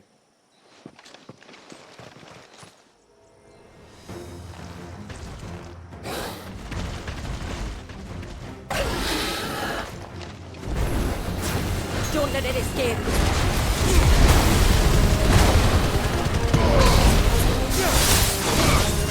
Fine hand.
You weren't exaggerating when you said they were dangerous.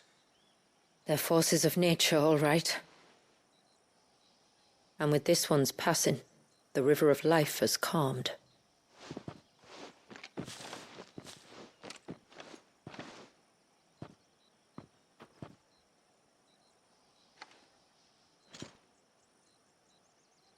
O roaring torrent, son of storms, may your spirit run free in the open ocean.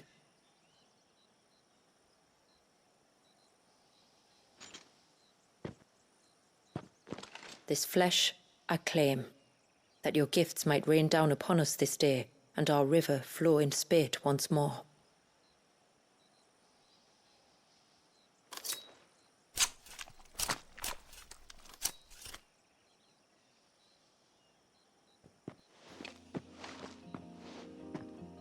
Well then, let's return to the village. We must get this tongue to Ymilla before it spoils.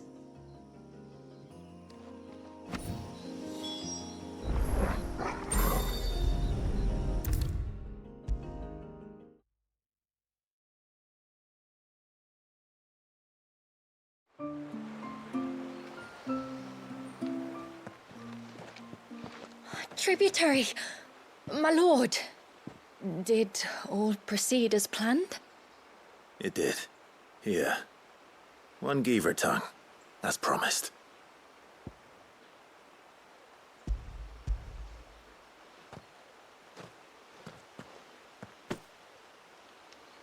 Oh, thank you. I shall add it to the broth at once. By your leave, tributary. If there is anything else that we can do to help, you need only ask.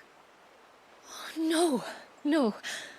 You've already done more for my family than I can ever repay.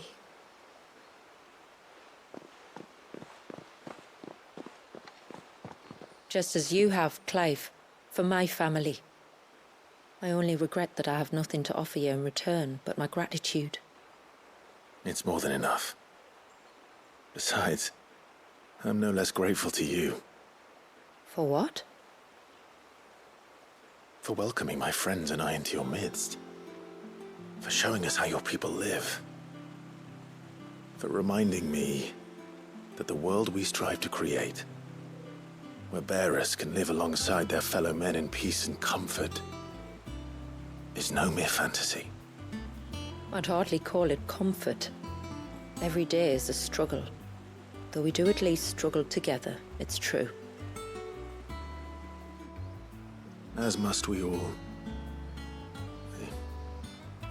I only ask that you remember the cost of using your gifts as a bearer. I know that you feel it's your duty to do whatever you can to help your people. But you have a child to think about now. And Wallis has lost enough. I shall bear that in mind. That's all I ask. Oh, and if there is anything else that we can do to help, well, you know. Thank you. Truly.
When the tributary came back from the Vare without you, we all feared the worst. But she and your friends told us not to panic and led us to higher ground, where we waited out the storm while you saved the day. Which makes the lot of you heroes, if you ask me. It is good to have him back. Oh, the lad wants some. No. has to be him. What has to be who? If you, don't mind my asking. It's not your asking I mind. It's my explaining. But I don't see any other way around it. You see, when a baby is born here, we hold a ceremony to welcome them. The rite of immersion, we call it. But I don't know whether Walyus was ever afforded that courtesy. What is abundantly clear, though, is that my ancestors never welcomed him as one of us. And I want to change that. The problem is, the ceremony requires 3 ministrators, the baby's parents and a witness. As tributary, the role of witness would normally fall to me, but being Walyus's closest living relative, I must play the role of mother. So you want me to serve as witness in your stead? That's right. A witness must be a trusty guardian, ready to steer the child through the stormy waters of life and on to tranquility. Which is why I thought of you.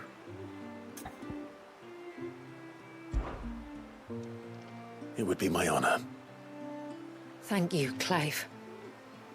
So, if you will serve as mother and I as witness, who will take on the father's role? I have a younger brother. He should be making ready for the rite as we speak, though whether he is or not. Let me introduce you. Please do. If he's anything like his sister, I'm sure we'll get on famously.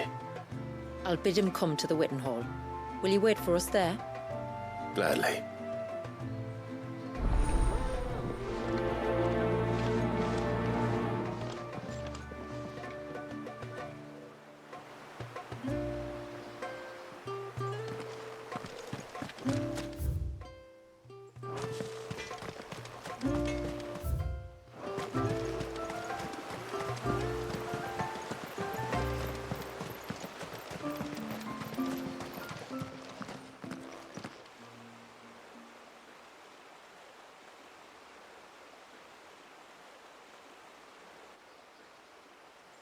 Clive, my brother. If it isn't my old mate Sid! You? So you do remember me, even stripped of my cunning disguise? I'm touched. You two know each other. My friends and I crossed paths with your brother on our hunt for the dusk crystals, during which we saved his life. 3 times, was it? 3, 4, who's counting? All I know is when Shula mentioned she'd called in Sid the Outlaw to help young Walyus, I could be sure that the little rascal was in safe hands. I mean, having seen you in action back at the tower, I know exactly what you're capable of. So the mercenary you met in the Sage Spire, that was Clive. And he saved your life. That's a rather different story from the one you told me. And a far likelier one at that. It would appear my family owe you twice over. Whether they admit it or not. Honestly, Fammy, would it kill you to tell the truth once in a while? What? I said sorry, didn't I? How about we save the, recriminations until after the ceremony, eh? Speaking of which, what does this ceremony involve exactly? It's simple, really. We each say a short prayer and anoint the child's head with holy water. Nothing too onerous, then? Not about the rite itself, no. But it does call for some preparation. One of the witness's responsibilities is to collect the holy water, you see. 3 phials for the 3 ministrators, each taken from a particular place. Don't worry, though. It's not as if you have to go alone. I can show you the way. I'd appreciate that. Famiel, you stay here and ready the Witten Hall. Leave it to me. If there's anything Jill and I can do to assist you... We'd be glad to help. Thank you both.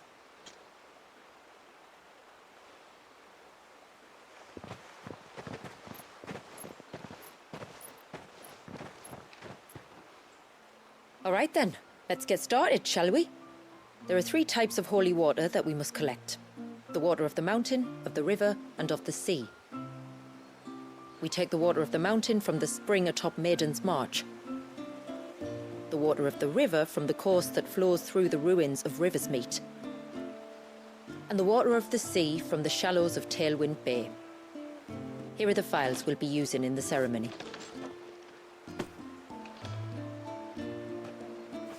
I'm ready to leave whenever you are.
Ready, girl? Run like the wind.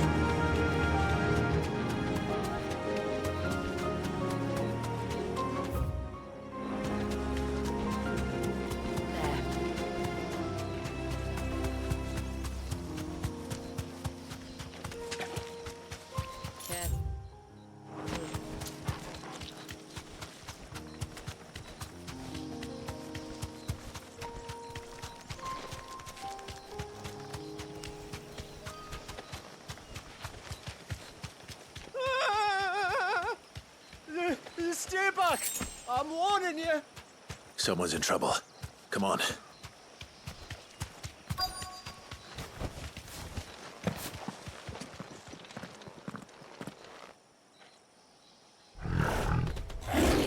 Help! Help? What help? Nobody's coming to... Help? We're here to help. Keep its attention on us. How'd you hear that?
Is anyone hurt?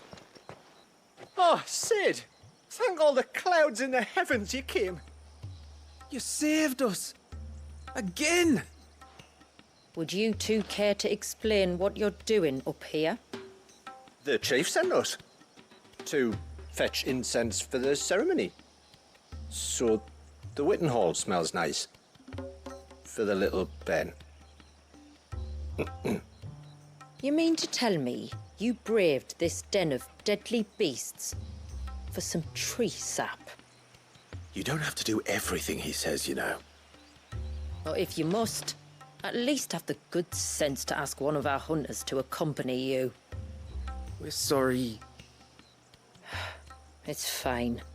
Just go back to the village before you get yourselves into any more trouble. Right you are. Oh, and thanks and that.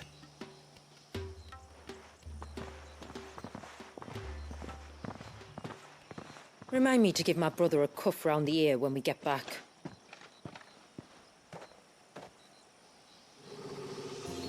Right then.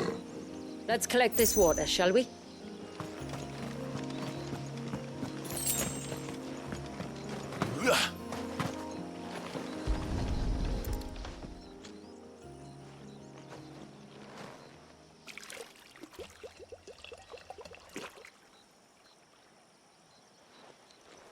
The rain that falls on the mountain emerges here, in these springs. The source of the river. The source of life. Precisely. Take care not to spill it. Right.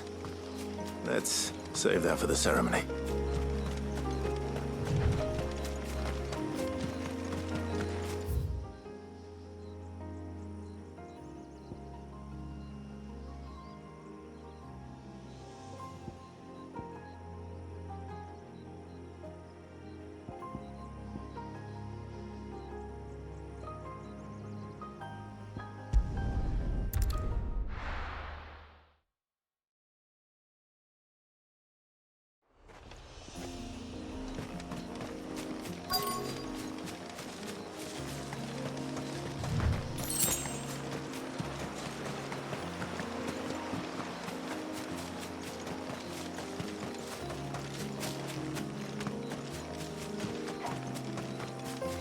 We can collect the water of the river from here. All right.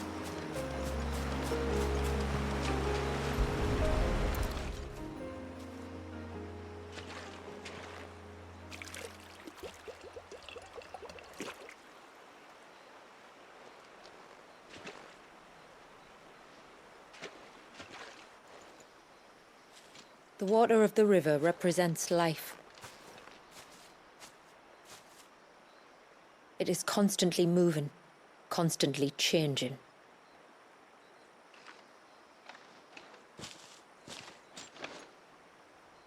And though its course may twist and turn or branch into 1,000 separate streams, it always flows in the same direction, from source to sea, beginning to end.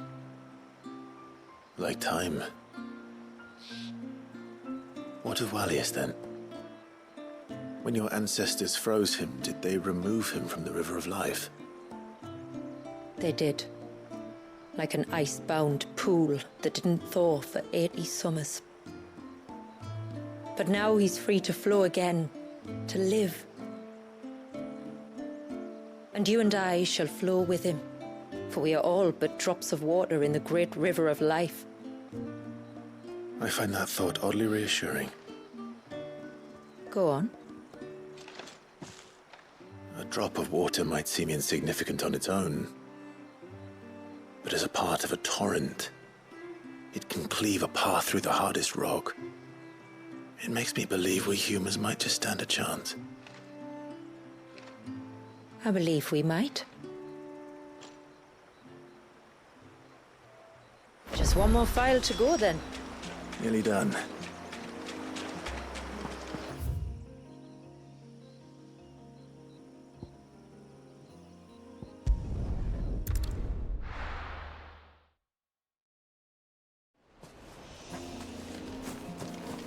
There. Good girl. This won't be friendly.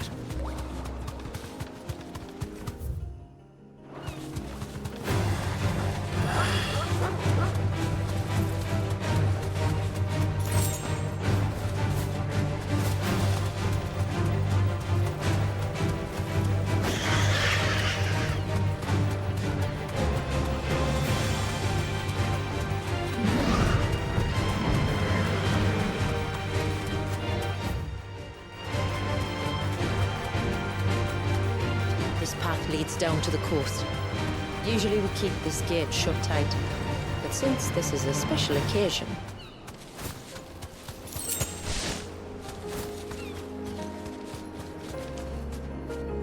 You deserve a rest.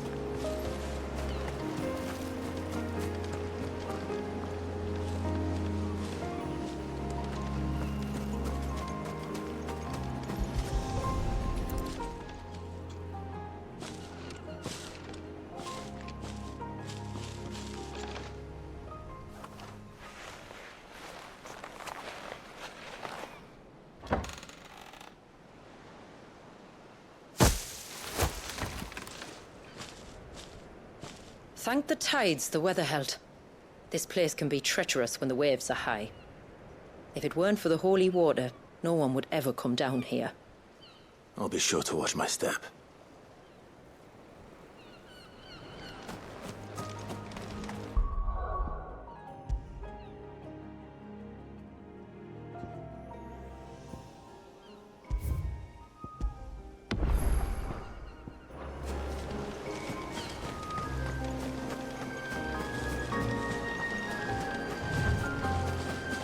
Water flows to the sea, then rises into the clouds.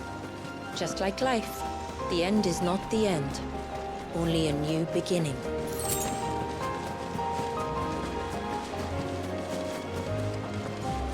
My ancestors chose this place because it was where the first boat landed. And it's a good thing they didn't land closer to the surge. Quite.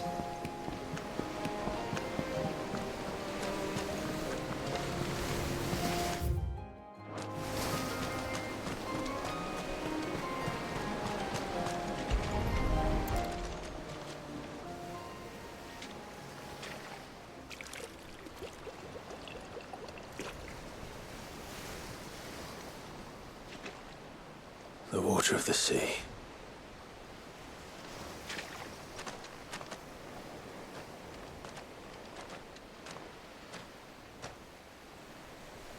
I still can't help but be awed by it.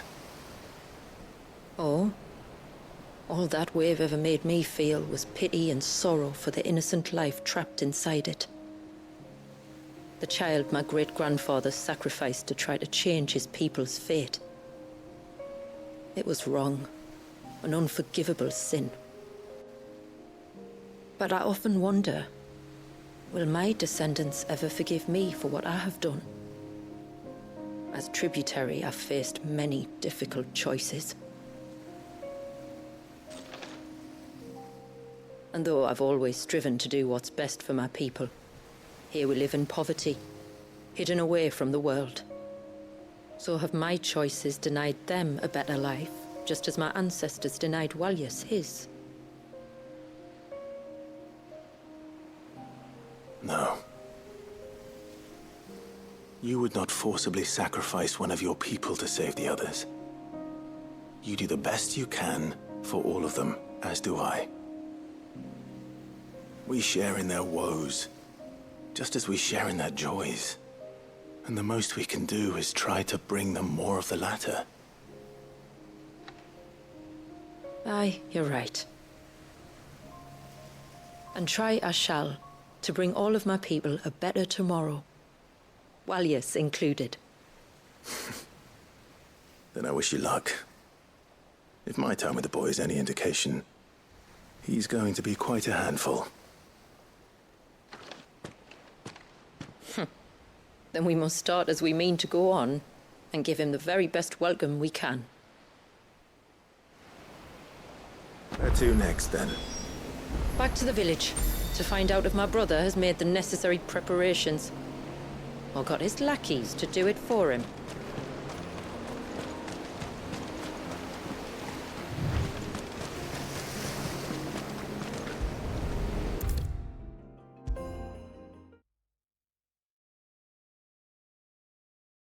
We have the holy water. Is everything else in place? All ready to go. Told you could count on me. Then let us begin. Famiel, have your men summon everyone to the Witten Hall. Right you are. Shula, wait. I don't know the words. Don't worry. There aren't many of them. We'll have time enough to practice before people arrive.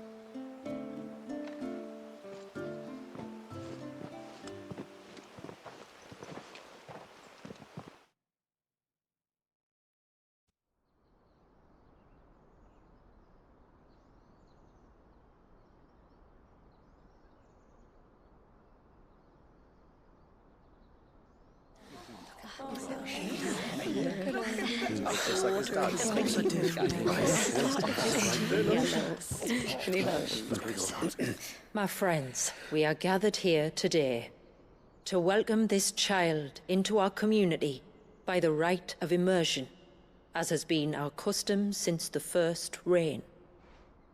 As tributary, I would normally perform the rite with the child's parents, but Walius's mother and father returned to the sea long ago. So I and my brother Famiel shall serve as his family, while the one who returned him to us shall bear witness in my stead. Clive, if you would step forward.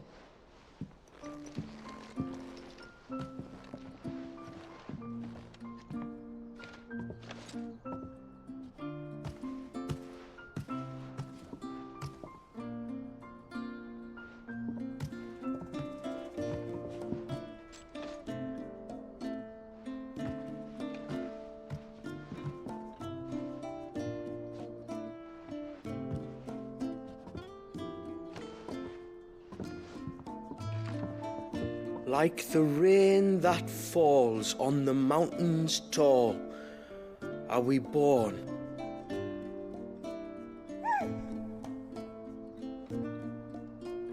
Like the river that flows through the valleys below, do we live.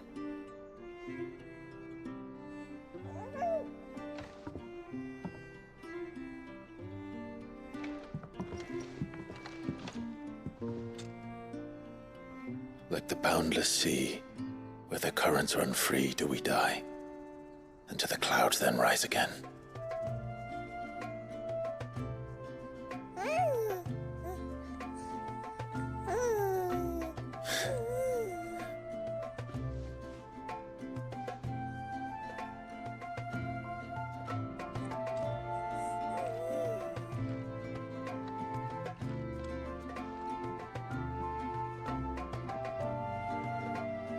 The circle of water is the circle of life.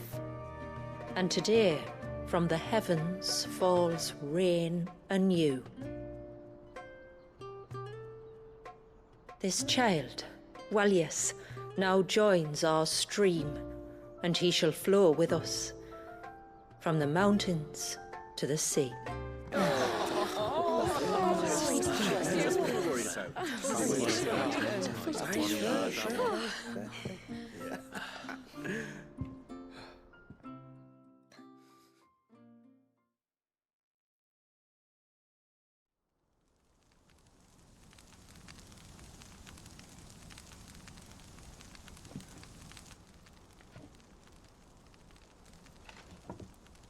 You played your part to a T, Clive.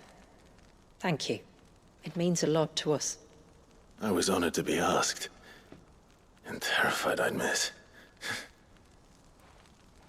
Now that you're part of the family, young Walyas, my lad, Uncle Famiel can teach you the ways of the world. Oh no, he can't. Eh? Don't be so hasty. Your brother's knack for self-preservation might serve him well. Ha! You are never going to let me live that down, are you?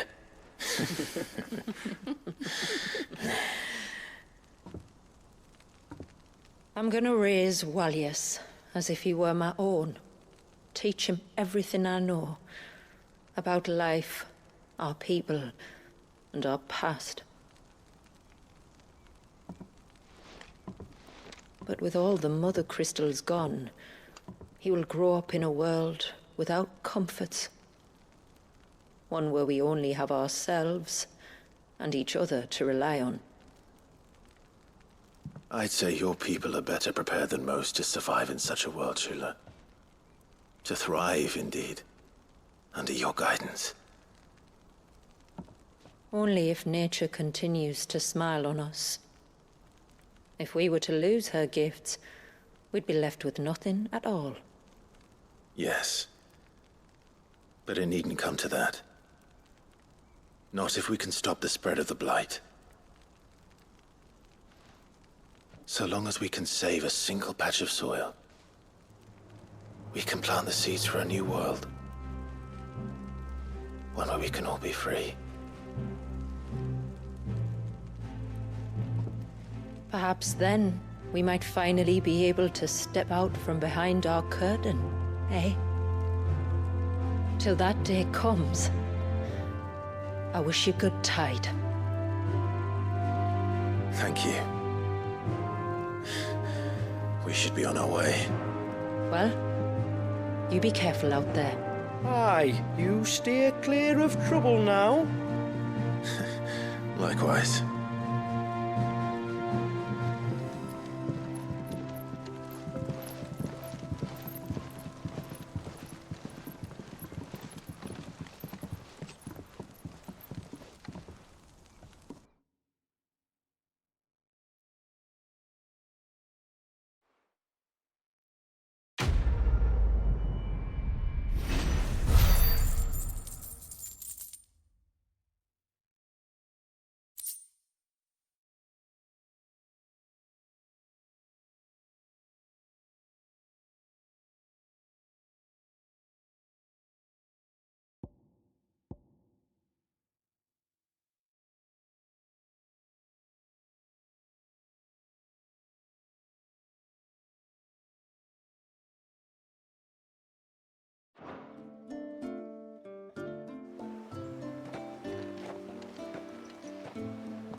To think, we must be the first outsiders to have witnessed that rite in over a century.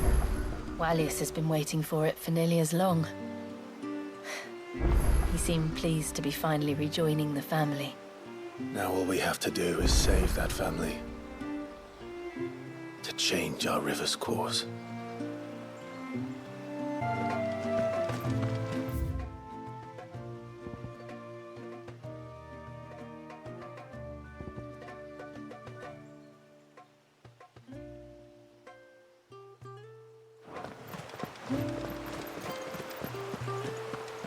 Oh, this is a little sweet.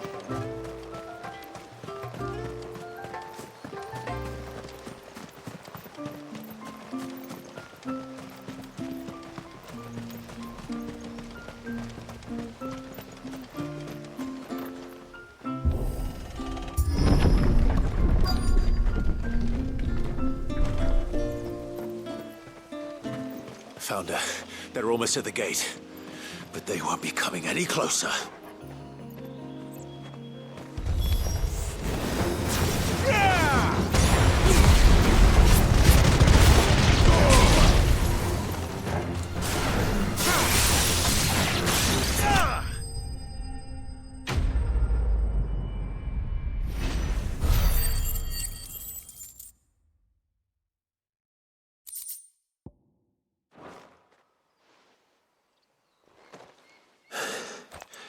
That should buy Haven some time, at least. Clive, are you all right? Fine. We've taken care of the immediate threat. Thank the tides. I was worried I was going to lose you both. Talor, he took a sudden turn for the worse just after you left. What? Is he? No, he's hanging on. I fear the Tombury King may have begun the cursing ritual again. In earnest this time. And I can't imagine their being here as a coincidence. I think it might be happening on this very mountain. If it is, it won't be for long. Get back to Talor. I'm going up. My thanks. I shall pray for both of you.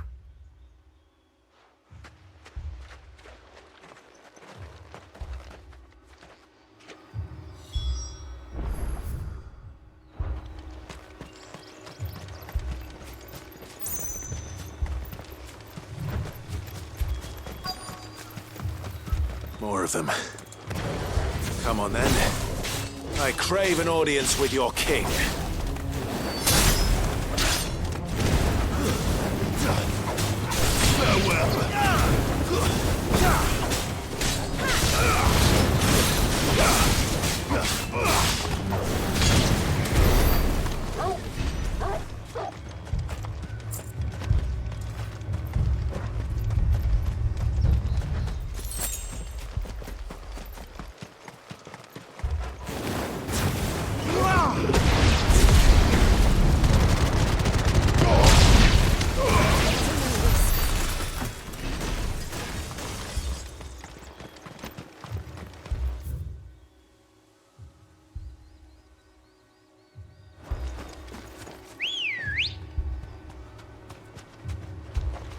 Good girl. Yeah! Another group. They don't look very regal.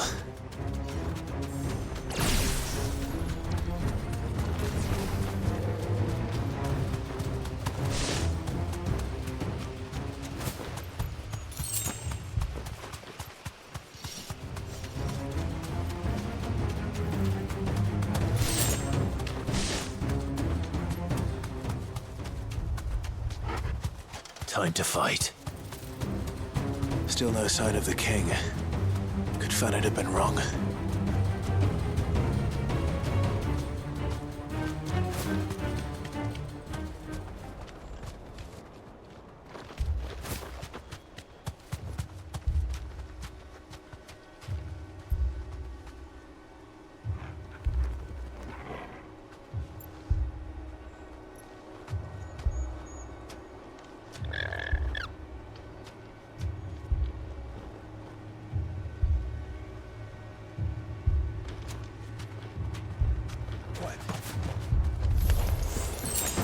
There's dozens of them. The king must be close. We'll have to take care of it. Now that's a lot of Tombres.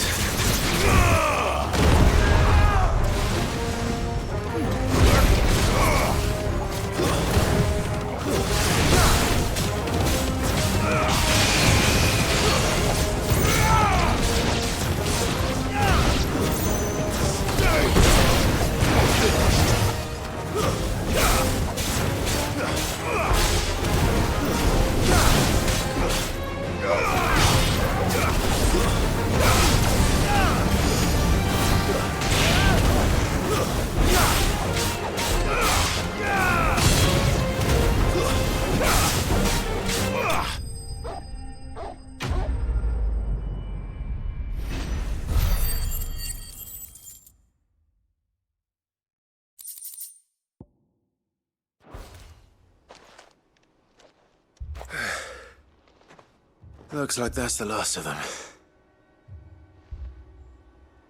Out here, anyway. But beastmen do like dark places.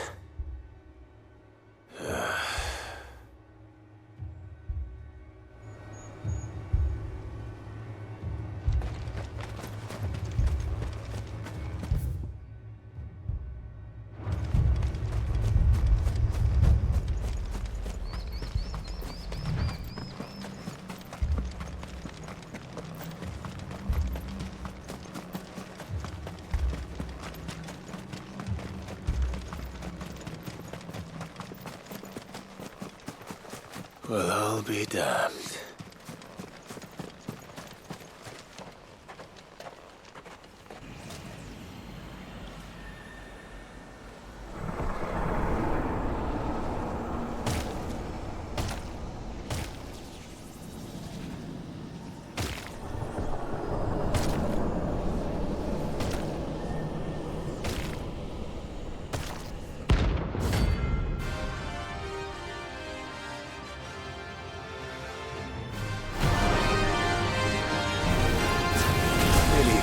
crown.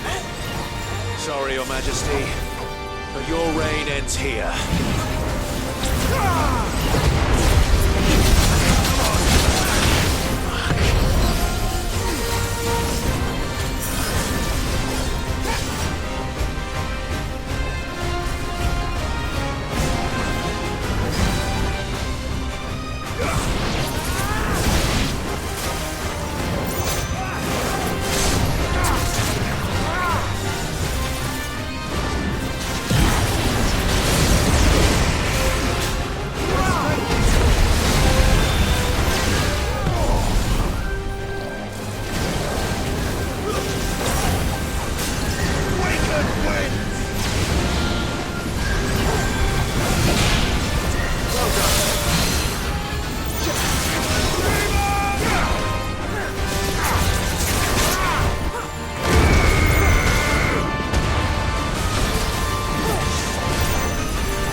It's done.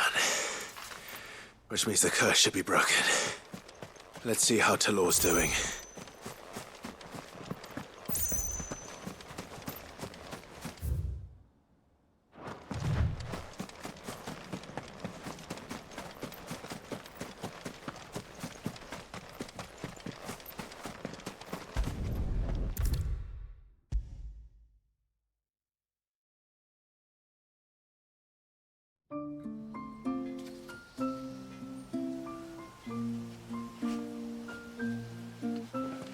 Clive!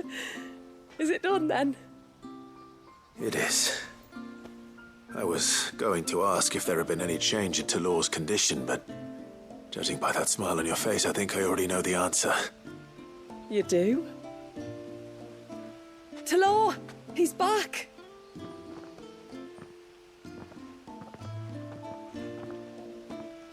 Thank you, my lord. I can never repay you for everything you've done for me. I owe you my life. I'm just glad the curse is lifted. There is one thing I'd like to know, though. If you don't mind my asking. What made you seek the Tombury's help in the first place? Oh, that, well, you deserve to know. It was years ago now, back in my trading days. The Sons of Greek arrested me in Oriflamme, chained me up in a lightless cell with a great sword hung over my head, ready to fall if I didn't confess. Though they never said to what. I didn't, of course. So eventually they just let me go. And I never told a soul. Tried to forget it ever happened.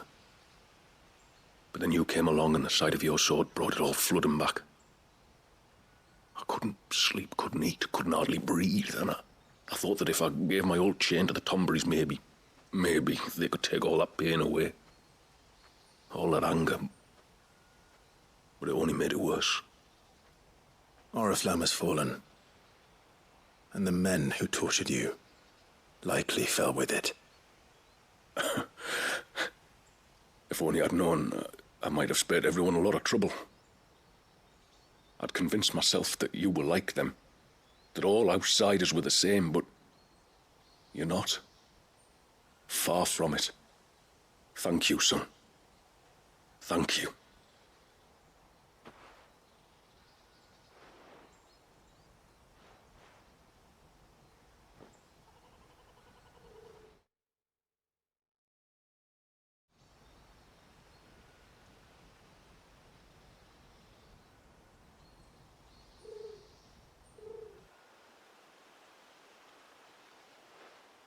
Clive, there's something I need to tell you. After we parted ways on the path to the cloak, I went straight back to Talor and explained to him what you were doing on his behalf. And just like that, his pain began to fade. What do you mean? Just like that? The Tombury King would have still been alive. I had to contend with dozens of his minions before I found him. Then perhaps one of them warned him of your coming and he broke off his ritual. Or perhaps knowing that an outsider was fighting for him was what lifted the weight from Talor's heart. I know from experience that many illnesses are not wholly physical, but of the spirit, at least in part. Was there ever really a curse then? Or was Talor simply suffering from the pain of his memories? And the guilt of what he'd done? For all the difference it makes. I suppose we'll never know. Maybe not. But this much I do know. It was your strength and your selflessness that healed his heart in the end. I'll be sure to tell my healer friend when I get home.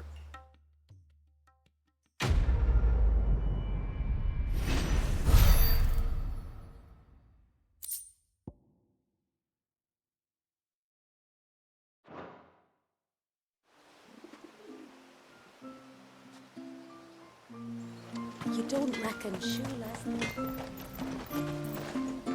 Talor's back to his old self. No trace of his pain remains. And it's all thanks to you.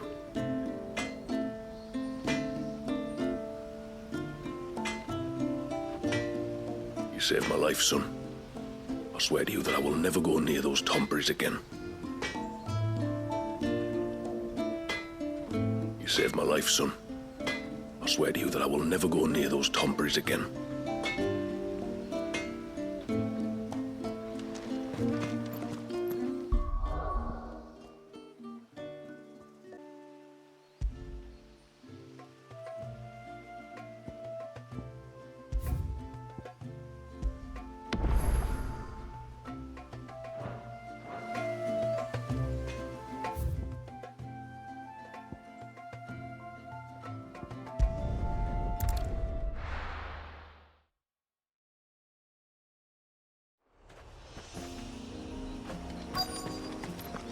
Is that the hunter?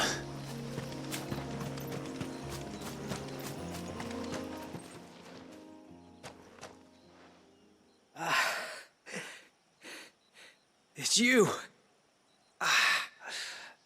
Nasser's savior. Are you all right? What happened? I was tracking an ibex when a great spout of water struck me square in the back. Sent me flying all the way across the clearing. Did you see what made it? No. All I heard was a noise. An ear-splitting din.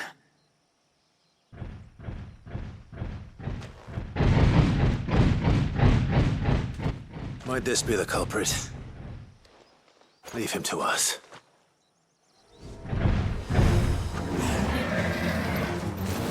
You've caused enough trouble.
Farewell.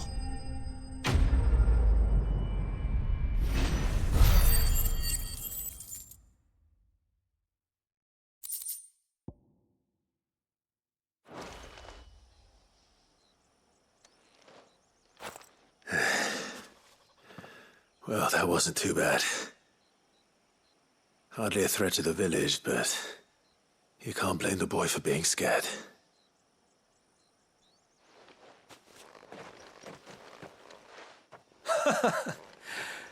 You made that look a lot easier than it was. Do you think that was the beast which attacked you? That thing? Not a chance. Would have heard it coming a league away. And the blast of water that hit me was beyond anything an Archelon can manage. Oh. A boy from the village sent me in search of a beast that could conjure such things, but...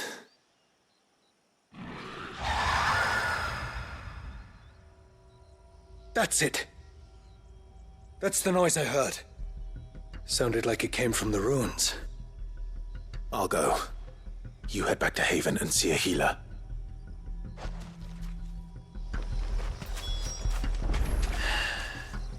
Keep your wits about you, all right? You don't want to end up like me.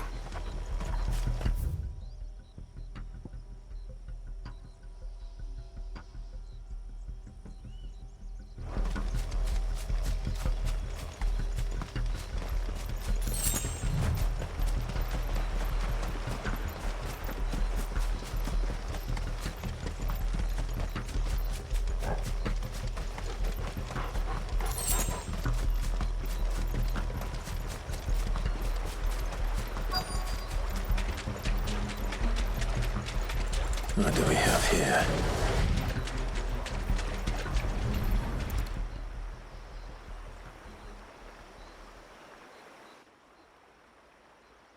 Found her. Something's been busy. Whatever this creature is, it's out for blood.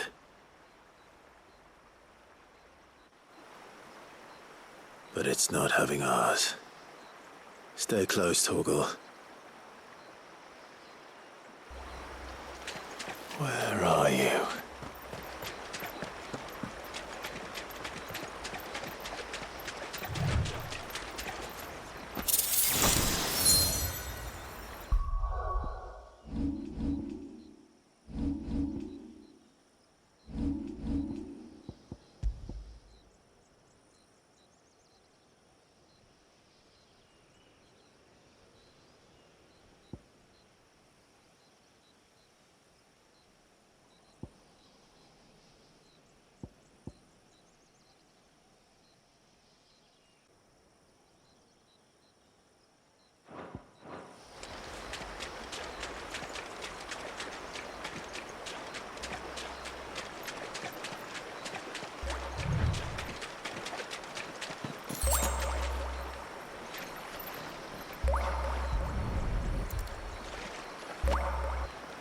This is the mineral Pavar was talking about. The one that rings out like a bell.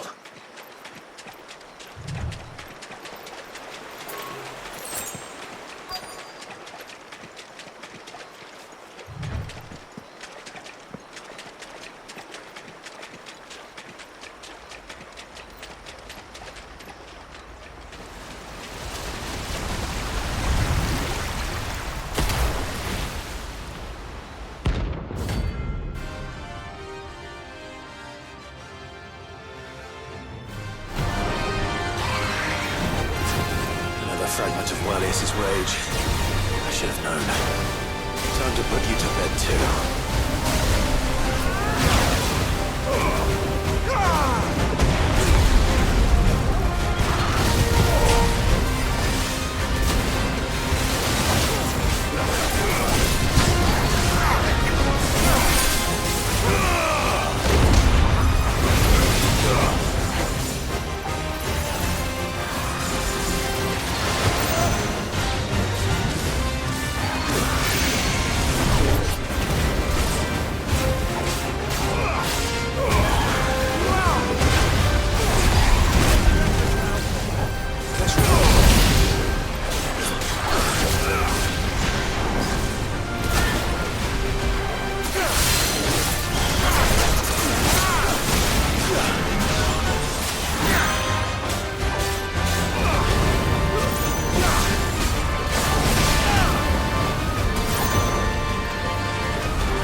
Fingers crossed that's the last of them.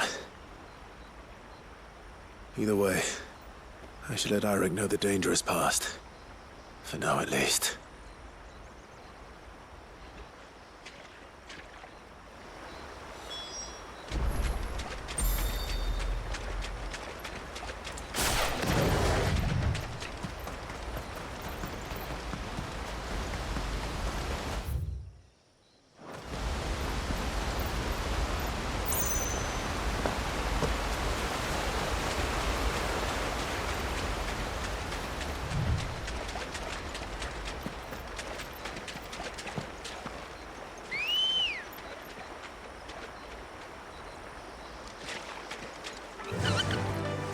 Faster!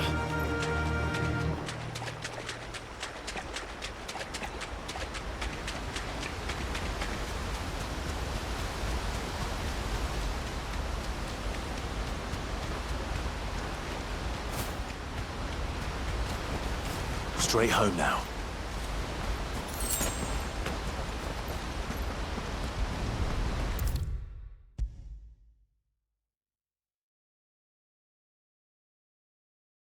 How many times do we have to tell you? You're back! So? Did you find the fiend that attacked me and young Eirik here? I did. It won't be troubling you anymore. Yes! I knew you'd get it. Only because you warned me of its existence. Not that you should ever have learned of its existence, but all's well that ends well, I suppose. What was it, anyway?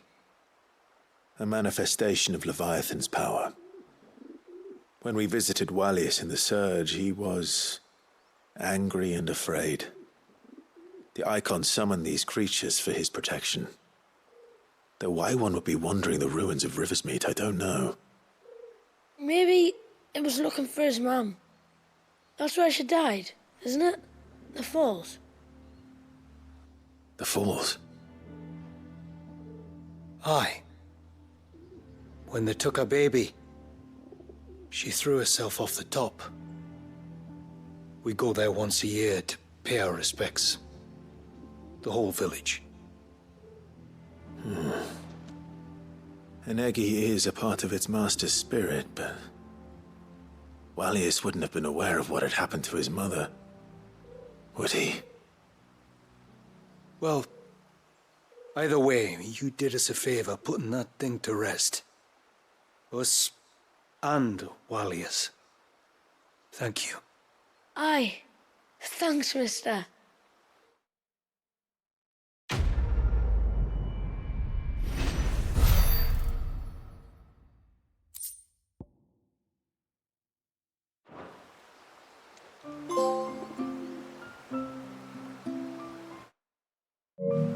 It was supposed to be me catching the beasts of the forest unawares, not the other way around. Just goes to show. You can never let your guard down.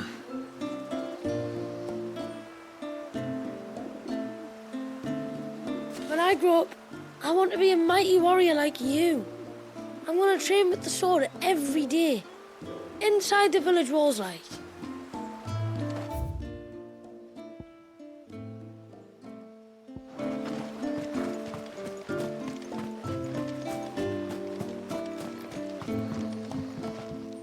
I will have to charge you.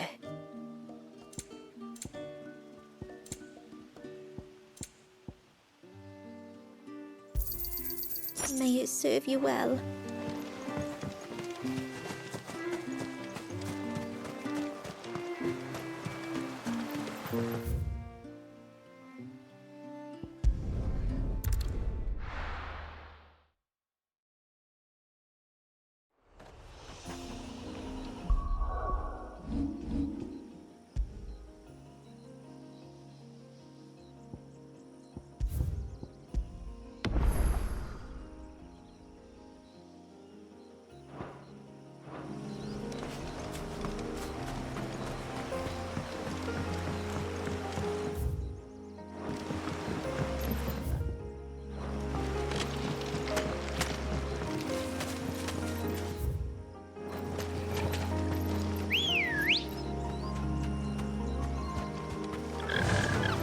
faster! This should be the path to Witchdrop. Hungry, Toggle?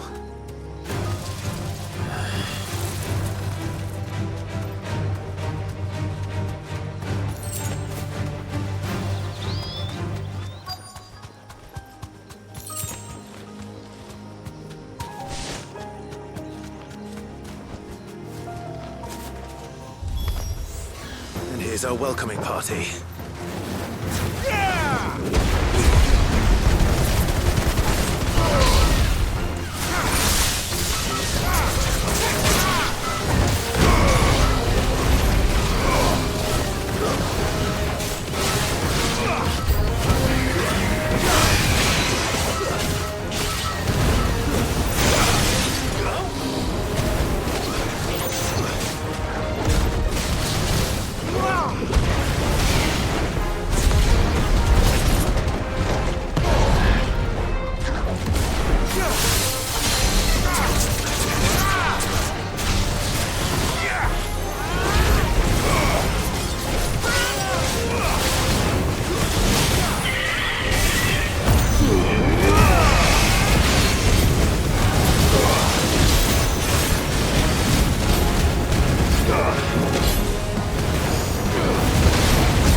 Looks like that's the last of them. Now, where's the grave?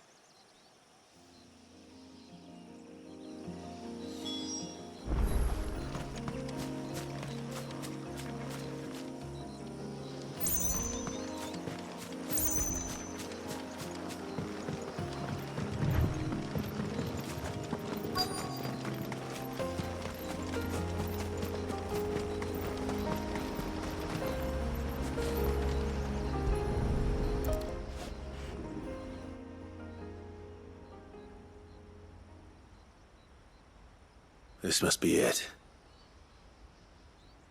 My lord, thank you for making the path safe again.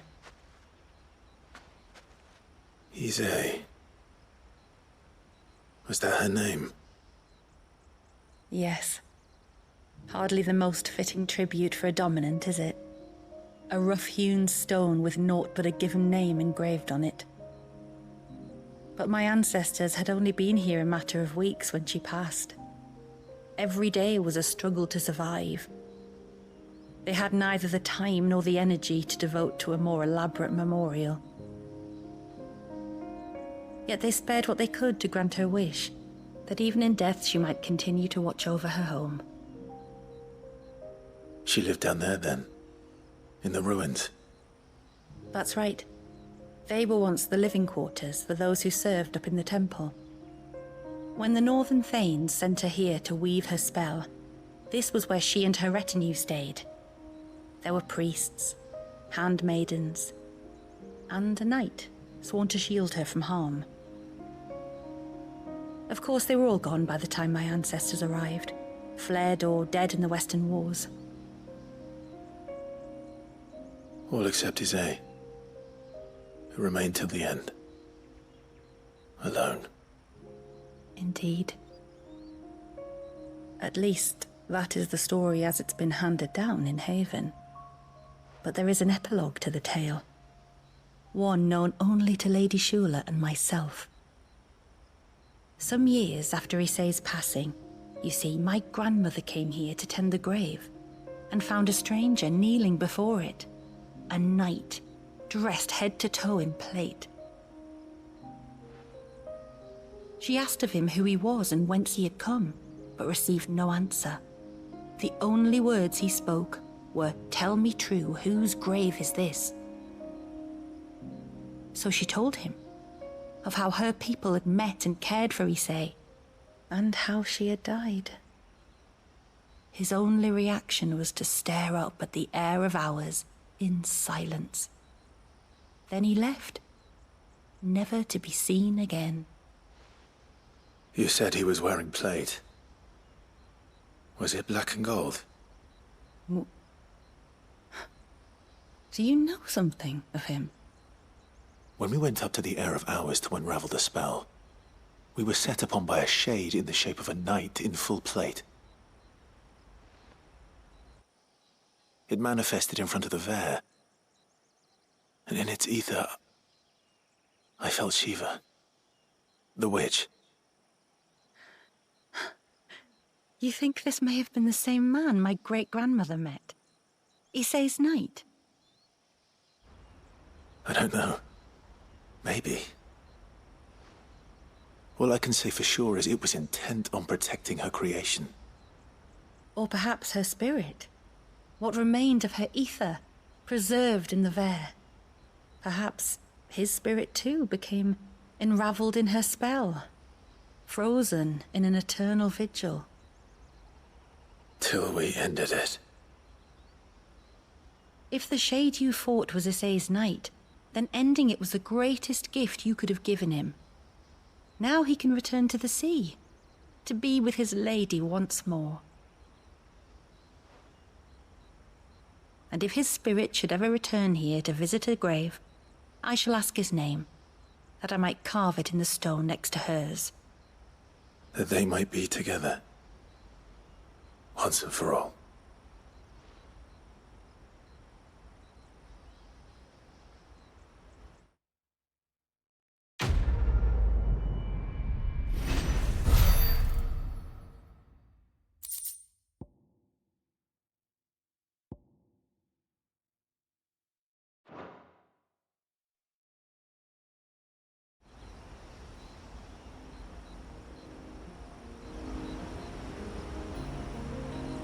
Thank you, my lord, for reuniting them. Thank you, my lord, for reuniting them.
There's something about it.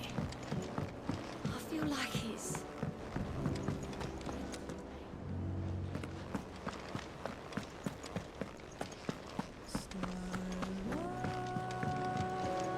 What will it be today? Allow me to educate you. Here's the latest information I have.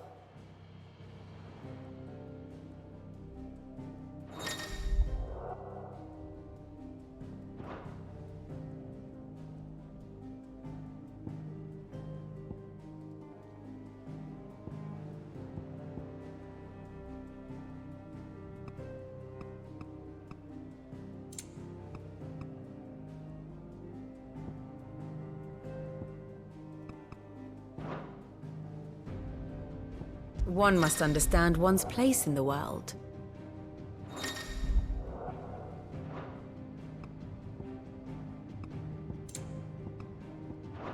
Very good.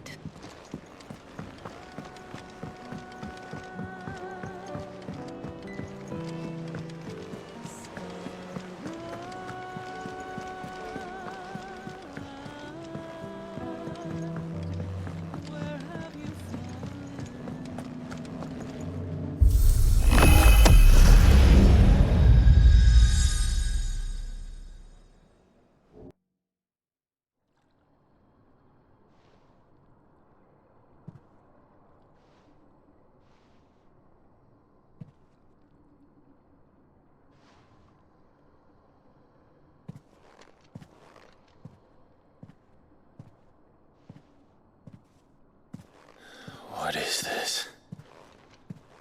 Muthos.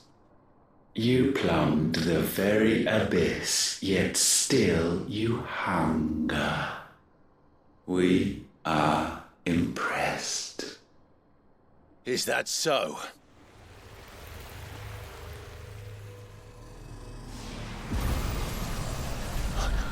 Not again.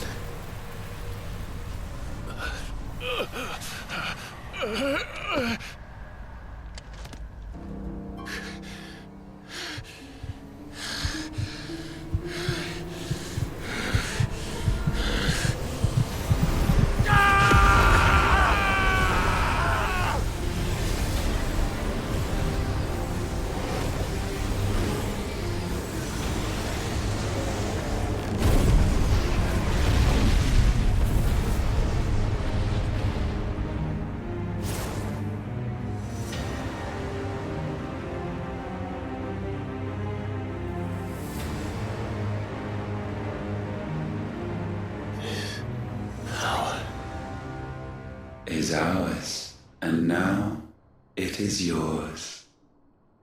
Consider it a gift from us to you, a taste of things to come.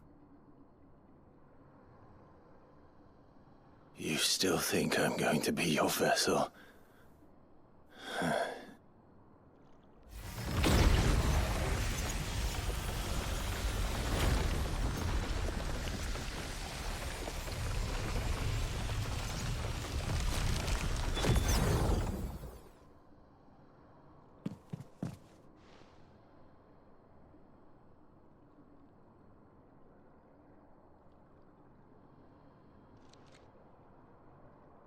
I'll take your gift then, Ultima. Just don't expect it back.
You, who ever rail against our gifts, remain all too eager to avail yourself of them.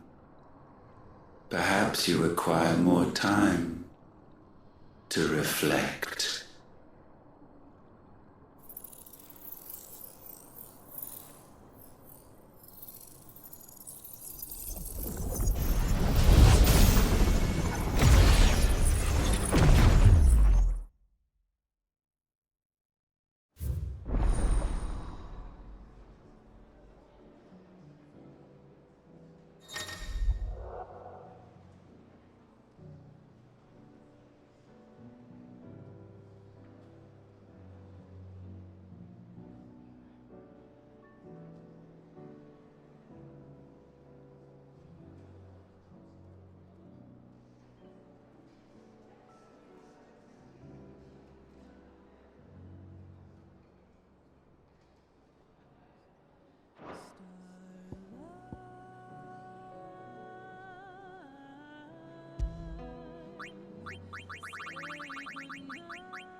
A sky of scattered tears, 1,000 years apart.